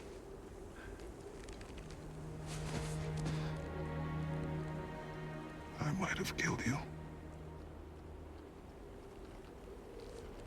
Until you learn control, we will take no unnecessary risks. Inaction is also a risk. You taught me that. Stop thinking like a father for a moment and start thinking like a general. No!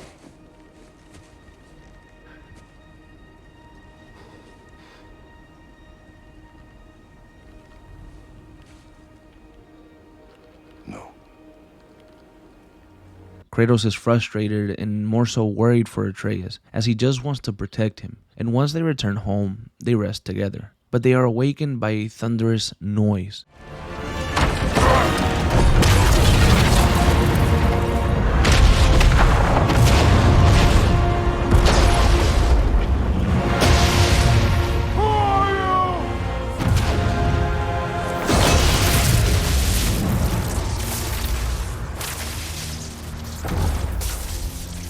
I come in?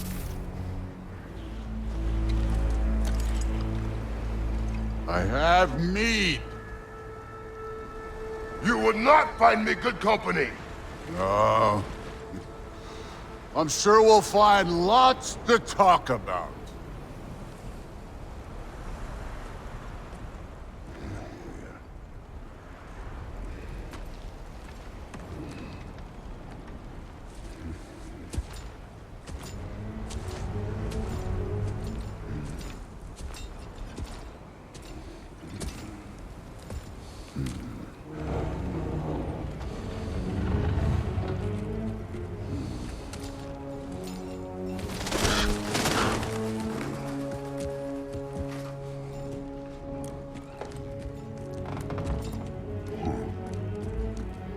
Nice place.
You could have told me before I poured. Why are you here? Just, being polite.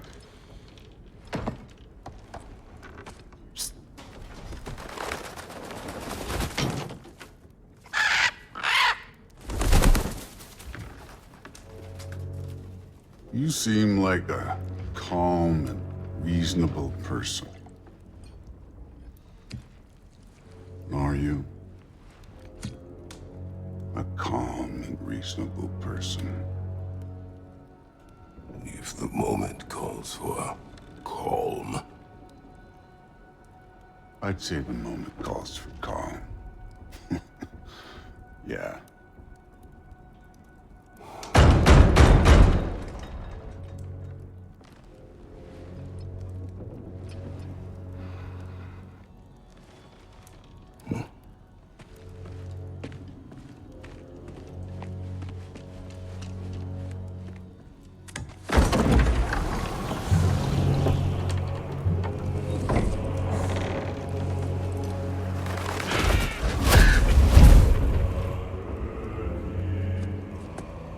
You know who I am?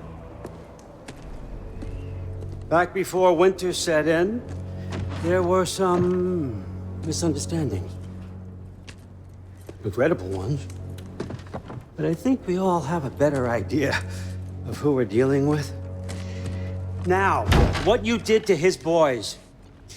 Self-defense. Dying is what we Aesir live for. And let's be honest, they were kinda useless. But Baldur, he had value. He was my best tracker, my closer. Yeah, his mind was gone, sure. But he had his uses, and now he's gone because of you. You follow me?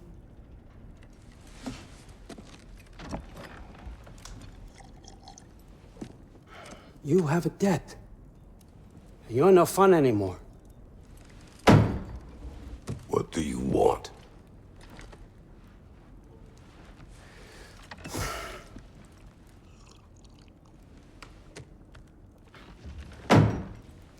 How about peace? How does peace strike the esteemed, retired god of war? How about we just don't kill each other? How about you stay home, kick up your feet, seek no quarrel with me, and I'll have none with you. course, it means that that one has to stop his search for Tyr. Yeah. We know what you've been up to. Stop it. Tyr's old ways are dead. He is dead. You understand? And then that's it. Then we're square. Shit, I'll even sweeten the deal. I'll let you keep the prisoner that I know you stole. That's right. I know you're in here somewhere, you silver-tongued little shit. Why should we believe a word of you? What have your promises ever been worth? There he is, my old partner in crime. He's lost weight. If he tells you snow is white, he's lying. What kind of wisdom is that? Can't the smartest head alive see past himself? See that we all want the same thing? All right. Here's a deal I know you can trust. I'll settle your debt with my ex. Keep Freya off your back. Keep your boy safe. That's really all you want, isn't it? So what do you say?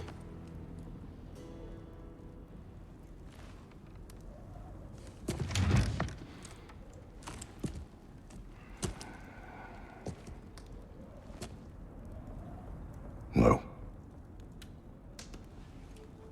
Kratos and Thor engage in battle. The hits of Thor are as hard as Kratos has ever felt, but he still holds back and tries to control himself the best that he can, and Thor notices this and it angers him even more. However, Thor is holding back as well, and the fight reaches its ending right as it was beginning. I see why my sons fell to you. Even this lesser version of you. But I am not my sons. And your boy, Allfather, has plans for him.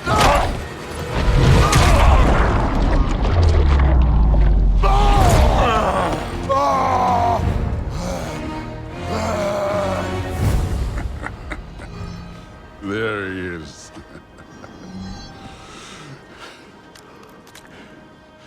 There's the god of war. Consider your blood debt paid. Be seeing you.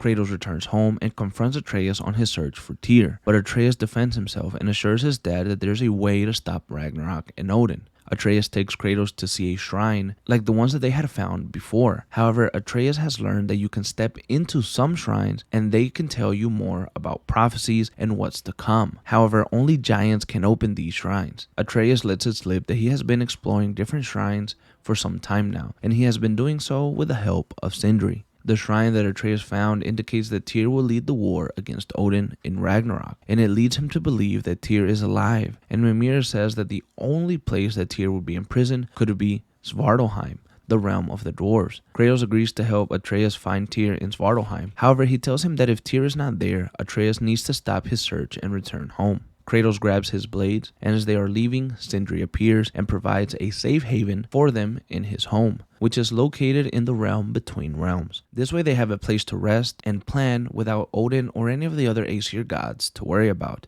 With the help of Brock and Sindri, Kratos and Atreus are able to open travel between the realms again, and they head to Svartalfheim in search for a dwarf named Durlin, who once upon a time tried to start a rebellion against Odin with the help of Faye. They believe that he may know something about Tyr's imprisonment. Once they find Durlin, they approach him. Here to collect on something, pal? Think parading a severed head around on your hip is gonna scare me into somehow approving estrogen secretion proposal, eh? We are looking for a prisoner of Odin's. He's being kept in a mine somewhere. Some friends of ours said that you could help. Where did you get...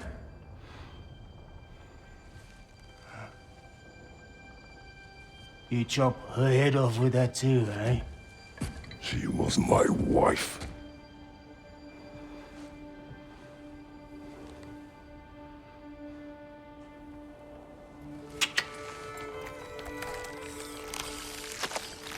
Dina and I wondered where she went after our little coup here failed. Failed? Yeah, come. Failed. Faye is dead.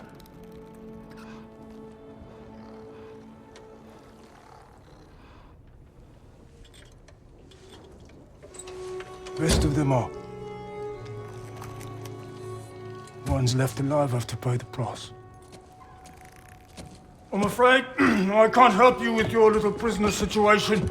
But he could have answers on how to stop Odin. And free Svartalfheim from the Aesir. Now, I'm not in the business of crossing the All-Father anymore. Right, before you go.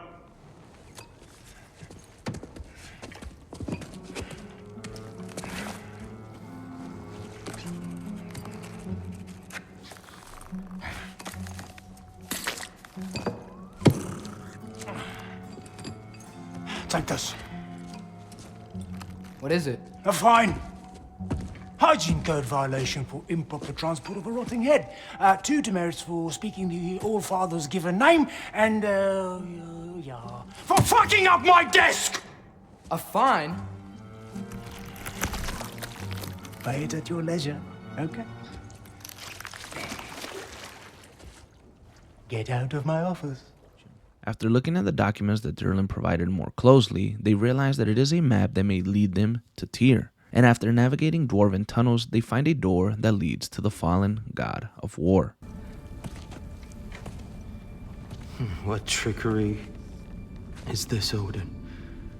What game do you play with me now? We're not with Odin. We're the good guys.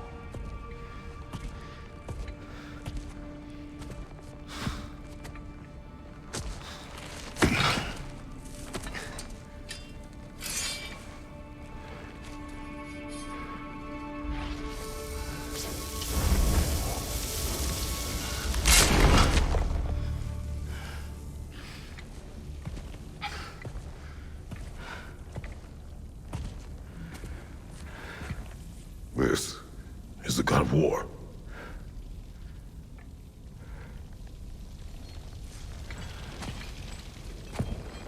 Those blades. I know you.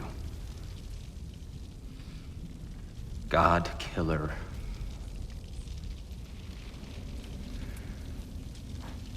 Have you come for me now? Only to free you. Stay away. Rather, let me try. Tyr. Look, you know me, don't you? You killed Mimir! No.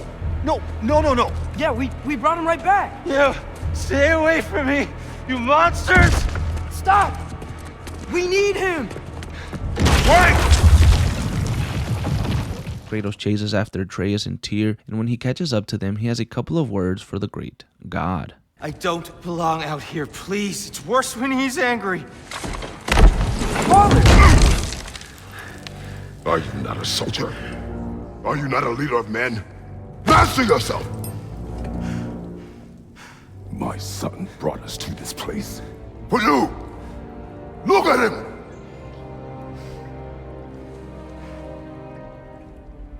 You? Why? You don't know me. I know what you stood for. You helped the Giants. We're returning the favor. We? We are leaving. Are you coming with us?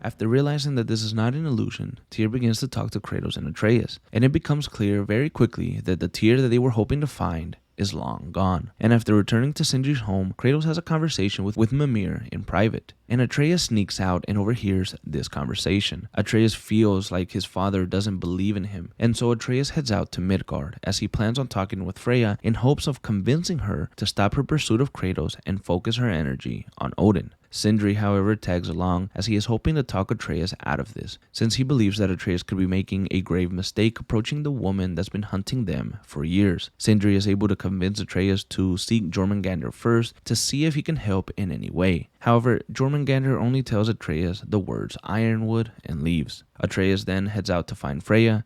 Freya! You should have stayed with Sindri. Wait! Stop! Your father. Where is he? Not here! He sent you? No! He doesn't know! You shouldn't have come. He took my son. What makes you think I won't do the same? You're better than this!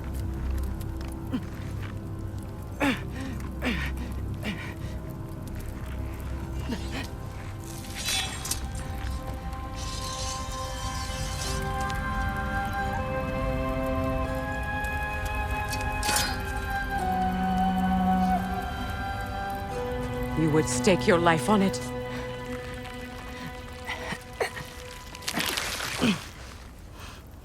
What do you know of me? I know you haven't killed me yet. So while you're thinking it over, why don't you let me go and I can tell you why I came? You mean to plead for your father, save your breath. His fate is sealed. But you know who's to blame for everything. I cannot get to Odin. Nor do I need to. Ragnarok will take him. Yeah? Well, what if I told you that he came to Midgard? He came to us. Offered peace if we don't move against him. Claims Ragnarok's already been averted. He lies. Maybe. But if you know Groa's prophecy, you know it depends on an army of giants. The giants wait for war in Jotunheim. No. I've been there. There is no giant army. There are no giants at all. Just me. You.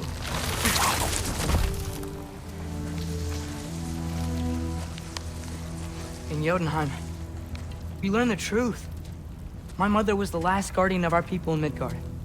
And that's not all. The giants have prophecies about me. They know me as Loki.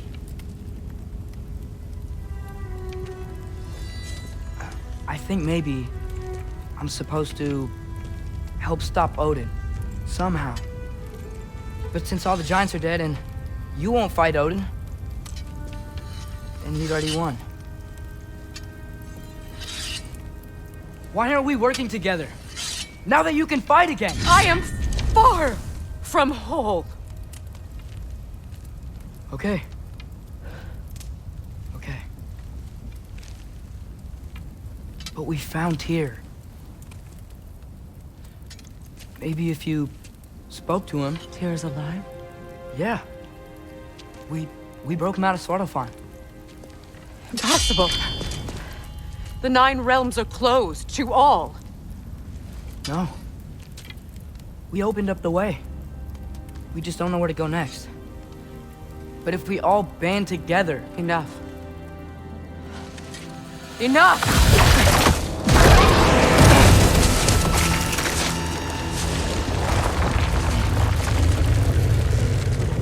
Leave this place. Go and do not return. Go before I change my mind. Do not expect the same mercy for your father. After leaving Freya, Atreus returns to Sindri, and Sindri tells the young giant about a secret that he's kept for a long time. Long before you were born, there was an accident at the forge. Brock died. I couldn't accept it. I went to the Lake of Souls in Alfheim to steal him back. Legions of souls tried to stop me. I can still feel them crawling all over my skin.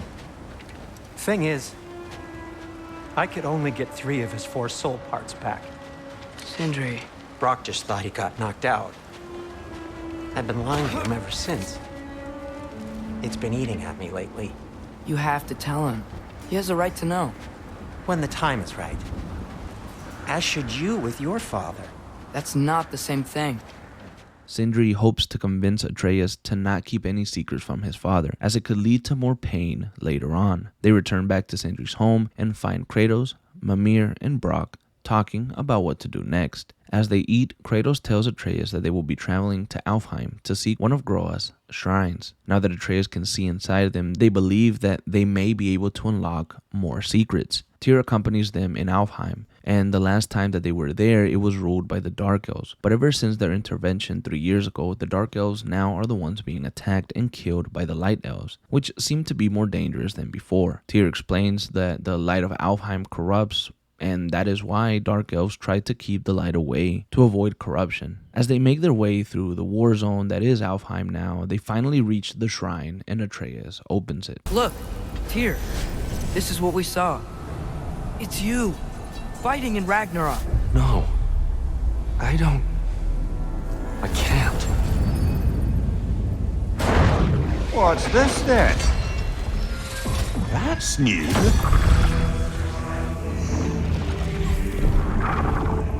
Asgard is destroyed?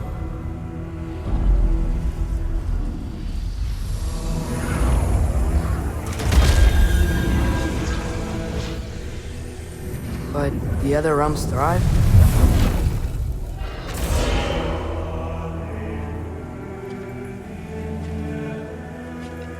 And Odin dies.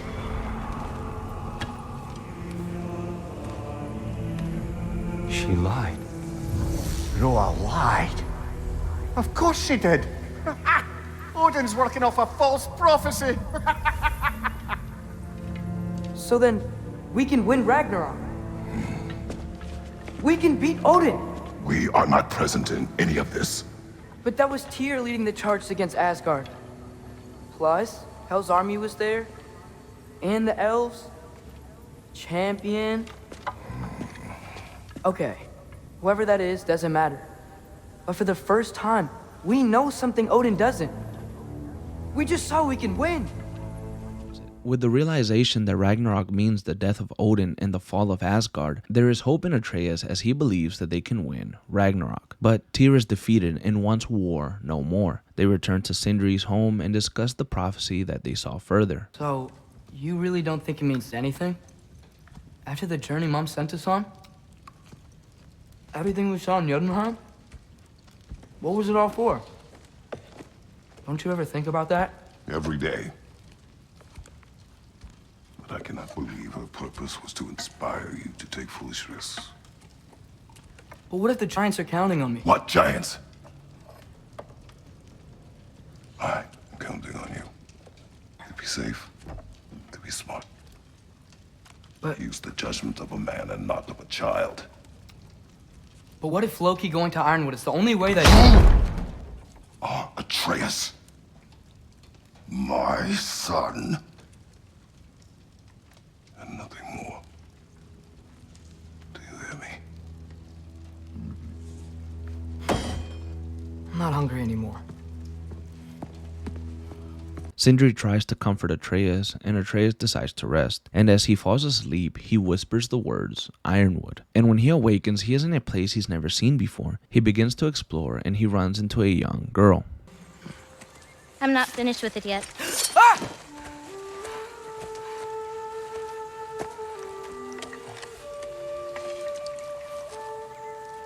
The paint is made from the bark of the ironwood trees. They absorb the memories of the forest so that the paint remembers too. Memories of the past,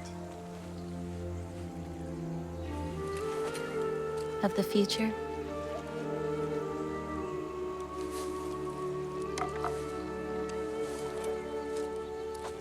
I'd hate to get blood on it.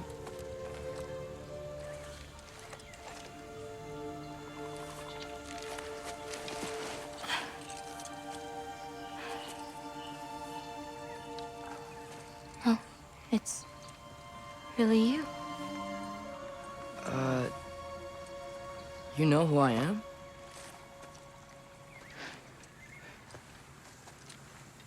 What's wrong?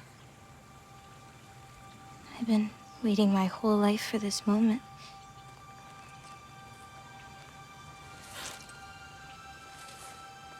Huh. You look weirder than I imagined.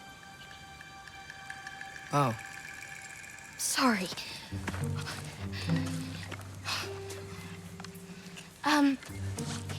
Was that mean? Kind of. Damn it. I'm already messing this up. It's just you're the first person that I've talked to in a very long time. And weird can be good. Thanks.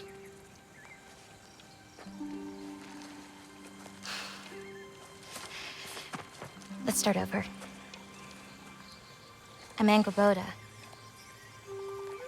You must have a lot of questions? Yeah. Where Follow are me. we? You'll get your answers soon enough. Well, some of them. Atreus realizes that he is in Ironwood, and Angerboda takes him to her home and shows him the shrine that they found in Jotunheim 3 years earlier. I've seen this before. Where we scattered Mother's ashes. It was on the wall. Everything had happened already. Just the way it said. But this part was damaged. Oh, that's us. It's in the bag.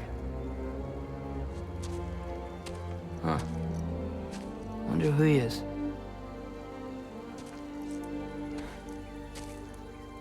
Wait.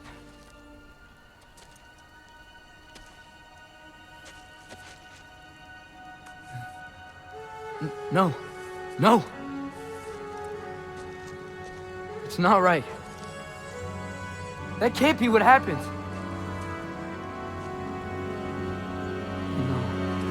No. No. No. This isn't real. Ironwood's not real. Ungar's not real. None of this is real! Ah! Hey! Whoa, you're okay! You're okay. It's all alright. It'll be okay. Look at me. Hey, calm down. Calm down. It's fine. Just breathe. Hey, breathe. Good. That's good. See, it's okay. Let go. Come on back.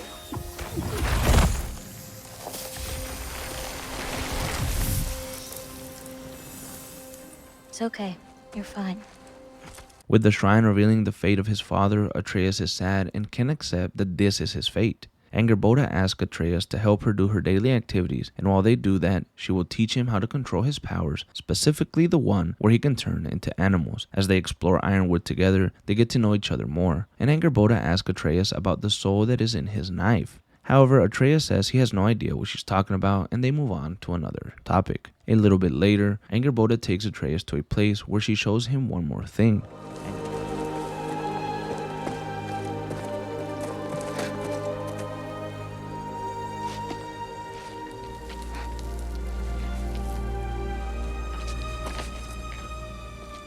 Oh, more marbles. Wait, you've seen these before? Not these, but I found a few in Midgard. Where? Inside your mother's murals. Oh, but that's... There are more out there. What are they? Just look.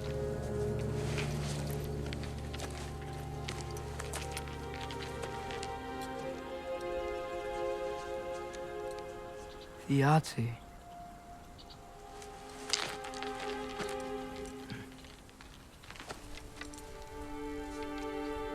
Brother? Hey, careful.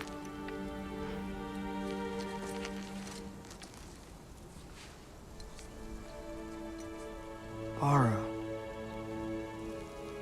Giants. These belong to the Giants? These are the giants.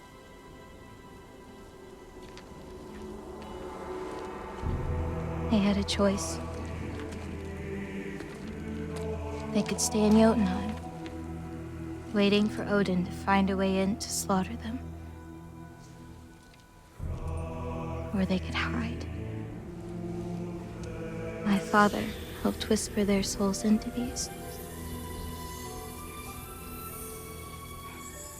And before he died, he passed them on to me. It's within these. They found peace.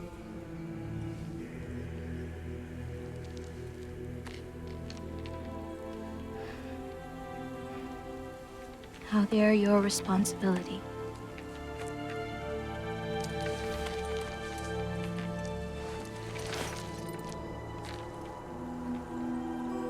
Are you sure? Well, that's what my mother saw. You're supposed to know what to do with them when the time comes. And when's that? I don't know. Let's head back. This is a lot of responsibility. It is. And it's all yours. Hey, you okay? Yeah. Yeah, no, I'm done. I guess. Now that I've given you those, my part in all this is over. You could always come with me. We could fight Odin together. If I was supposed to fight alongside you, I wouldn't disappear from your damn mural halfway through. I understand. Angerboda begins to feel scared and frustrated as her role is now complete, according to prophecy. But Atreus now tries to cheer her up and comfort her. As they continue to explore, they suddenly hear a wolf scream. About damn time. What the? Shut up. Too late to whine now. Now.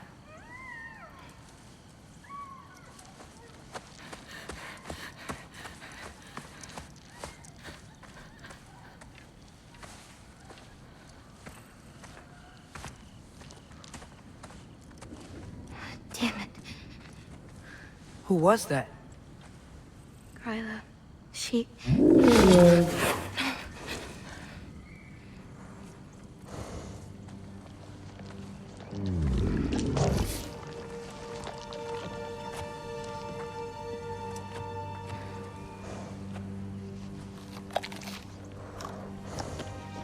What's wrong with it? I can't feel anything. There's nothing to feel. Kryla whispered its soul away.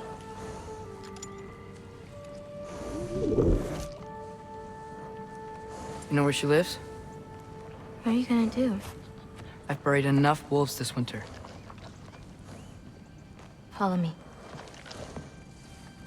Angerboda takes Atreus to her grandmother's home, and then once inside, they begin to look for the injured wolf. However, they run into another animal that has had its soul taken away from them. I can't feel anything. Just like the other one. She took its soul. There's not much more we can do.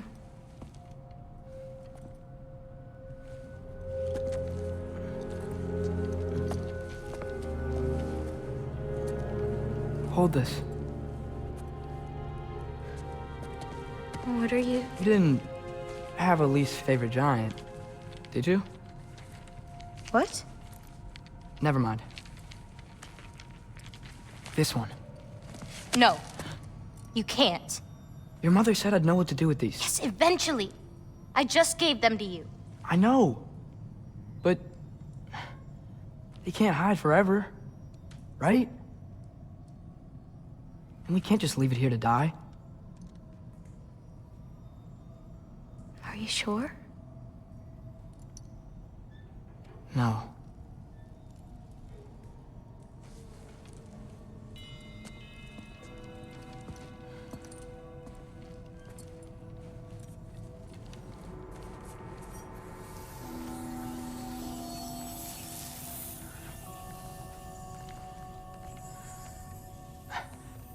I actually don't know how to do this part.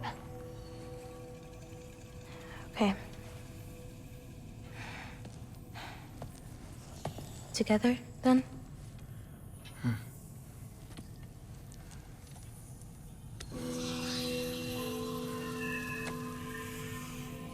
Heck yeah. Heck yeah.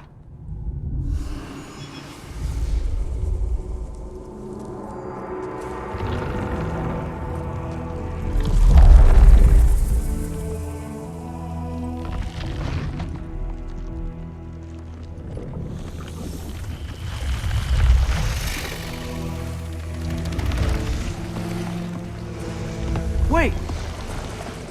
That's it? Where's it going? That even work? I don't know. Atreus is disappointed in what happens and gives the giants back to Angrboda. As they continue to explore the home, Gryla, the grandmother, returns and is about to take the wolf's soul. However, Atreus and Angrboda are able to destroy the relic that she uses for soul snatching, and she can no longer hurt others in Jotunheim.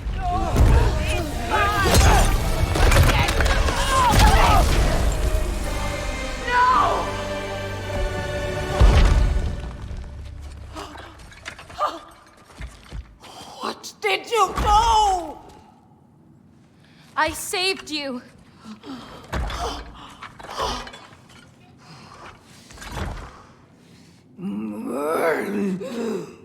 I should have thrown you to the wolves right after I pulled you out of your mother. Get out! Just get out! No. Let's go.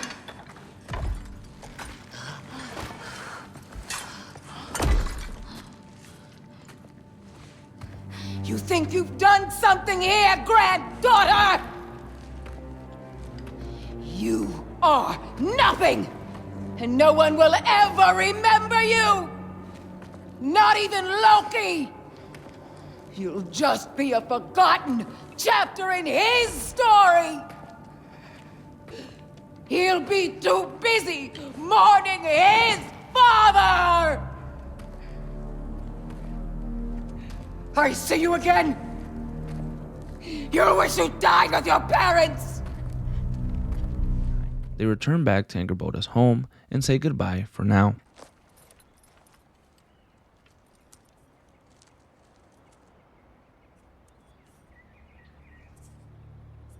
Faye? My mother's? I wish it weren't empty, but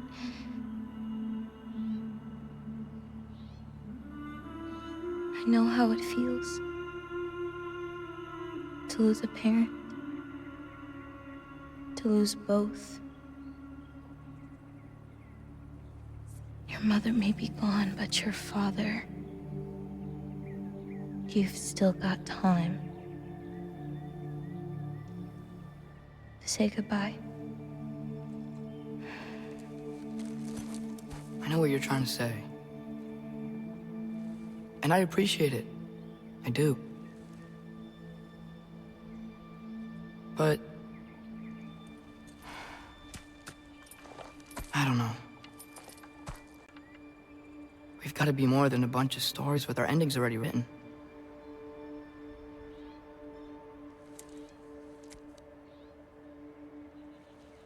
What happens to you now?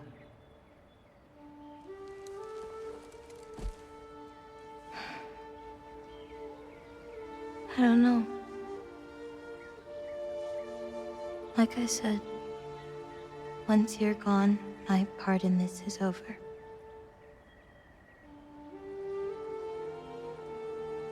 So, feel free to stay.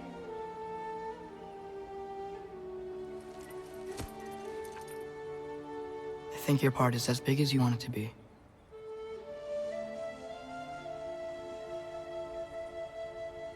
What are you gonna do?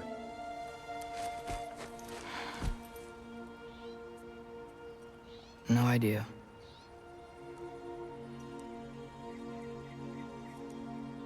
But I can't just sit back and let my dad die.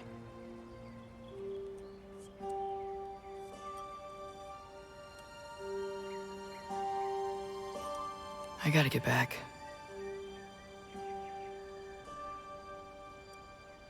Okay. Huh. Stars here are different. No. You just are.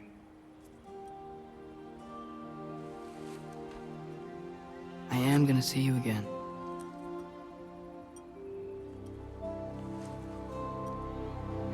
Sure.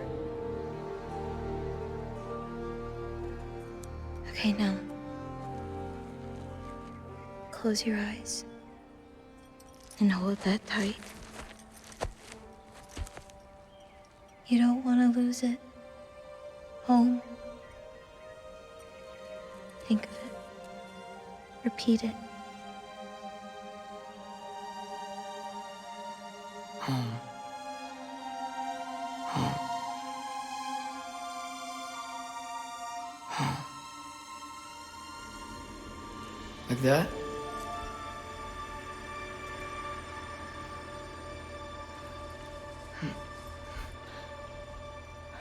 However, Atreus is taken to Midgard rather than Sindri's home, and when he approaches the gateway, his father appears.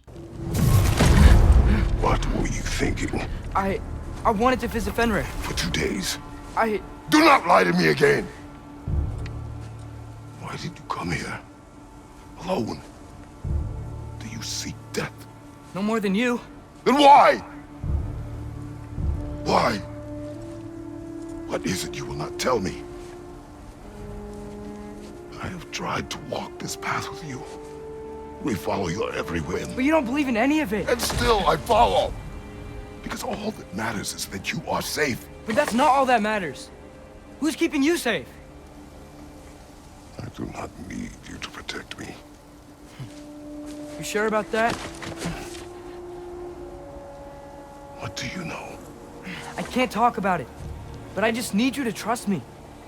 You kept secrets, but I trust you. That is not the same. Why not? You hid things. Mother hid things. You had good reasons, and so do I. As they argue, their conversation is cut short by a Valkyrie that begins to attack Kratos. At first, Mimir believes Odin sent her. However, it is revealed to be Freya. Atreus tries to interfere in the fight, but is calmed down by Kratos.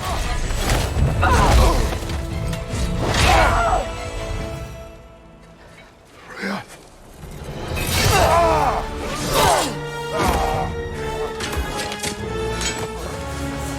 Every agony, every violation imaginable.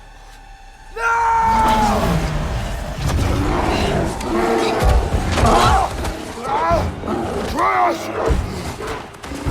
You do not want this! Control your mind!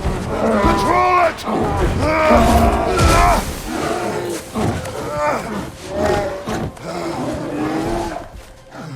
She was our friend.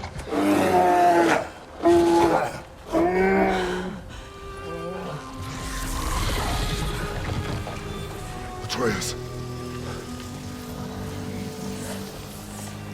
Atreus. My lord.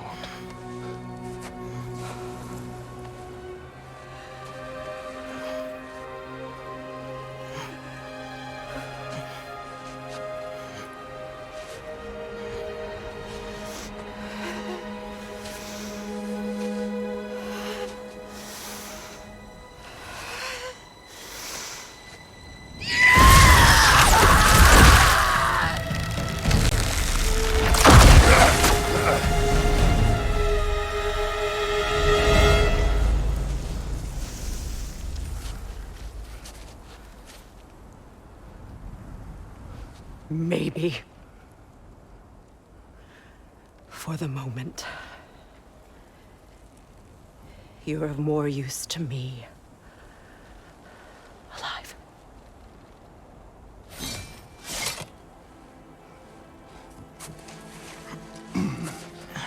Atreus. Home. Home? Really? You will tell the truth when I return. I must set things right. We'll take him.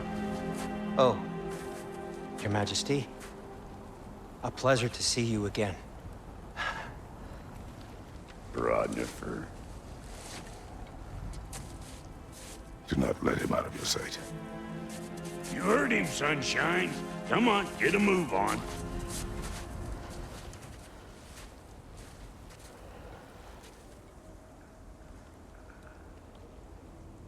What is it you want? I refuse to remain bound to this realm. We travel to Vanaheim. Well, guess it's just us then.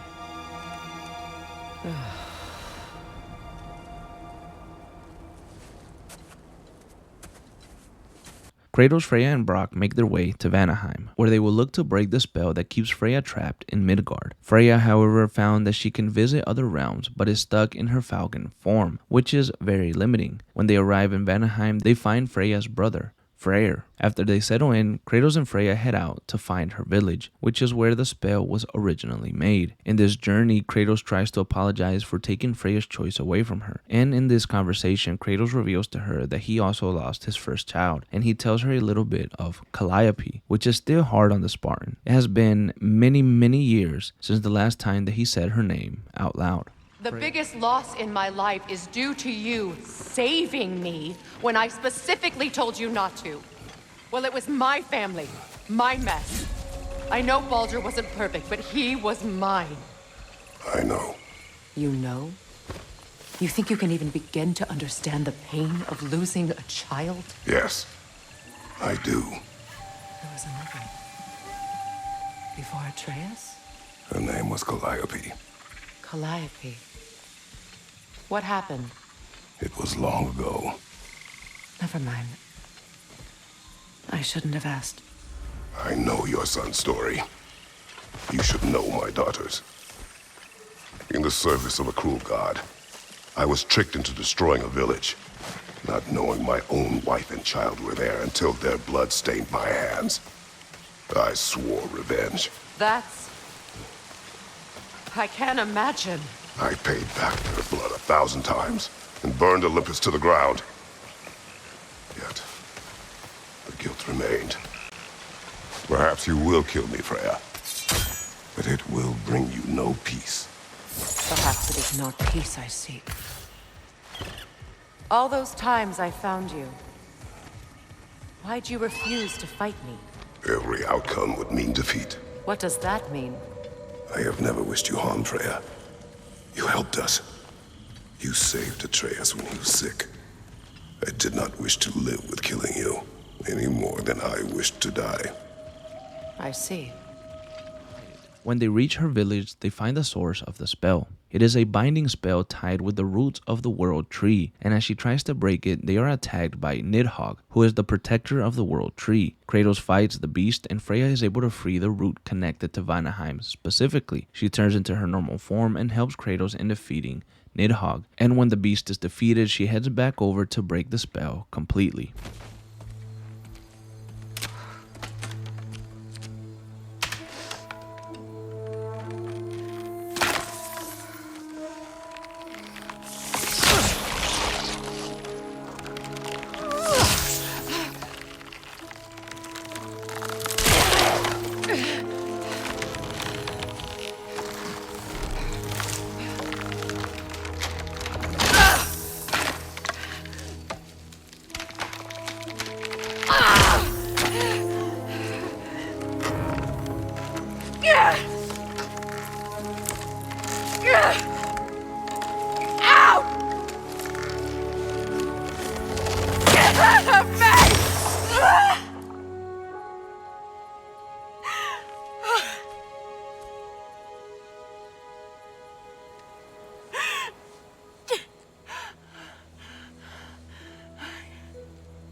Is it done?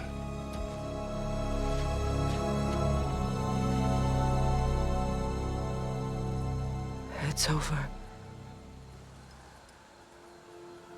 It's really over.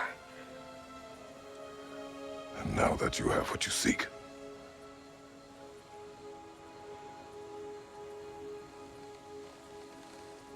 I suppose this is the point where I forgive you,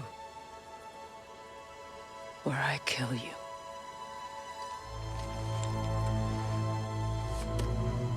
have you decided?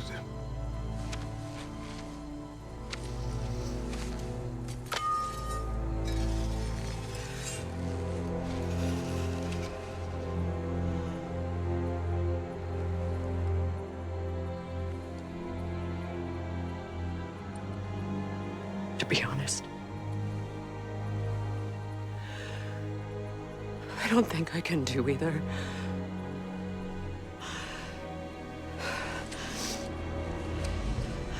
There's still a part of me that is so angry. And it'll always be. It'll always be angry.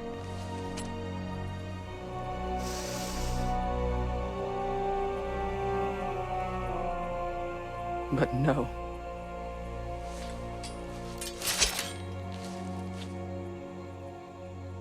You are not the one who needs to die. I do see that.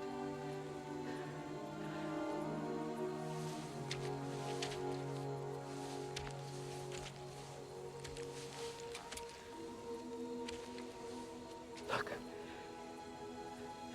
Everything that's happened between us. No need to explain. Not to me. Not for that.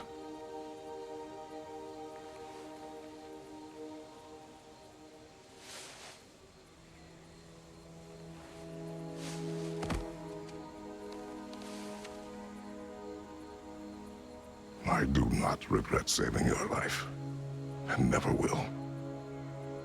But the choice between life and death should have been yours to make. I should not have robbed you of that choice.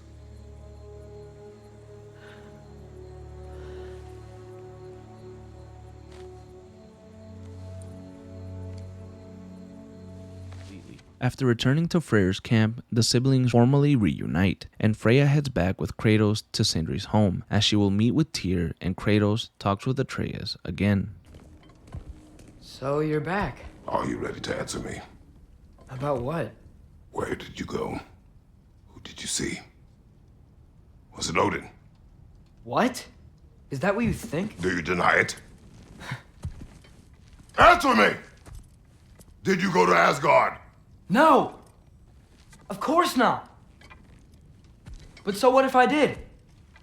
It's my future, it's my life. You are my son! Then why don't you trust me? If you want me to trust you, then tell me the truth. The truth is you're being a complete asshole! Laddie, you know that's no way to change a man's mind. He doesn't have any faith in me. It's fine if he keeps secrets. It's fine if Mom did. It is not fine! Her secrets haunt every step of this path. Oh, okay. So you don't believe in her anymore either? This is not about your mother. What you have done is lie. Wonder where I learned that. That's quite enough. Since when do you always take his side? Since he became the one making sense. Look, I was only thinking about going to Odin, but I swear it's for a good reason. There is no good reason to go to Odin. He'll only cloud your mind. But I'd be going for us. I gotta stop something bad from happening. Something bad did happen. Look at me, at Freya, and Tyr. Odin did this to us. What's got everyone caterwauling all of a sudden? Atreus wants to go to Asgard. Asgard? Get kicked in the head or something? Great. I guess everybody's against me now. You must choose who you are going to be. Are you going to continue to lie and keep things from me? Or are you my son? Choose? I never get to choose. Just leave me alone. Listen. Let go of me! Listen! I said let go! What the fuck? Atreus! It's Sindri. Just Try to keep control!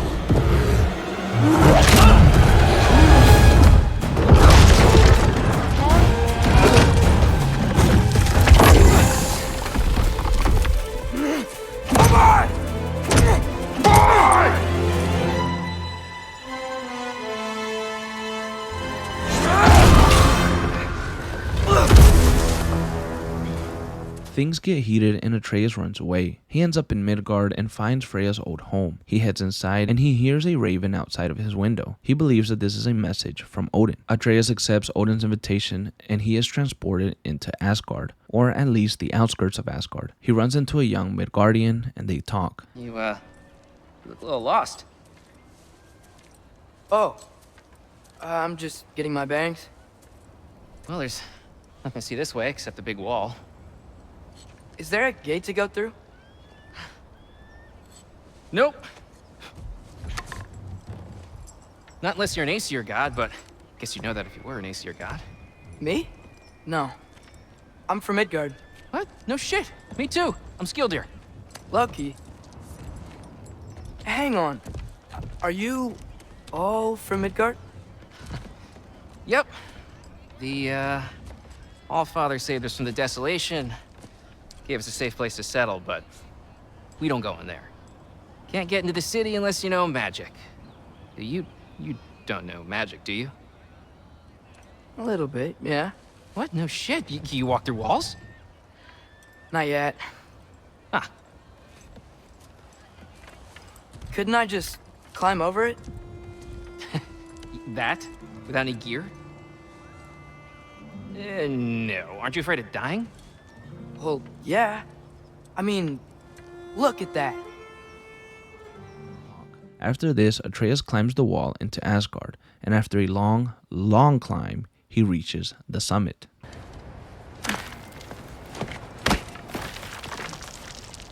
Hello. Hi. So, what part of the enormous wall made you think, oh, visitors must be welcome?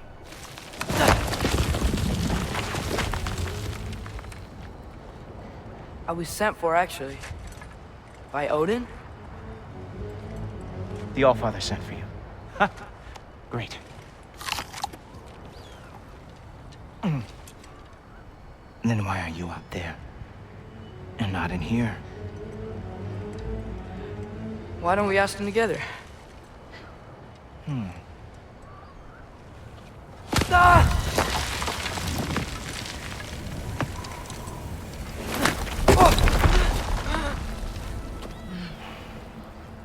Are you finished? Now, what could Odin, Allfather, King of the Aesir, possibly want with the likes of you? That's between me and Odin.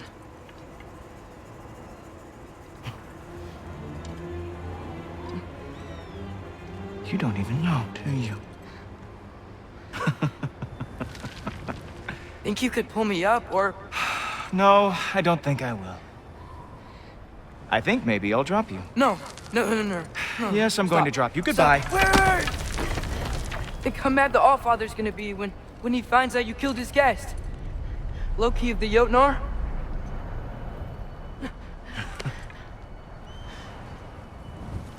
The Jotnar. Enemy of my people. I am not your enemy.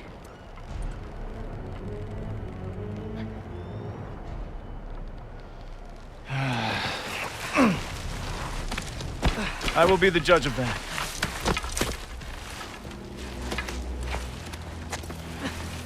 Heimdall takes Atreus to see Odin. However, he begins to attack him as he knows that Atreus can't be trusted. But Thor appears and stops Heimdall. And soon after, Odin appears as well. Odin takes Atreus with him as he completes a couple of tasks. During this, Odin makes it seem like he doesn't want war, and that the stories of him told by Freya, Mimir, and others are false. Odin shows Atreus his new room, and tells him to meet him in his study when he is ready, so that he can reveal what they will be working on. While in his room, Atreus is visited by Magni and Modi's sister. Gotta say, the irony of this isn't lost on me. This was his room, you know? His? My brothers? Your brother? Modi? Ah, your brother. Really? I had no idea. Uh-huh. And now it's yours. Enjoy. Frutdórsdóttir. Relax. You've got some pretty small shoes to fill.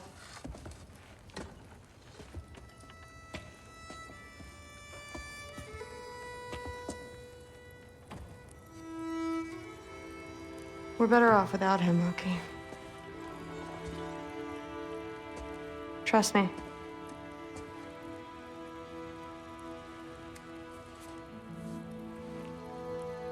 Walk with me. Don't forget your sword.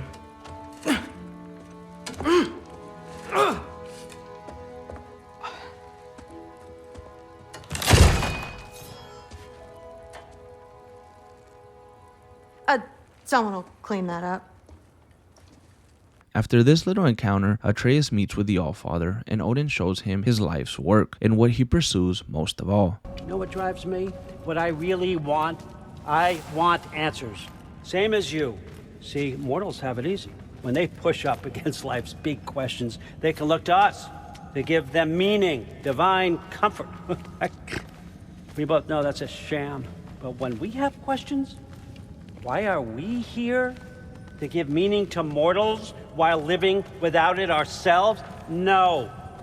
We're more than that. And I found something that proves it.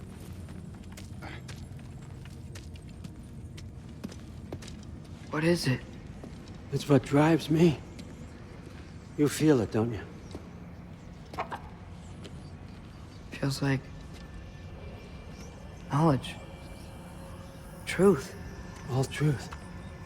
All the answers. We could find out why we're here, learn how to change our fates, stop Ragnarok for good, maybe. Save the people we love. How? I was a young god when I found it. Spent lifetimes studying it, following every clue down every dead end, looking for and finally unearthing this. You see that? It shares the same mystical energy. It opened a crack. Can we just look inside? I wouldn't recommend that.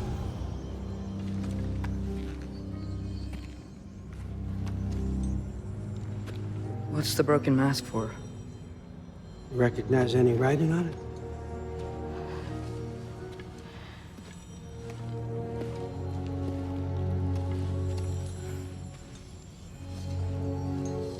These aren't from the Nine Realms. Smolder. Obsidion Spitha. From smoldered earth and obsidian spark, and a field of battles never fought. Are you certain? Because if that's a clue, I know what it means. And what's that? Keep working with me and find out. You don't have to kill anyone. You don't have to betray your father or yourself. Come on, I know you felt what I felt. The answers are in there. Let's get them. I mean, you translated this language like it was nothing. If I do help you, what's next? Thor! Get down here! Allfather. Don't do that! What's next is chasing this down. Take this, and this stealthy side of beef, and see where it takes you. I don't promise anything. Nonsense. Happy hunting. And you, go easy on him, you hear me? Odin sends Atreus to Muspelheim in search for the missing mask pieces and sends Thor to accompany him. During this, Atreus spots a shrine and talks Thor into completing Surtur's challenges, as this would buy him some time to explore the shrine. Thor agrees and Atreus sneaks away into the shrine, but before going in, he is visited by a friend. Hey, Graboda? You know, for someone who was trained as a warrior, you are tragically easy to startle. I didn't. What are you doing here? A girl can't visit a shrine of her own volition? You're here for Sorter's marble. Maybe. You're out looking for more giant marbles? You know what this looks like, right? Like the life story of one of our people? And also maybe a storage closet. No. This looks an awful lot like Defying Destiny. The question is, what are you doing here? Rewriting my story. Odin gave that to you? It's not. Well, he did, but it's not. I'm not working with him. I would never tell him anything about Ironwood if that's what you're worried about. And I'm definitely not serving him. It's prophecy's words, not mine. I've got a marble to find. You're welcome to help if you want. Fine. But are you sure you're up for breaking the rules like this? There aren't any prophecies of you collecting any marbles. Our endings haven't been written, right? Come on, champ. Angerboda and Atreus head inside together and see the shrine which explained the creation of Ragnarok and how it would bring the destruction of Asgard. Atreus leaves the shrine and heads back to Thor. They find the missing mask piece and head back to the Allfather. You're an okay kid. But you're still a giant, and I'll revel in killing you too. What did you do? Loki. The rift got brighter. Look, you did it. Look, one of these phrases is complete now. We can read it all. But you can't translate it. Not yet. See, I got a little theory. I think if we can find the rest of this, we can use it to look into that without, losing an eye or worse. Look at this. We make a good team. Don't we? Don't we? Make a good damn team? Just like you and Baldur. You both behave out there? Thor was really great. I learned a lot from him. You learned something from him? Really now? Okay. What did you teach the kid? Nothing. What could I possibly teach him? Exactly. Atreus heads back into his room and gets some much needed rest. Back at Sindri's, Kratos is worried about Atreus, and with no leads and much speculation of him being in Asgard, he begins to think about the prophecies that he has seen. Kratos asks Freya about the Norns, who are the fates of the Norse realms. Kratos wants to seek them and ask about Atreus and his whereabouts. Freya had found the Norns once a long time ago when she wanted to prevent the death of her son, Baldur. The Norns had foretold a needless death for her son at his birth. Freya has some ideas on where they could be, and they head out to find them, accompanied by Mimir. Kratos tells them about the time that he faced the Sisters of Fate in his homelands, and when they arrive at the Norns' doorsteps, they head inside.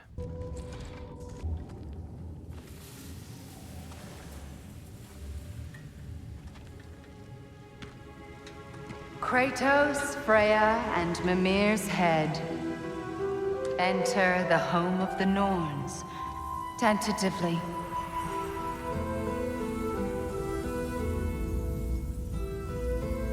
They have finally reached their destination. Kratos speaks first. I seek my son.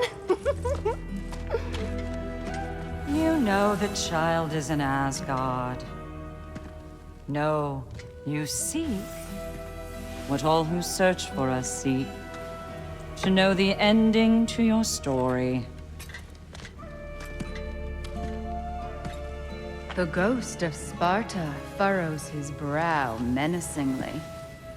He resists the urge to grunt. Oh, he fails. You come to us, piteous archetypes, seeking freedom from your scripts, as if knowing your lines would grant you the power to rewrite them. Speak plain. You will die, Kratos of Sparta.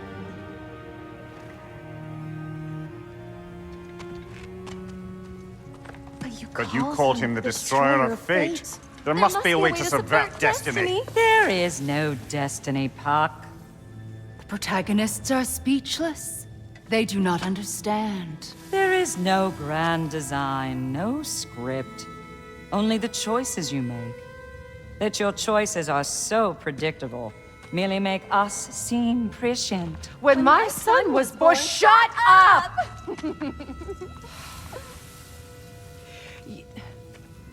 Your prophecy said he would die a needless death. And he did. Because you could not let him go. Because he thirsted for revenge. And because you kill gods. But what Kratos did, it was not out of hate.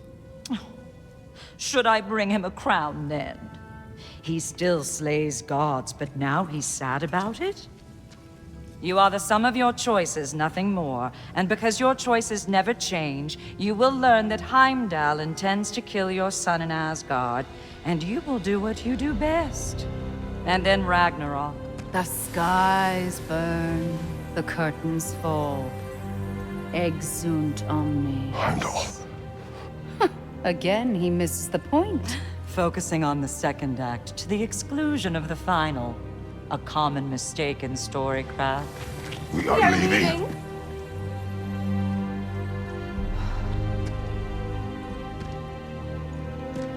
He stomps away, followed closely by Freya.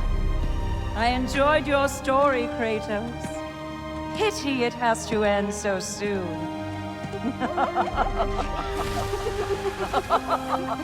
The trip to see the Norns left more questions than answers. However, Kratos is now worried about Atreus and his safety. After the Norns revealed that Heimdall planned on killing Atreus, they head back to Sindri's and Kratos talks to Brock about crafting a weapon that can work against Heimdall, who has the ability to see what you're gonna do before you do it. Brock comes up with the idea of using Draupnir, which is a material that the dwarves use for crafting, and they could use this to build a new weapon that is faster than the current ones that Kratos uses, and this could overwhelm Heimdall and his senses. However, they need to visit the Lady of the Forge, who's an ancient magical mermaid that can build the magical weapon to fight against Heimdall. Kratos agrees and Sindri heads down to find the material. But Sindri is worried tremendously because mermaids can only see into a person's soul, not their physical self. And because Brock is missing one of his soul pieces, the Lady of the Forge won't see him. And it would expose the lie that Sindri has been keeping for years. Because of this, Sindri insists on going with Kratos on the journey to find the lady, but Kratos refuses and takes Brock along with him and Freya. As Kratos and Brock approach the lady, Brock cannot hide his excitement,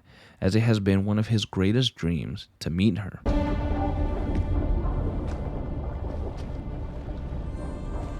Where is the forge?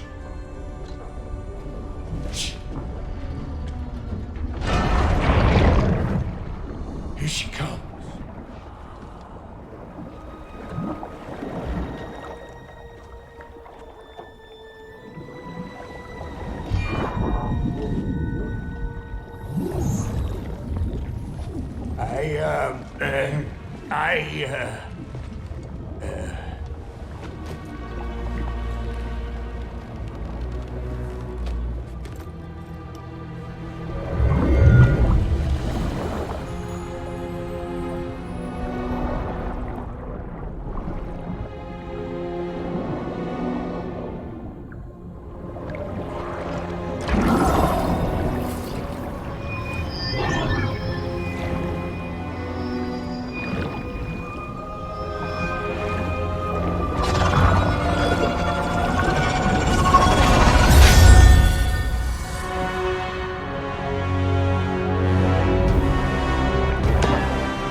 She needs the final ingredient.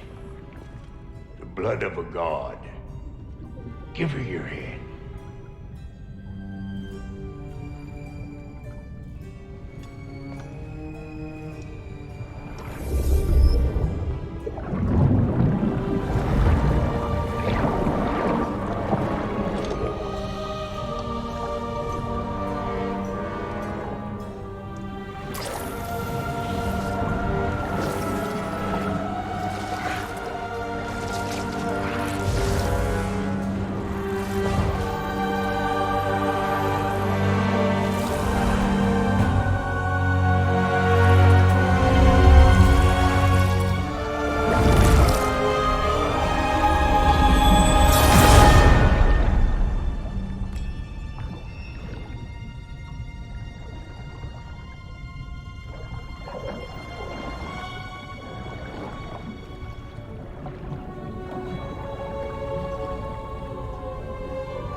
Alfie Frater almost forgot.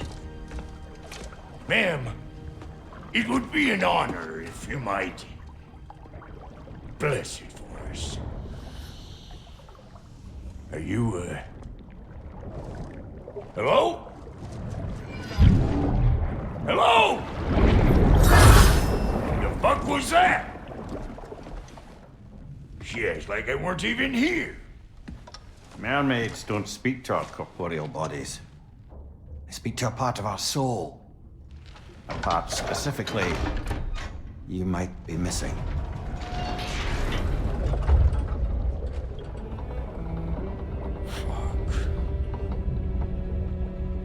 Fuck!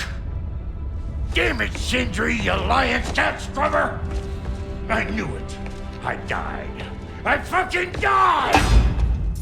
The fuck you want? It needs a blessing. Yeah, well, the one to give us the blessing just fucked off into the tomb.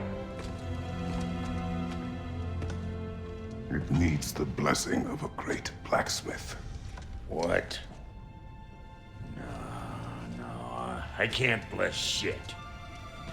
I don't have all my soul bits. The blessing wouldn't mean squat. It is the nature of a thing that matters, not its form.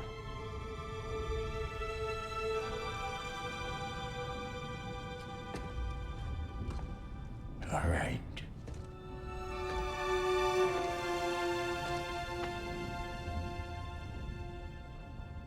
May this weapon strike true. May it be wielded with wisdom. May it be put down when its job is done.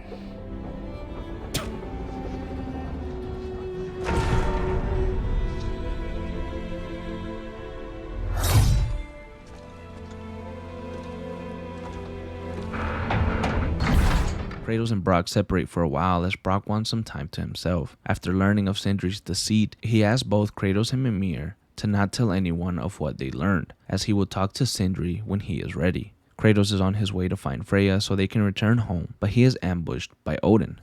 Now a good time. I just want to talk. Dad to dad. Speaking of which, imagine my surprise when Atreus came knocking at my door. He's doing well, by the way, and will continue to do so just as long as I return to Asgard sometime soon. Besides, our friend here has a whole lot to live for. Arguable. Run along now, but behave yourself. New spear. Never much cared for Brock. Can't deny the dwarf's talent. You came to speak. Speak. You don't really want war, do you, Kratos? All that blood on your hands, on your son's hands. I want peace as much as you do. Perhaps we can find it together. He's lying. I know. That boy of ours. He's everything I expected. So clever, kind. You sure he's yours? A kid. You really ought to be very proud. He is the key to peace in our age, to break free from all this fate and prophecy. My son is not your key. Oh God, do they not have metaphor in your homeland? Or rather, did they? I'm sorry, that's not fair. I know you're not the god you once were. And now is your chance to prove it.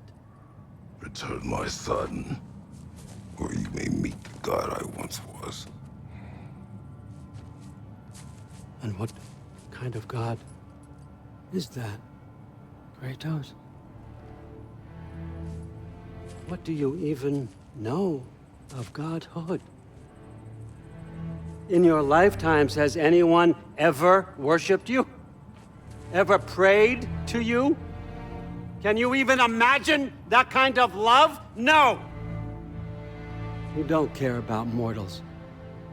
You don't care about anything beyond yourself, beyond the monster who kills without cause. You fear what you can never even hope to understand. Is it any wonder that your boy is in no rush to come back to you? Don't listen to him, brother. He's just trying to get in your head. After their small encounter, Kratos finds Freya and they head back to Sindri's home. When they arrive, Kratos is tired and heads into his room to try to get some sleep. As he falls asleep, Kratos dreams of Faye once more. Knowledge is not always a burden.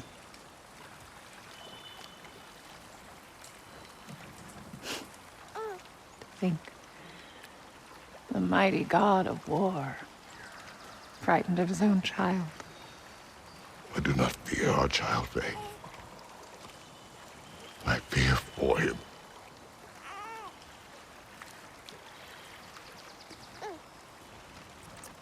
He is innocent.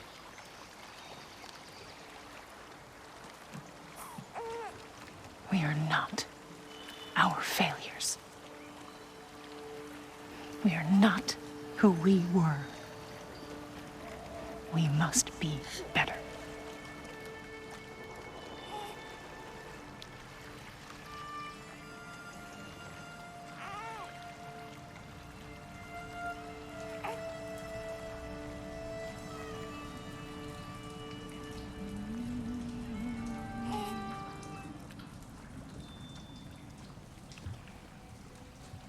Atreus is our future.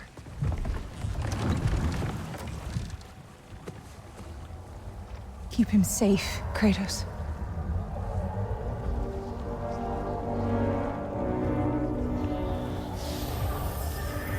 Protect our son.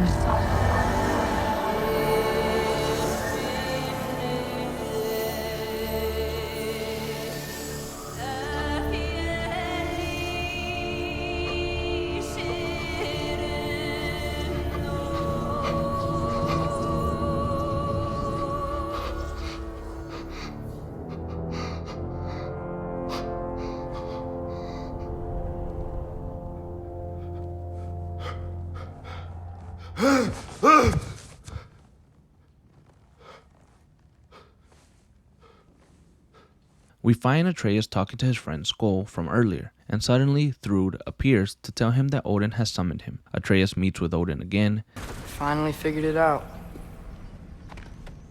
This is where you killed Ymir, isn't it? First giant. Tell me, can you murder a landslide? Smother a storm? He was more, a force of nature, a vessel of power.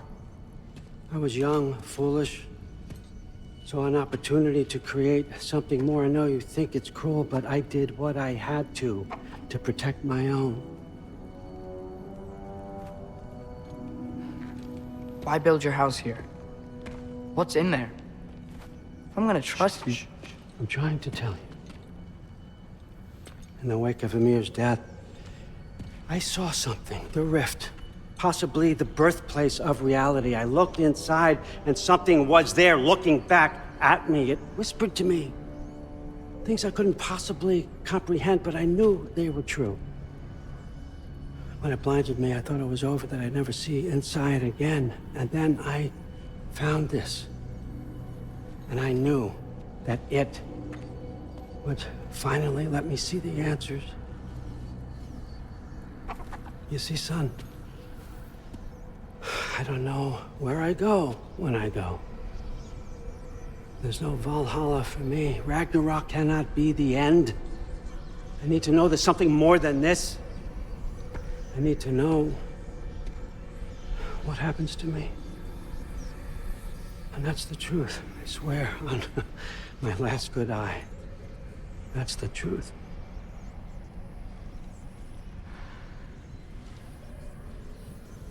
The writing on here talks about a cold breath. Breath. Wind. It's gotta be Helheim. Helheim, you say? I'll take it. Odin sends Atreus and Thrud to Hell to retrieve the final piece of the mask. However, he says that Heimdall will join them, but once they arrive in Hell, Heimdall heads out on another task, and Thrud and Atreus bond a little bit and get to know each other more. Thrud loves her family and dreams of becoming a Valkyrie, and Atreus tells her that he doesn't want to make an enemy out of her and that he hopes that they can be friends. On their journey together through Hell, they encounter a beast that is tied up. Thrud is hesitant to approach it, but Atreus says that he can hear the beast asking for help. And Thrud trusts Atreus and they free him. The beast leaves and Thrud and Atreus continue on their journey. However, the mask led them to a dead end, and the final piece is not in Hell after all. Thrud gets angry and worried, as she feels like the All-Father will be disappointed in her, and Atreus doesn't understand what went wrong. You absolute, unqualified moron! You know that thing tears holes between realms, right? Well, I suppose I should expect nothing less from half-breeds. Don't call me a half-breed. I will call you whatever I like, Junior. Leave him alone. It was a mistake. No! The mistake was allowing you to think that you were ready. You helped him, didn't you? What side are you on anyway, Guppy? Try me and find out. Oh. And what are you going to do exactly?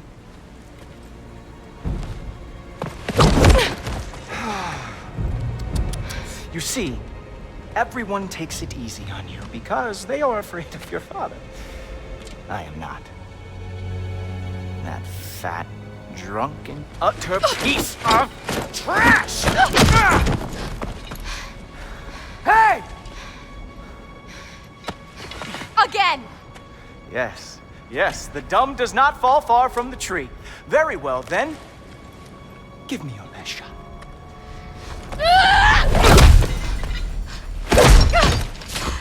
You have a lot to learn, little girl. Starting with who your family is and who it is not. Just wait until I'm a Valkyrie.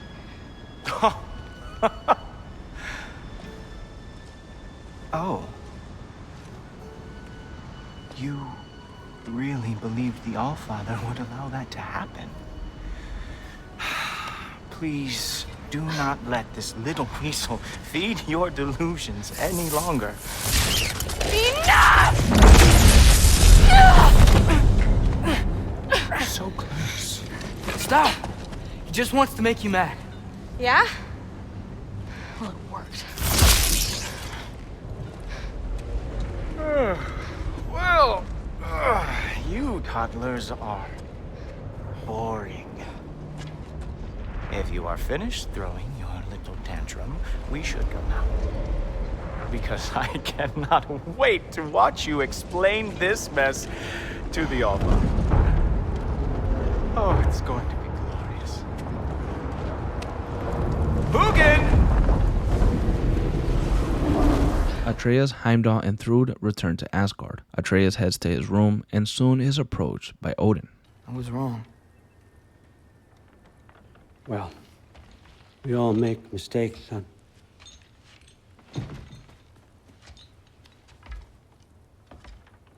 But freeing Garm, that was a big one. Chaos is already spilling out into the other realms. We're safe here in Asgard, but everywhere else. I think I want to go home now. Okay, if that's what you want.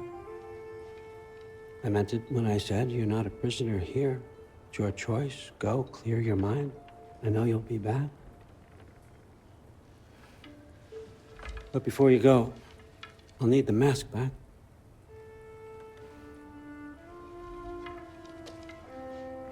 It's not that I don't trust you, you understand? It's the company you keep.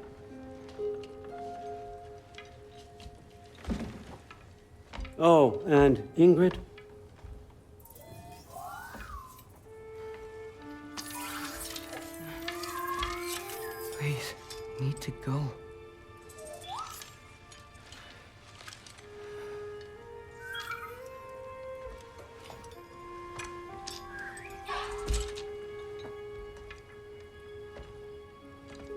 Loki, when you do decide you're ready to continue our work here, Hugin will be waiting for you in your old home. You screwed up. Doesn't change the fact that you're welcome here.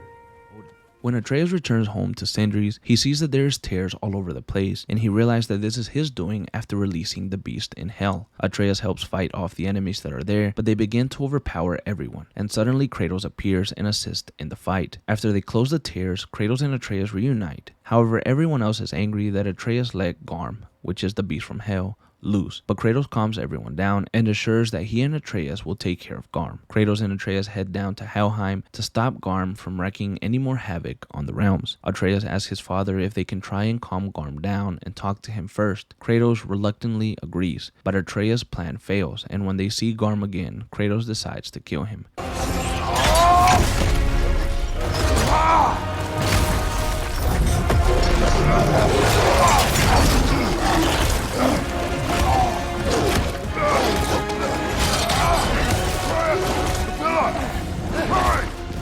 I'm on it!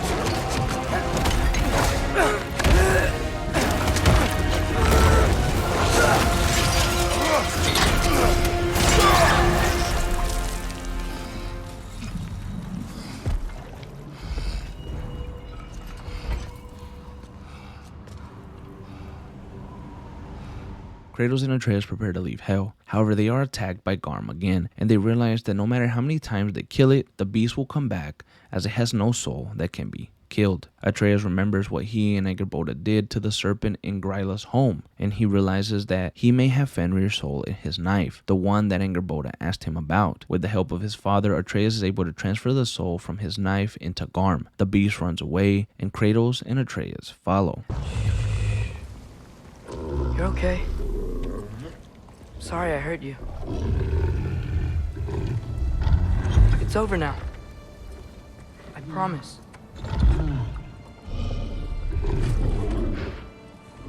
Fen? Are you?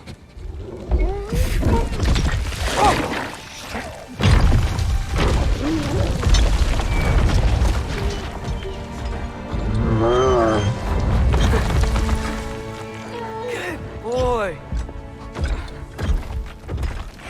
Yeah. I missed you too. Didn't know if that would work. We did it!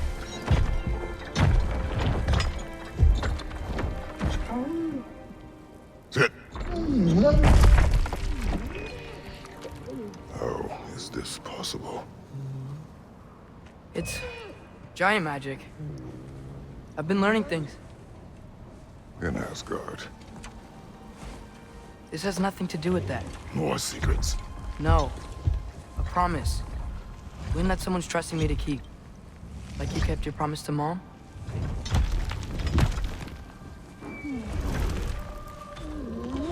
See what I can do when you trust me?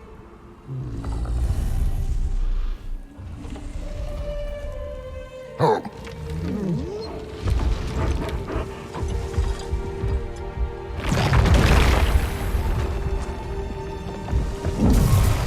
After Fenrir returns to Midgard, Kratos and Atreus have a talk before they return to Sindri's. What's wrong?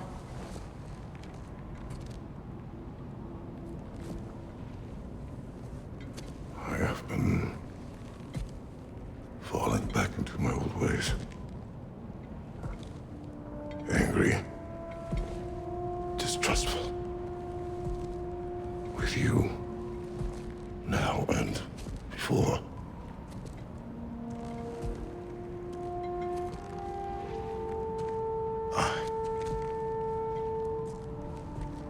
I chased you away.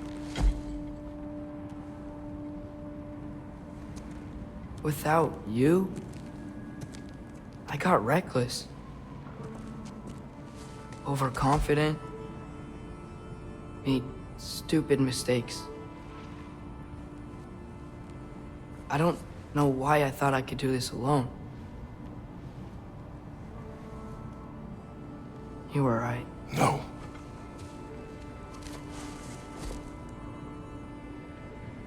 On our journey together, you have grown into a warrior.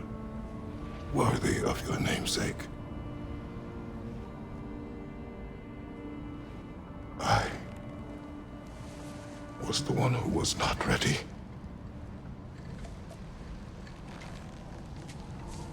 You don't have to be who you were just because I'm not there.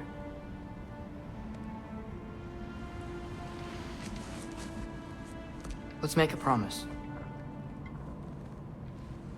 I'll listen for your voice in my head when you're not there, to guide me.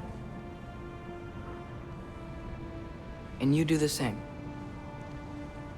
All right?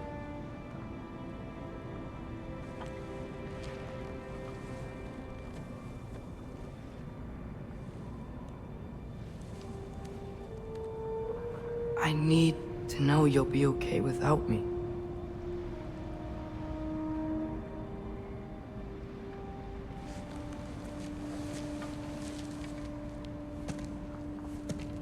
Atreus.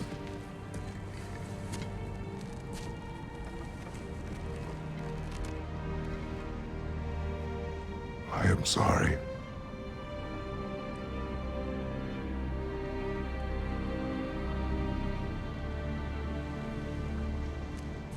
Don't be sorry, Father. Be better. Let's go home.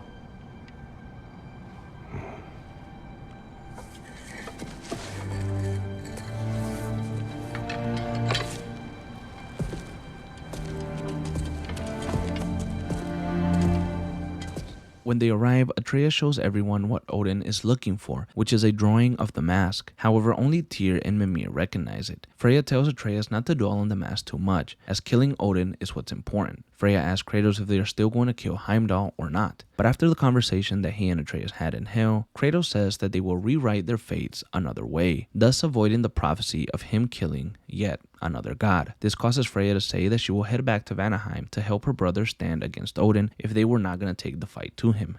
After some time passes, Kratos and Atreus journey to Vanaheim to find and help Freya. However, when they arrive at Freyr's camp, no one is there.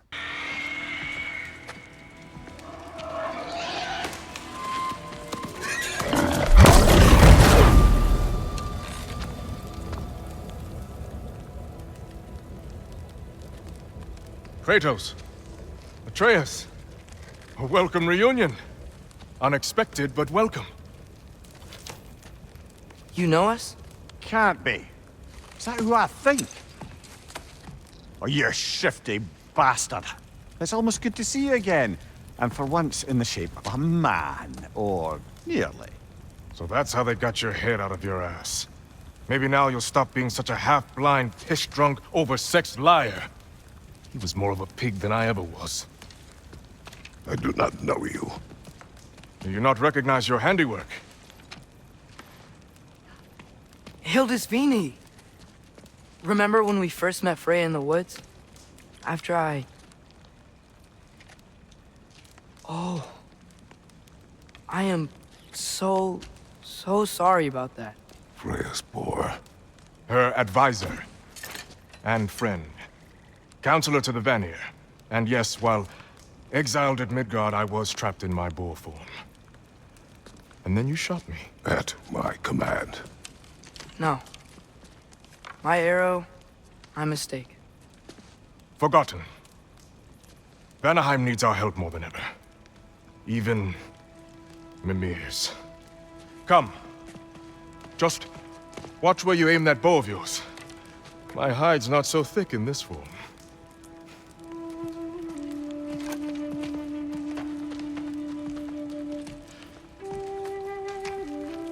We can head out whenever you're ready. Where are we going? I have a favor to ask. I'll explain on the way. Where's Freya? She came here to help her brother.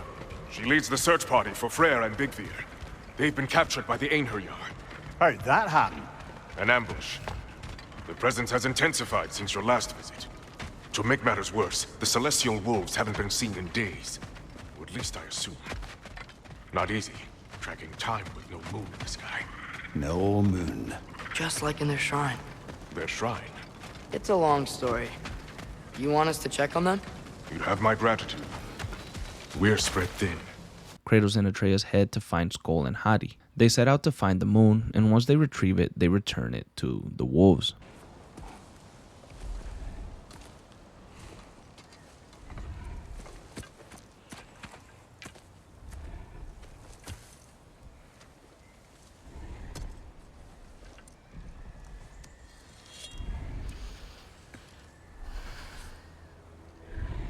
Here goes nothing.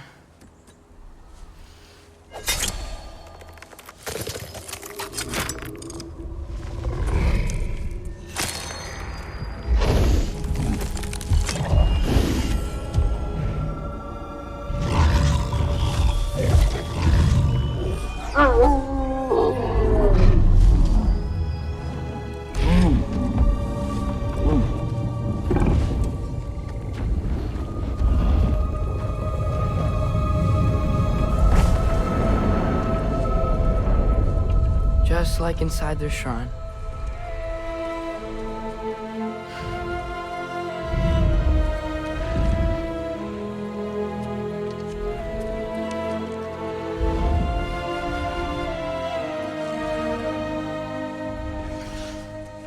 If I do this...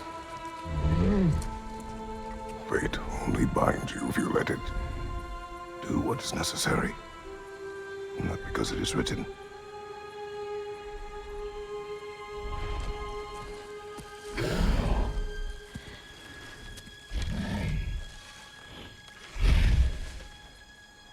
Elsa!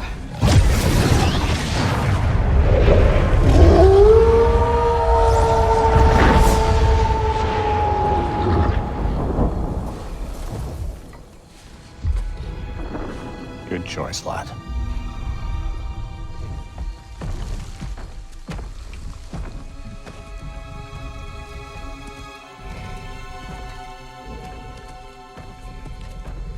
They have a gift for us. A way to call them anytime we need them.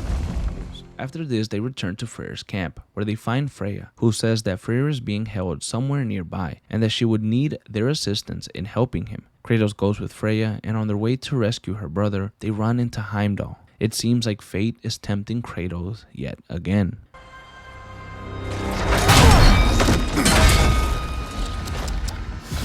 Completely giving away your position. What idiots. Oh. If it isn't Queen Mistletoe herself. Hilarious, by the way. Been a while. Heimdall. And you must be the little half-breed's father. Lucky day! You have a lot to answer for, Sunshine. You too, traitor. Better a traitor than Odin's lapdog. The burden is mine. I can help. I know. But you are needed elsewhere. He's right, you know. Sizzles wasn't looking so hot last I saw. I know you didn't want this, but we know how this ends. See you soon. Well, we both know that's not true. But don't worry, Frigg. I'll be coming for you and your brother as soon as I am finished here. Now, what you got? Having fun yet?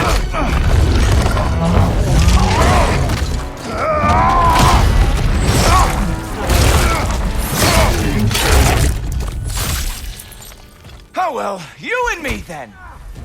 What the?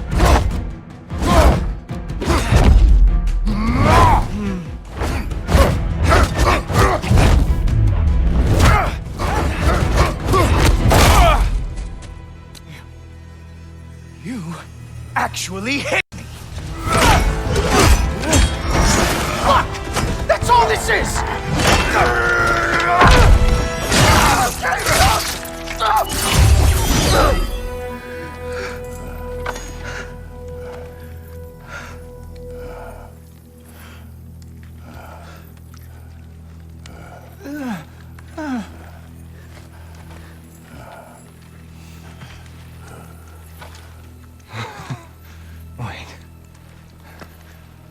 is going on in that empty little head?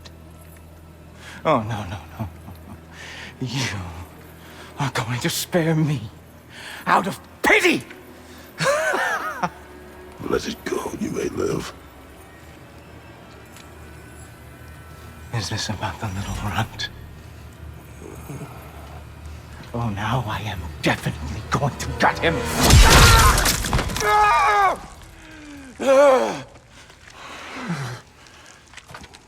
This is your final warning. I don't think a warning's going to cut it. You think you get to just walk away? No. That is not how this works.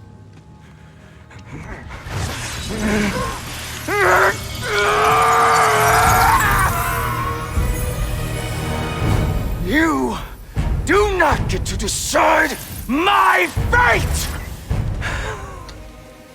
You are dead, sunshine.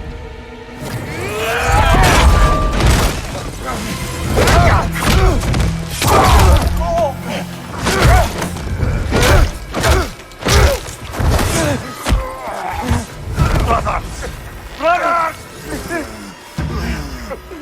This isn't who you want to be!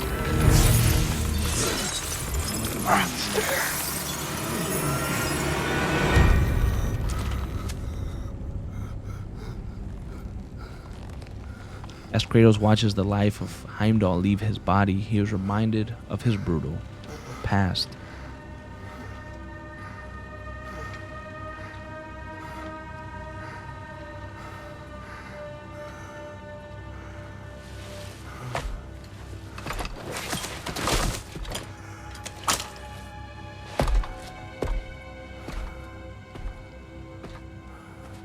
Kratos heads out to help Freya, and they make an escape in Freyr's boat. Once they arrive at the camp, they settle in and they head back to Sindri's home. However, this time joined by Freya's brother.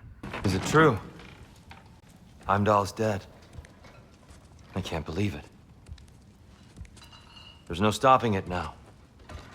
Odin swore peace only so long as you spilled no more Aesir blood. I refuse that deal. Yet he honored it. But now... But what? You and I know better than anyone that Odin's promises never last. We have the advantage now. It's time to bring him down. No. None of you understand what's coming. Odin's vengeance will be his only concern. Not his only concern. The mask. Whatever knowledge it unlocks, that's what Odin wants more than anything. If I go back to Asgard, Go back. Go back. Look.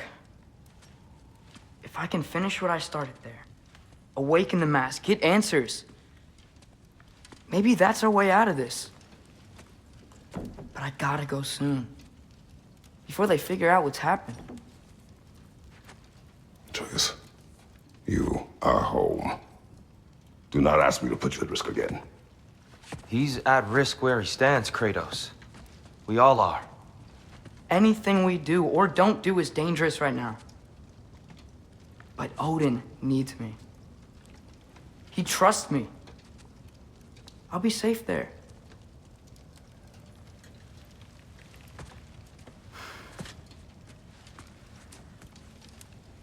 From a tactical perspective, am I wrong? I don't much like it, but it is our best play. Dividing Odin's focus would buy us time. And give us a pair of eyes in the enemy's inner sanctum. But if there is truly a source of infinite knowledge, you can't let Odin have it. Aye. And once he has what he needs from you... Then I lose my leverage. I get it. I'll be smart. Father, I can do this.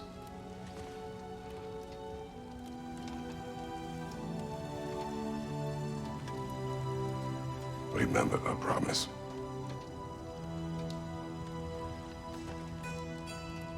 You too.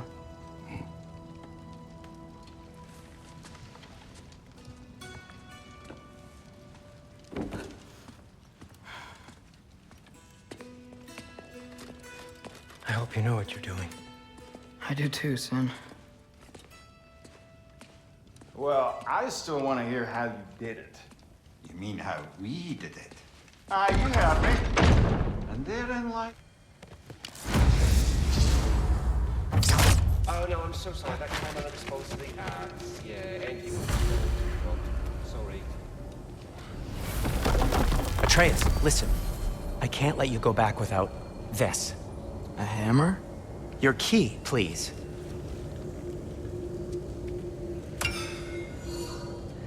You ever need a way out of a bad situation? Throw this down hard and say wergi. One use only. Wergi. Thanks, Sindri. Hope I don't need it. Me too. Atreus heads to his home in the Wildwoods, as that is where Odin's ravens are waiting for him.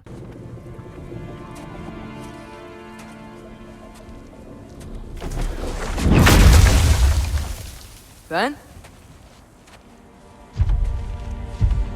You made it back! Hey. This is your wolf? Ah! Stop doing that. Oh, were you having a moment? It sort of looked like you were having a moment. I can go. No. Sorry. This is Fenrir. It's okay, Ben. She's, So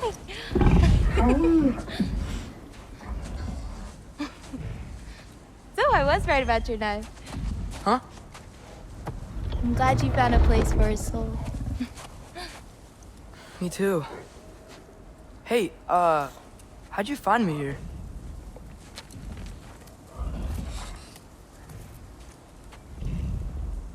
Loki? This is my marble.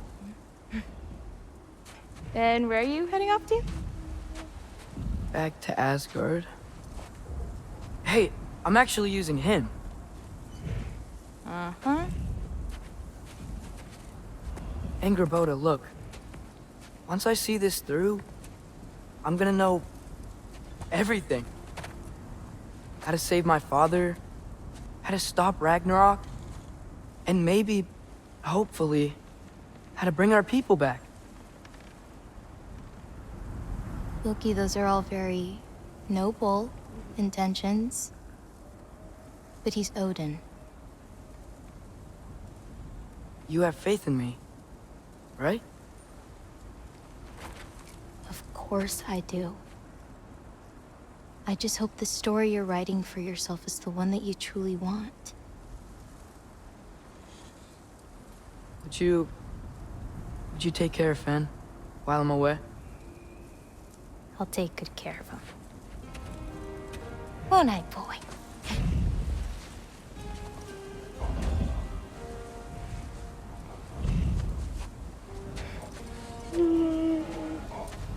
Be careful, Loki.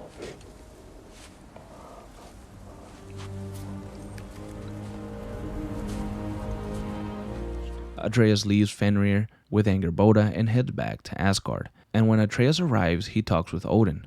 Atreus tells him that he translated the message on the mask wrong, and now he knows where the final piece of the mask truly is. Odin sends Atreus to find Thor as he wants him to assist him once again. Atreus finds Thrud and they search for Thor together. They find Thor at a bar, and it seems like he has begun drinking again. A big fight breaks out and ends with Thor outside of the bar.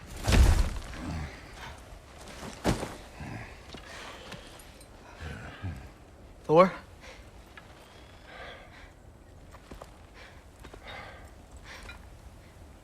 Get up.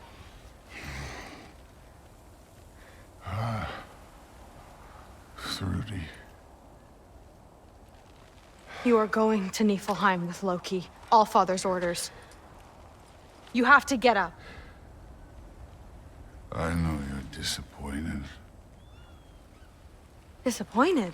No. That was a glorious fight.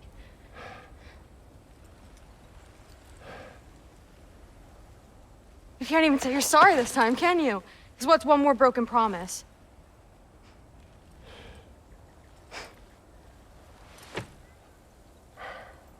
Grandfather treated you like crap. You were struggling. I get it. But you can't just...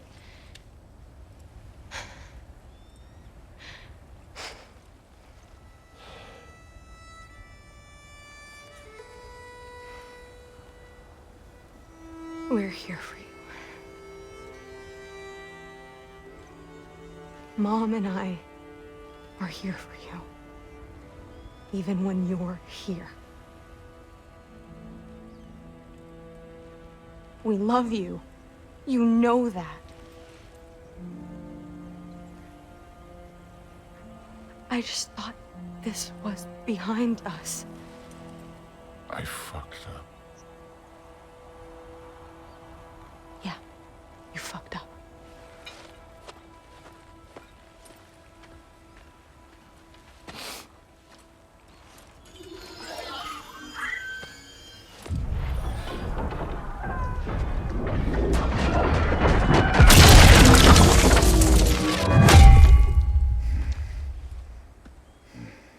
Can I get you a water or something? Fine. You again? As Atreus and Thor look for the final piece of the mask, Atreus tries to talk to Thor about his problem and tries to relate to him. He wants to help Thor be better, and he reminds Thor that his daughter Thrud loves him. But Thor, although deep down believes Atreus, can't see past the self-hate he has and brushes Atreus' comments off. When they finally reach the final piece of the mask, Odin suddenly appears. Loki, we did it. We are on the verge of great things. All of our work together. You're welcome. I'm sorry. You are here. Why? His father murdered Heimdall. Forseti has proof. Take him. No. Leave him alone. I command it. You said no more Aesir blood would be spilled. You said family comes first. You don't think that this is retribution for him being here? He's put your granddaughter in danger. He's made your son miserable. Loki didn't kill Heimdall. His father did. Your daughter is old enough to make her own mistakes. And your husband started drinking again, all on his own. Dismissed! You two, a word.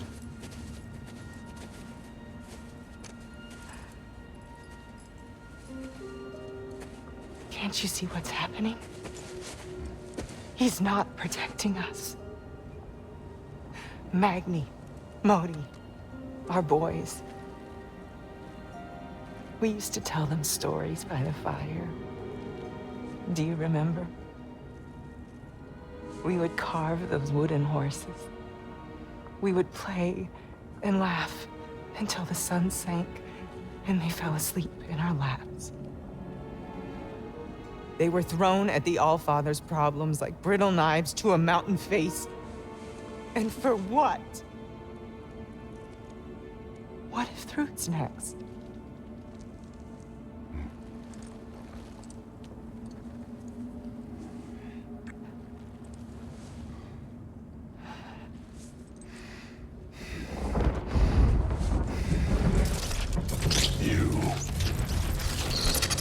You kill my sons. Sleep in their beds. Turn my father against me. My daughter. I have no idea what's happening. You know, I finally thought of something I can teach you. Hey! Young. Stand down! Sindri better be right. Where you?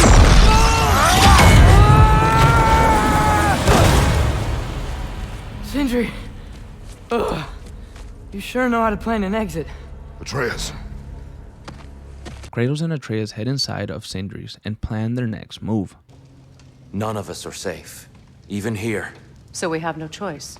We find Surtur, sound Gjallarhorn, and bring Odin to justice. Now. You'd incinerate every soul in Asgard and call it self-defense? Does he ever suggest plans or just crap on everyone else's? The obvious plan is staring you in the face. We don't need Odin to use this. We can slip into Asgard and do it ourselves, right under his nose.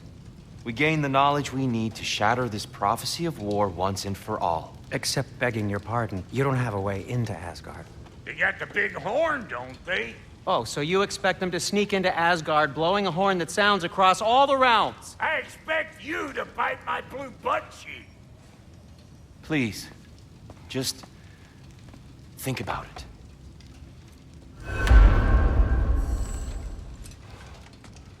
This mask, the easy answers that it promises. I know this. Shortcuts always have a price. Atreus, you have carried it. What do you think? I think it's a chance.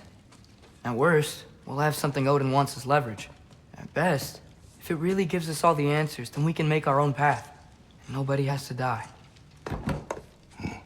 Grand. Now all we need's a way to Asgard. I know I've been a burden to you all. I know you've questioned why you even pulled me out of that hole.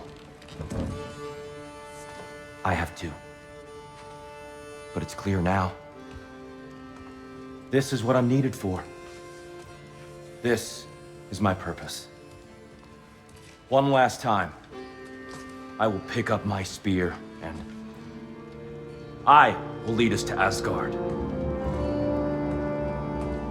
Excuse me, but if you got a way to Asgard, where's that idea been this whole fucking while? That's rather a fair question, brother. You withheld Asgard. You would have gotten us all killed. And we needed to give Loki time to find his destiny. Here it is. It's all led to this. If we can get inside, I'm going after Odin. I will not stop you. We can do both. Spot on, brother. If the mask doesn't give us an out, we'll still have a drop on him. Works for me. Let's do it then. And quickly, before he sees us coming.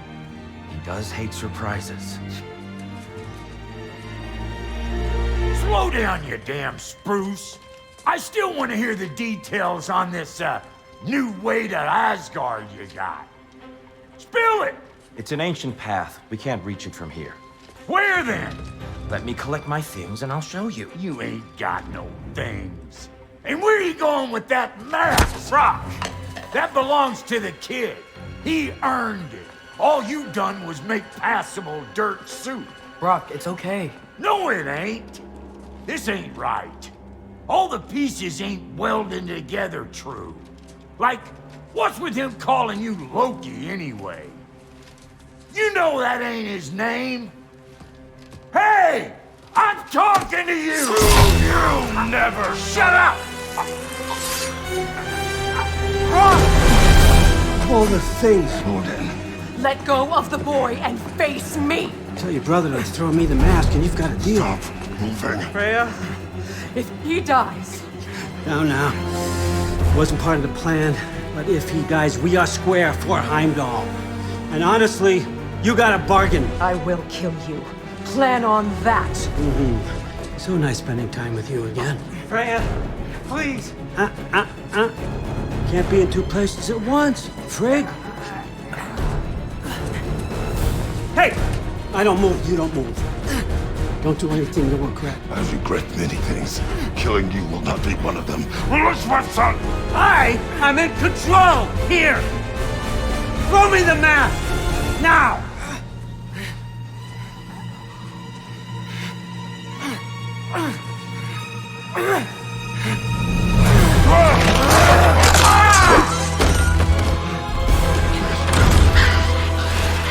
Too bad, son. Looks like war after all.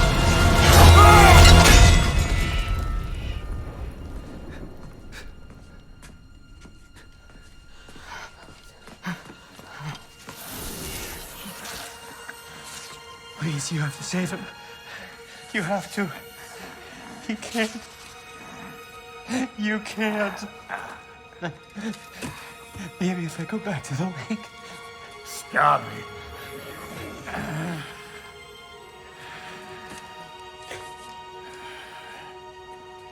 I know what you've done. And I forgive you. But you gotta stop. You gotta let go.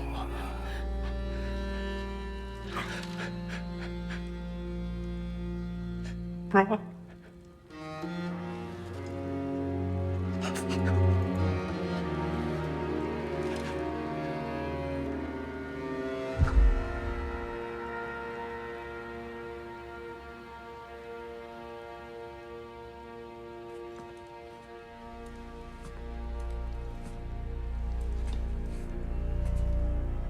this whole time?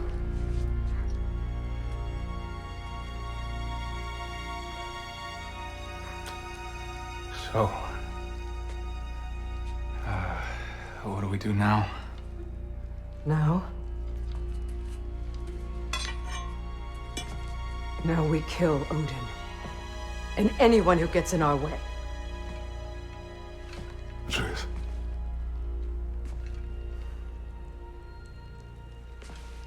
Come.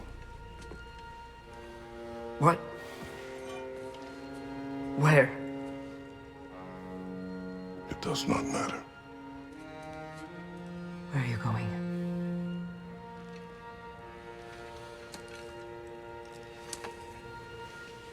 We are done.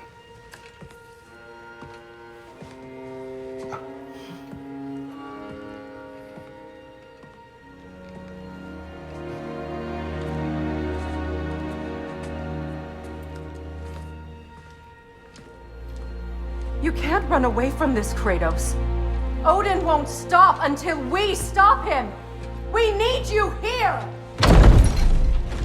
Kratos and Atreus leave Sindri's and head back home to Midgard, and they begin to hunt deer to free their minds. But Kratos realizes that this all can be for nothing, and talks to Atreus about what happened.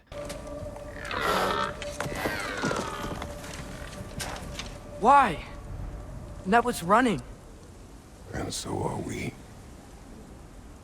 I don't understand. When an animal is wounded, it must stop the bleeding, or it will die. We have been wounded, and this is a distraction.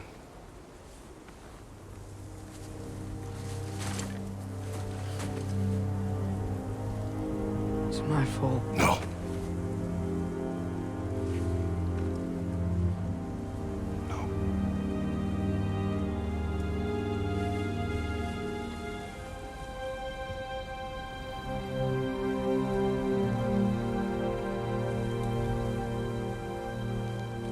We should find Sindri.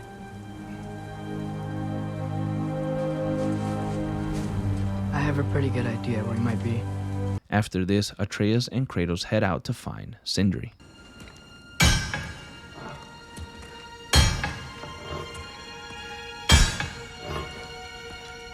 Sindri?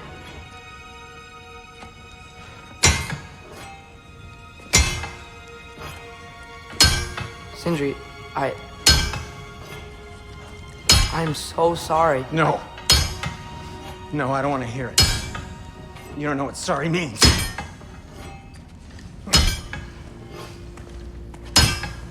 We're not letting Odin get away with this. Would that be the Odin you invited into my home? We were all fooled. But some of us were bigger fools than others. Aren't we? I gave you everything. My skills. My friendship. My home. My secrets. My treasures. And you just kept taking. And now what have I got? Not even my family. You want sorry? This is what sorry looks like. What can we do? We. There is no we. There's only you. No matter what the cost. So what you can do is get the fuck out of my sight.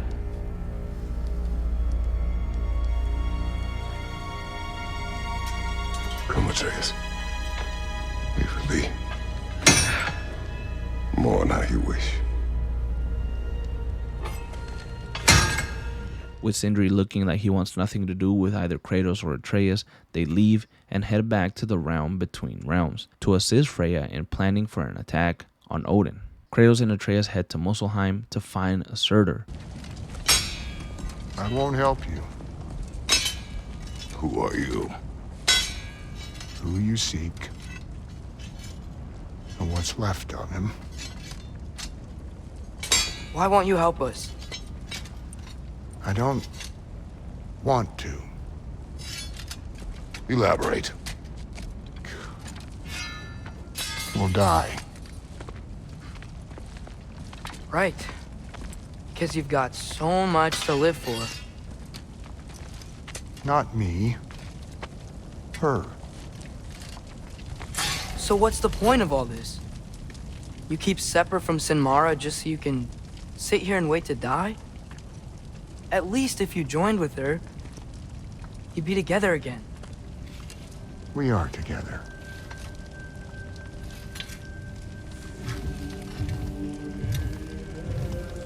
Got her heart. She's got mine. It's not much, but it's enough. But you're not even... Have you ever been in love? It's pretty good.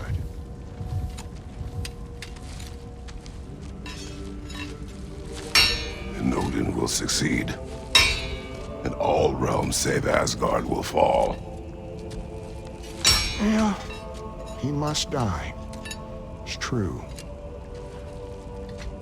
But I won't sacrifice her any more than you would him. Sorry.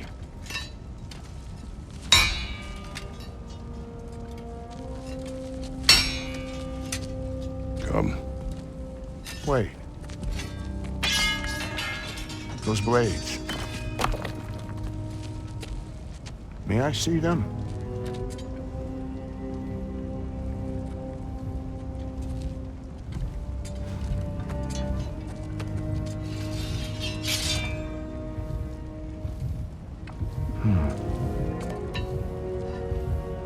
Yeah, there's primordial fire in those. They are not of these lands. Shouldn't matter.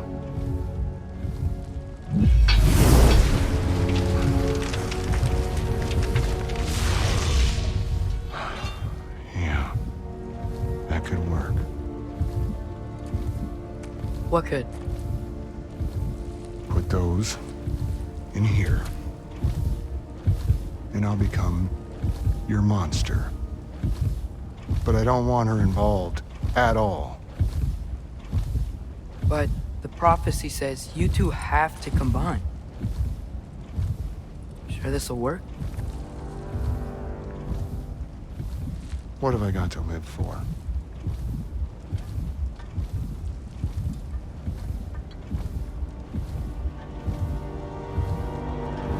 Not here. Follow me.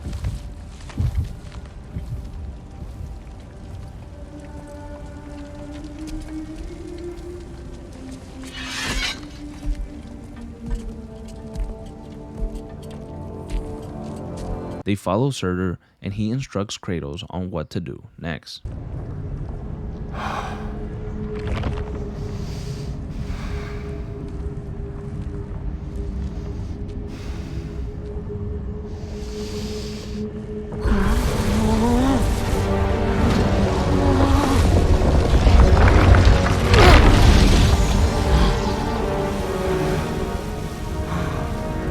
Blades. Move!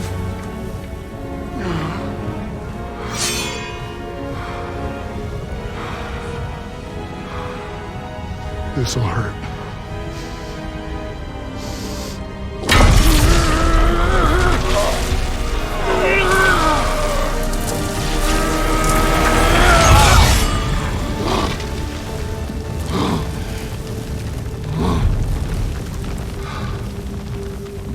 Now, for the really painful part. My fire, her heart. Combine them, you get Ragnarok. It's time.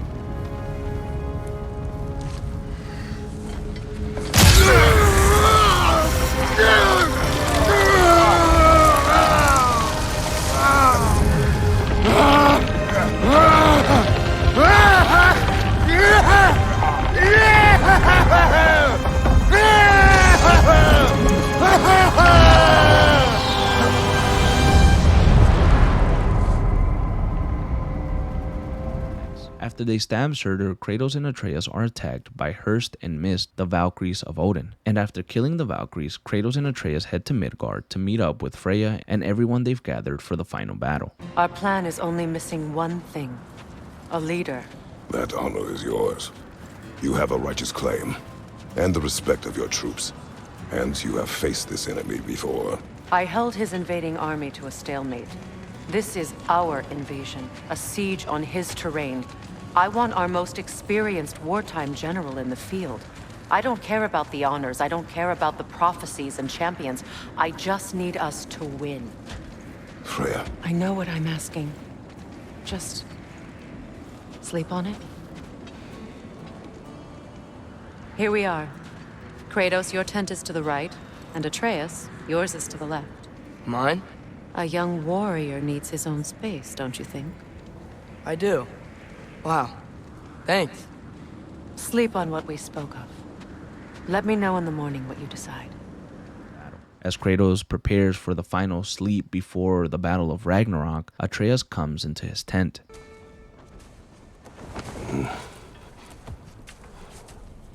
Can I sleep here tonight?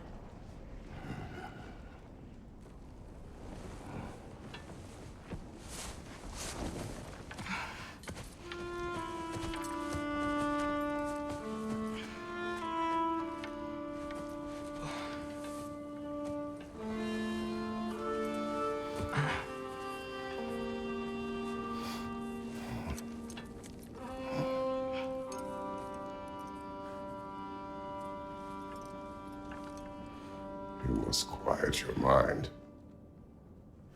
I can't.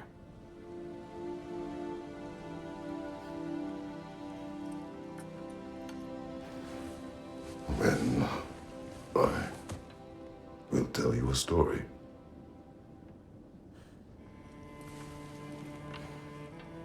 If I fall asleep, promise you'll finish it tomorrow?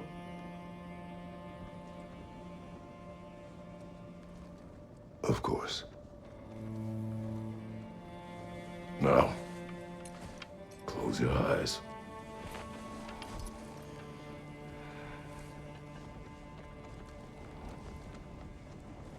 There was an old man who chopped wood for his village.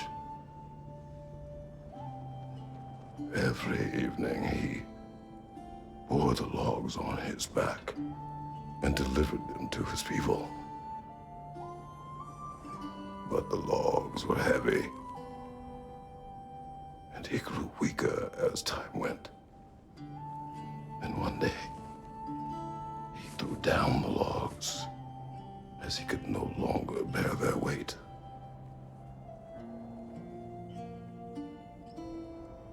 And he called for death to come to him. And when death arrived,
With Atreus asleep, Kratos begins to think of his wife Faye one last time, and the request that Freya asked of him.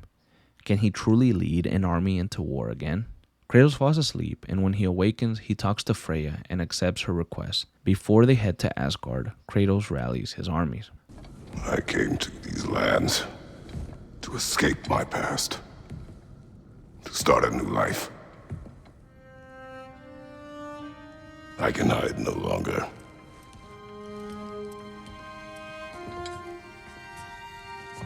I do not want this war. We have suffered enough. Prophecy did not lead us here, nor will it win this battle. Wars are won by those that are willing to sacrifice everything. If that is the cost of vengeance, so be it.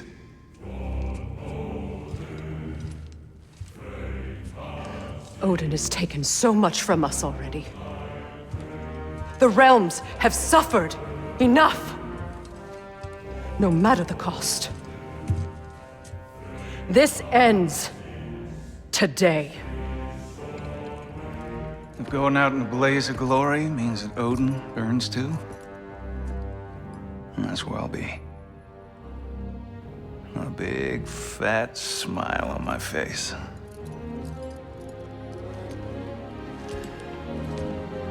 For Brock.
Ready yourselves.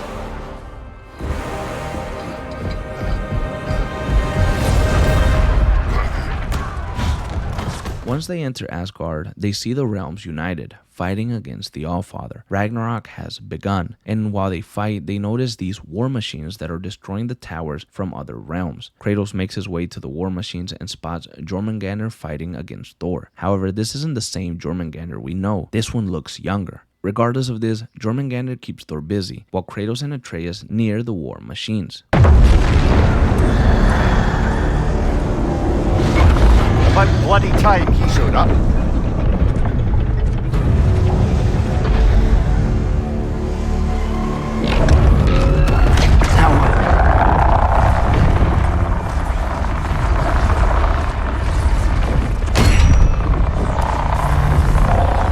You don't get to use us anymore.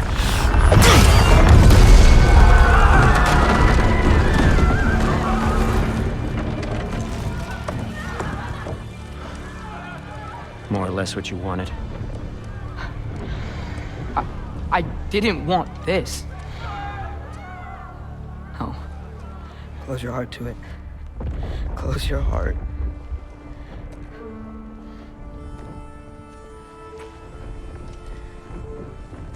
Who are they? Midgardians. Odin took them in. They shouldn't be here. They're not soldiers. Odin put them in our path to die. It's war. Wars are won by those who are willing to sacrifice everything.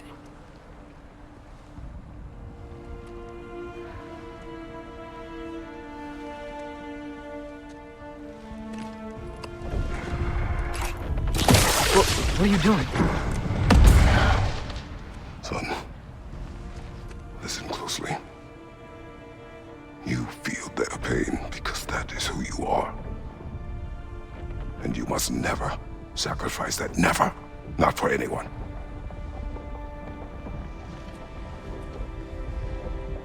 I was wrong, Atreus. I was wrong. Open your heart. Open your heart to their suffering.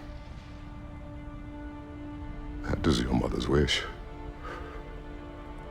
mind as well.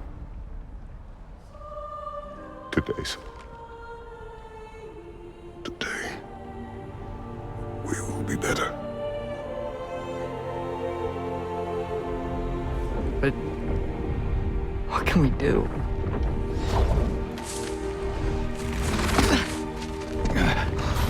You see the size of that thing?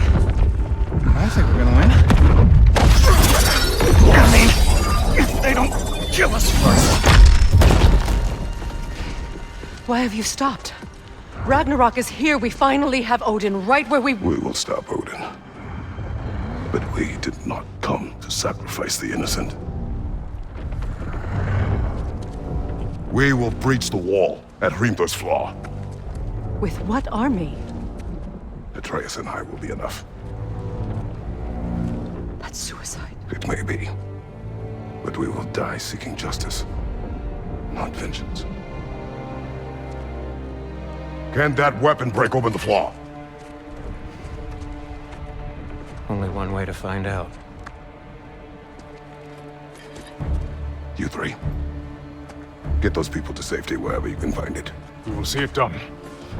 Freya and I will do what we can to slow Ragnarok. He was not mindless before. See if he will listen to reason. Odin will not get away. If he does, so help me. I know. Valky! No! No! Protect him! I will help those that are trapped and meet you at the fall. Go! Go, Atreus! Atreus heads out with Sindri to protect the mortals that Odin has put in harm's way. However, he is attacked by Thrud. You really had me believing you that we didn't have to be enemies. Dude, you're okay. My mom was right about you all along. You're a killer just like your father, and you're here to kill us all. No, just Odin. Sindri, go! She's a friend. Friends don't bring the end of the world to each other's doorstep, Loki! You're right. You're right. I made some bad decisions. You do that a lot. I'm not sure that's a defense. It's not a defense. I just want to make it right. Is Skilder okay? Have you seen him? Why wouldn't he be? What are you talking about? Odin is willing to sacrifice the Midgardians. He put them along the wall to try and deter us, knowing they can't fight. Their deaths are just meant to slow us down. Why would he do that? And how am I supposed to believe you? Because he's right. It's who Odin is. It's who he's always been. Mom, why are you here? What? He'll sacrifice anyone that had a problem in front of him. The Midgardians. Your friend. Our family, any of us. I'd hoped that your father would stand up to him, but now it has to be you. Mom, what are you saying? Thrud. I never doubted that you would make the finest Valkyrie these realms have ever seen. But not for him. Do you understand?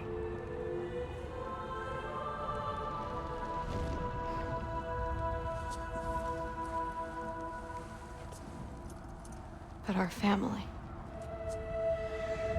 Without Odin, we can be one again. A real one. What he's doing is wrong.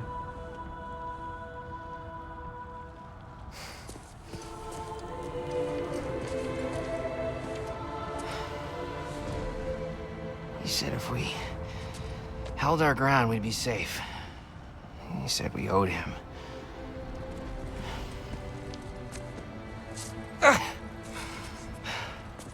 You don't owe him your death. No shit.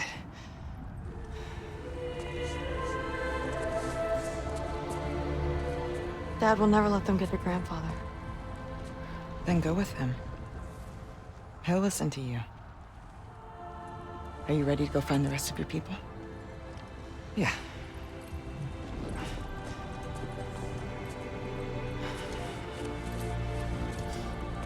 I love you, Mom.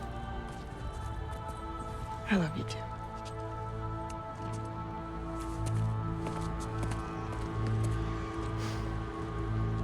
Finally.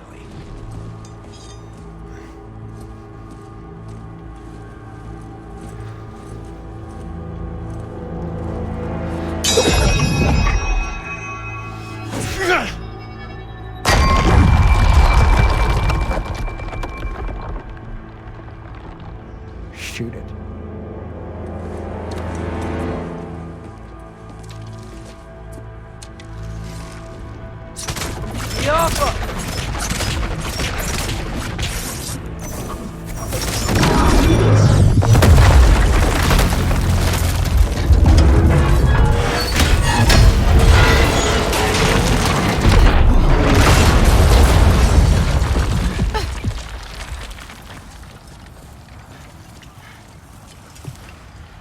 Well done, son. Well done.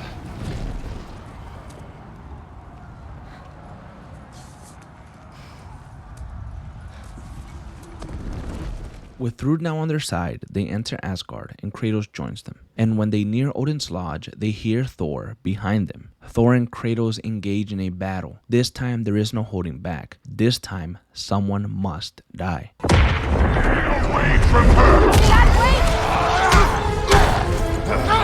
I am done with you and your son!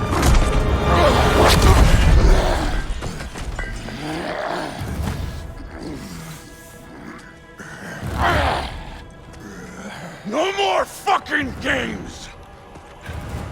And this time, I'm allowed to kill you.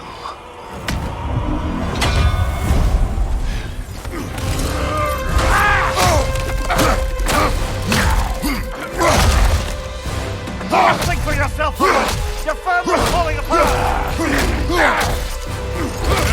Enough!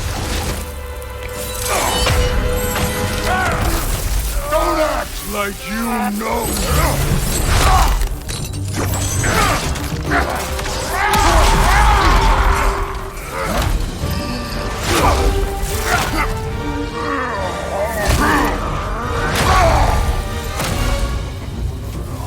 One of us dies again!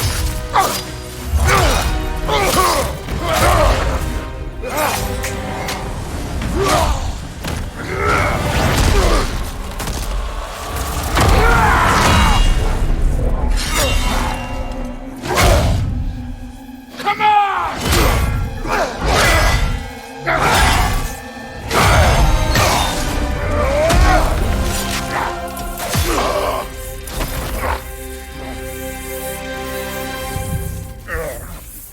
After the fight is over, Kratos shows Thor mercy and challenges him to be better. What are you waiting for? Your daughter. My son calls her friend. If you try to hurt her...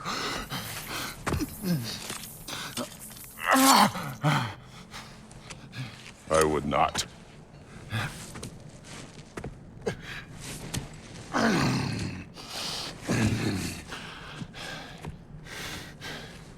Don't you know what I've done? Yes! But what will you do now? We don't change.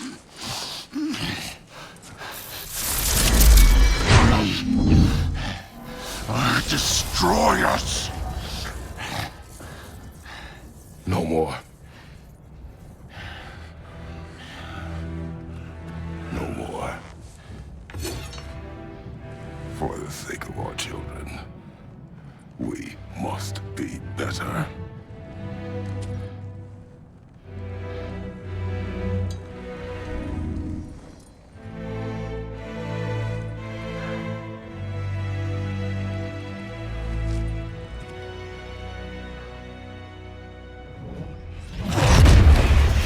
Why isn't he dead? Are you talking? Who told you to do that? You don't talk! You don't think!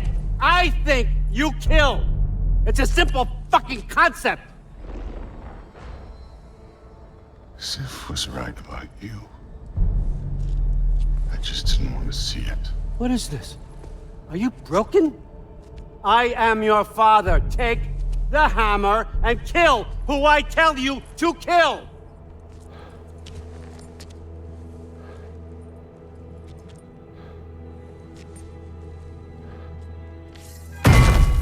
No.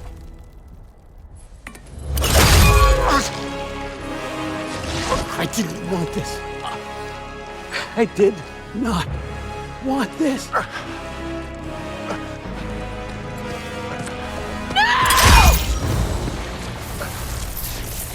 Dude, this was all their fault. They've done this to us, to our family.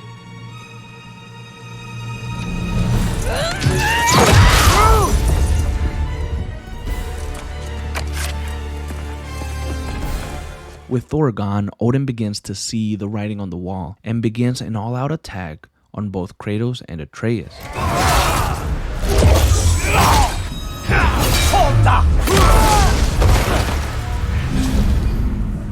So, was this everything you hoped for?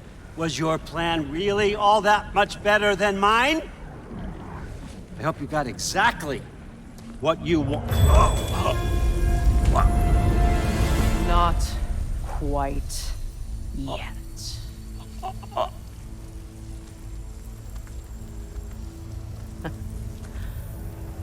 Think you're the only one who can craft a binding spell? I spent many long winters thinking about what I would say to you as I watched you take your last breath. But now, I realize there's only one thing I need you to know. You have no hold on me anymore! That's my frig. I forgot how good you look with wings.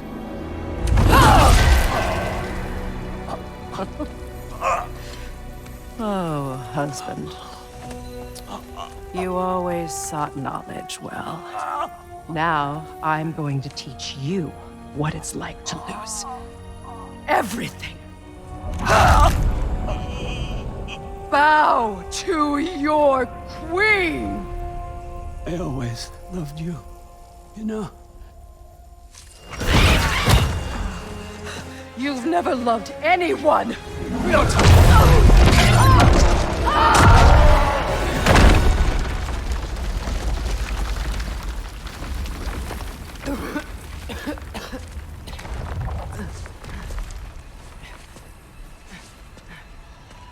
Father? Freya?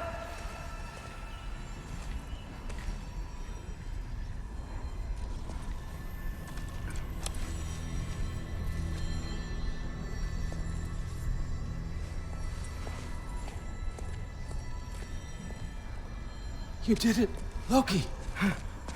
No. No more fighting. No. None of that matters now. This is your moment, Loki. Groa tried to hide you from me, but this is your destiny. Champion of the Jotnar. Only he can put on the mask. Only he can gaze into the truth of creation. Unfold the secrets of life and death. No more doubt, no more confusion. You were born for this. Put on the mask, Loki. Ask it the question.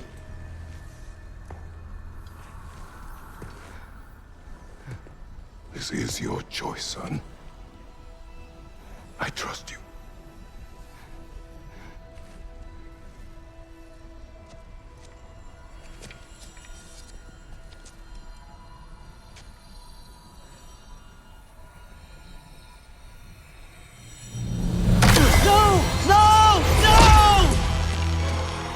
Why did you do that?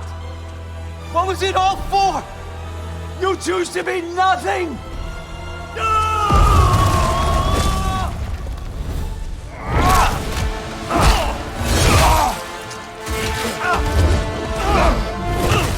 don't get it! No!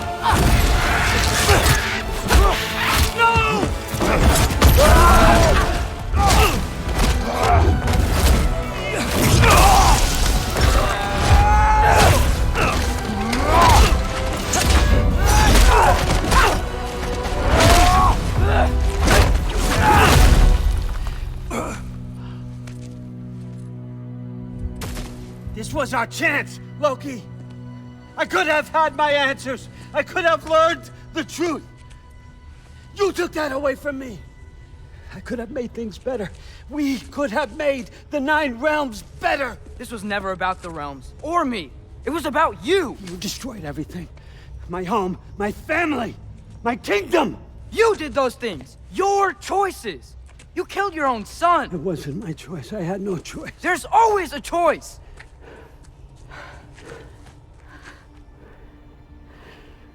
You have to stop. You can choose to be better. No, I can't. With Odin defeated, Atreus gives him a choice. What happens next? I will never stop. Why'd you have to say that? Sofna. Akfra. Desu. Sofna. Hithan. Sofna. Sofna. Sofna.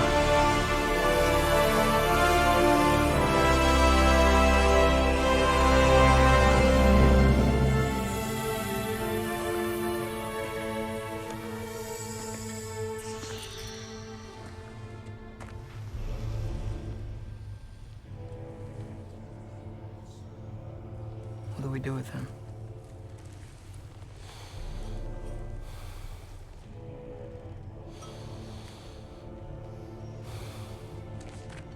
I swore I would never rob from you the choice between life and death.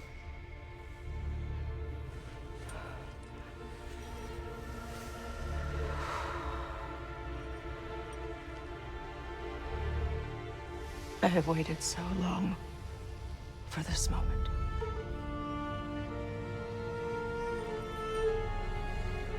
And now that I'm here,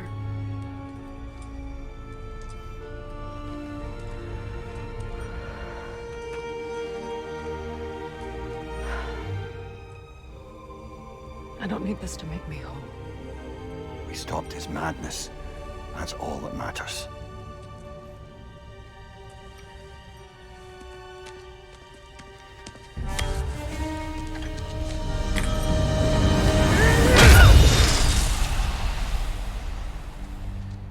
That's what comes next.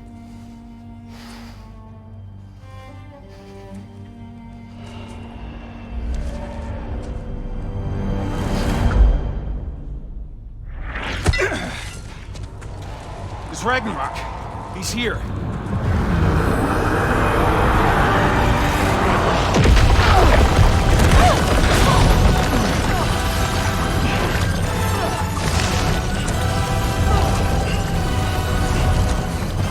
Time to go. Go where exactly? Need an exit? How? It's giant stuff. Okay, follow me, quickly.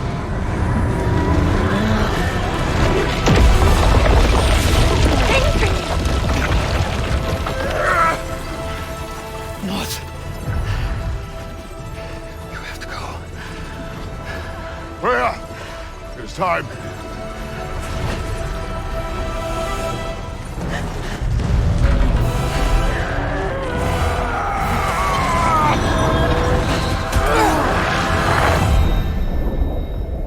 Atreus wakes up and greets everyone that helped during the battle, and he finds out that Freya's brother died, stopping Ragnarok. Atreus talks to Freya, he talks to Mimir, and then he meets with Angerboda.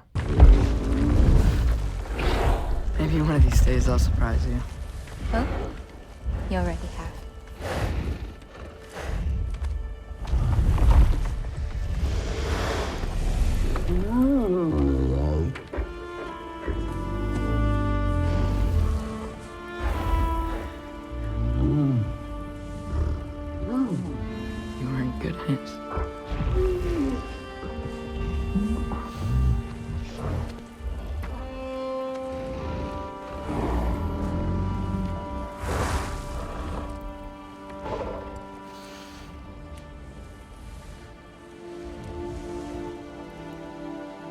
Thank you for saving us.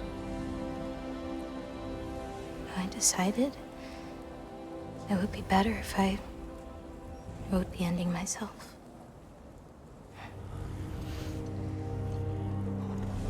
You haven't told your father yet, have you? Told him about what?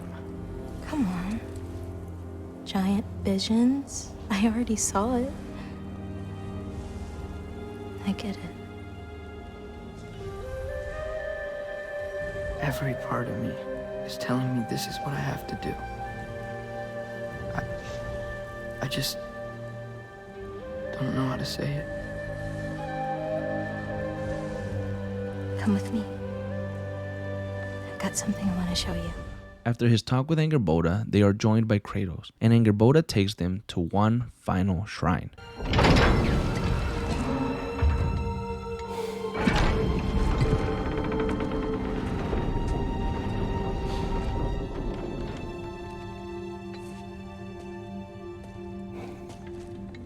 Mother?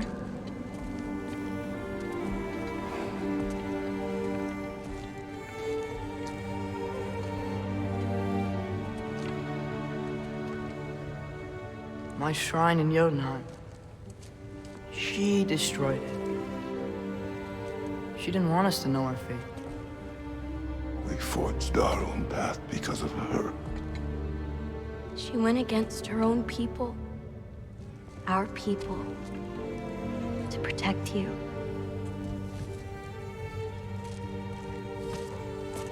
They don't all open. I'm sorry.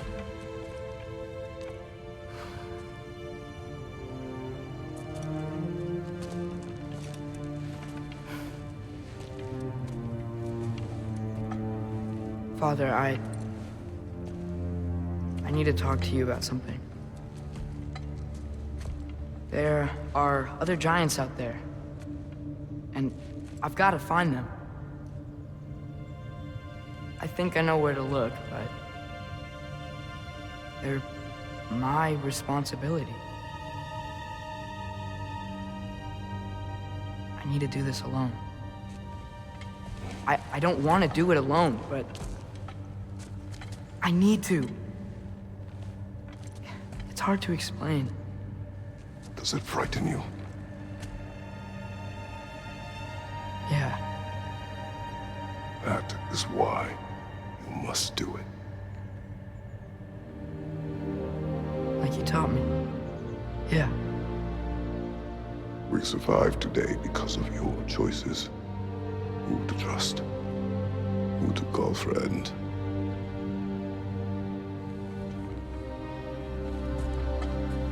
Son, you are ready.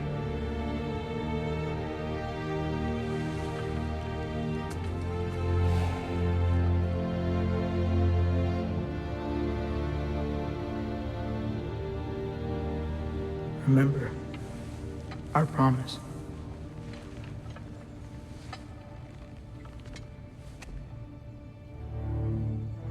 Loki will go. Atreus. Atreus remains.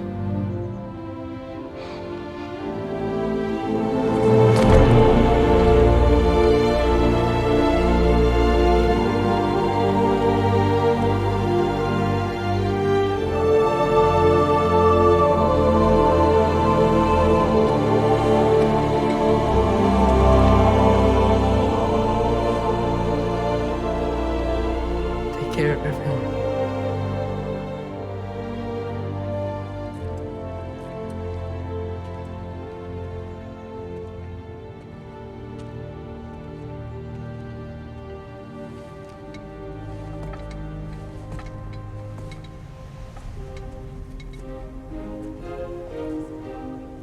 And as Angerboda leaves, Kratos finds a secret shrine that depicts his life, and by the end of it, he is beloved and worshipped, something that Kratos never thought possible.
Kratos hears footsteps and he is joined by Freya and Mimir, the two people he now cares the most for, right behind his son. Kratos and Freya will rebuild the 9 realms together. There is much to do.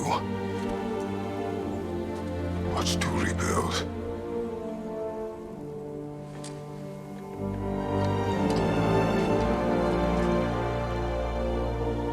Would you join me? Aye. We'll see to it. Together.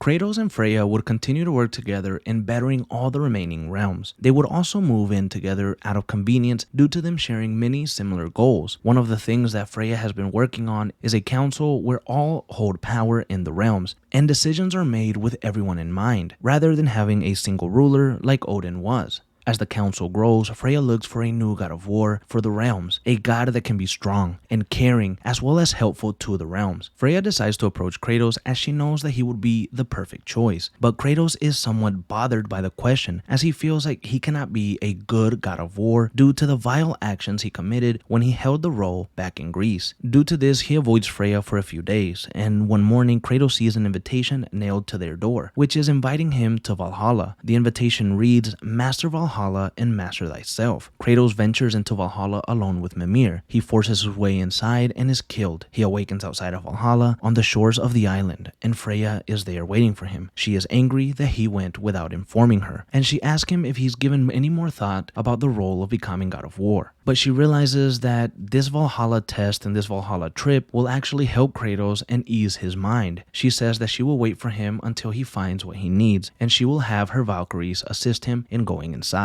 Once inside of Valhalla again, Kratos is faced with his past, and he remembers some of the things that he had buried very deep inside of his mind, like the senseless murder of Helios, the sun god who once saved Kratos' life, and the murder of the boat captain that haunted Kratos for a long time. He would admit that there was no reason to kill him, and that he even regretted it. Kratos also felt bad for the murders of Magni and Modi, and he now understands that they were brought up in a ruthless and in a bad environment. They were abused, and he compared it to his time in Sparta and how he grew up. He also realized that if he had brought up Atreus in a similar way, he could have turned out like Thor's sons. And he also remembers Pandora and her message of hope. Upon facing his challenges head on, Kratos meets with Tyr inside of Valhalla, and the former god of war reveals himself to be the one who sent the invitation. He wanted Kratos to face his past head on and know that he was now a different man to the one that he was before, and he is now a man that can handle the title of god of war. Kratos battles Tyr and Valhalla, and he comes out victorious. And now there is but one thing left to do: face his former self and learn to finally forgive himself.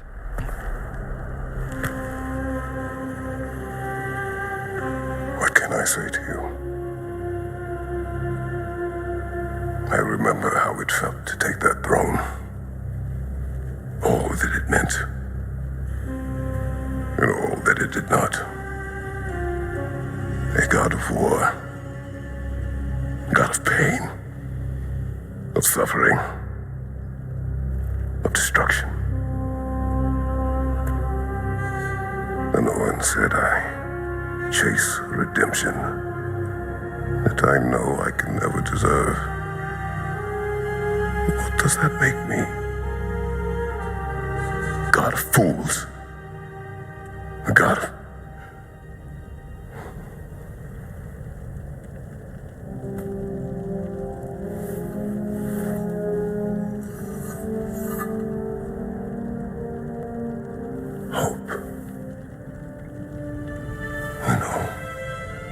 else is lost.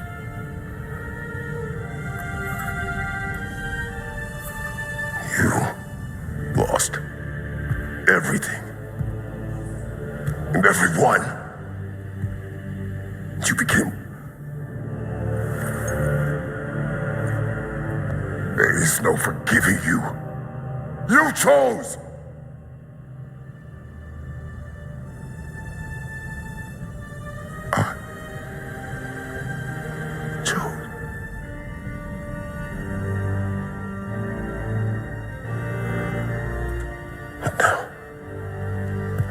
Should I, this same man, should I sit, take, proclaim, lead, place myself in service?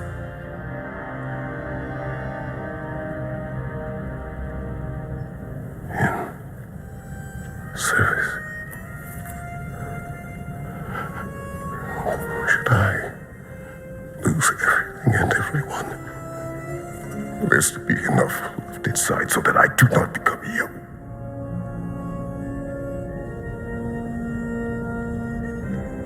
I do not know. But I have hope. You are cruel and arrogant and selfish. But you are more than that. You have always been more than what others saw. You are more than that.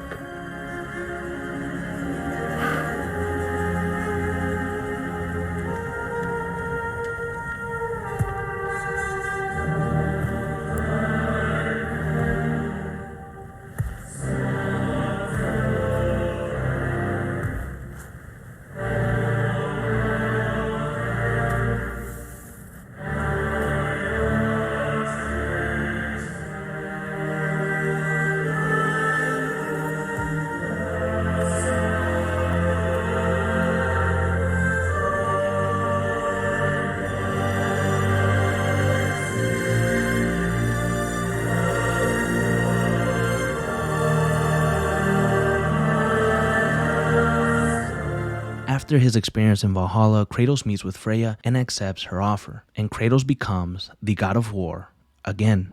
This has been the complete and current story of the God of War franchise. If you stayed this long, thank you so much. And if you enjoy long story videos like this one, you can find the story of The Wolf Among Us here, which is a story rich in lore and beautiful scenes. Thank you for joining me on this wild ride of the great Spartan Kratos.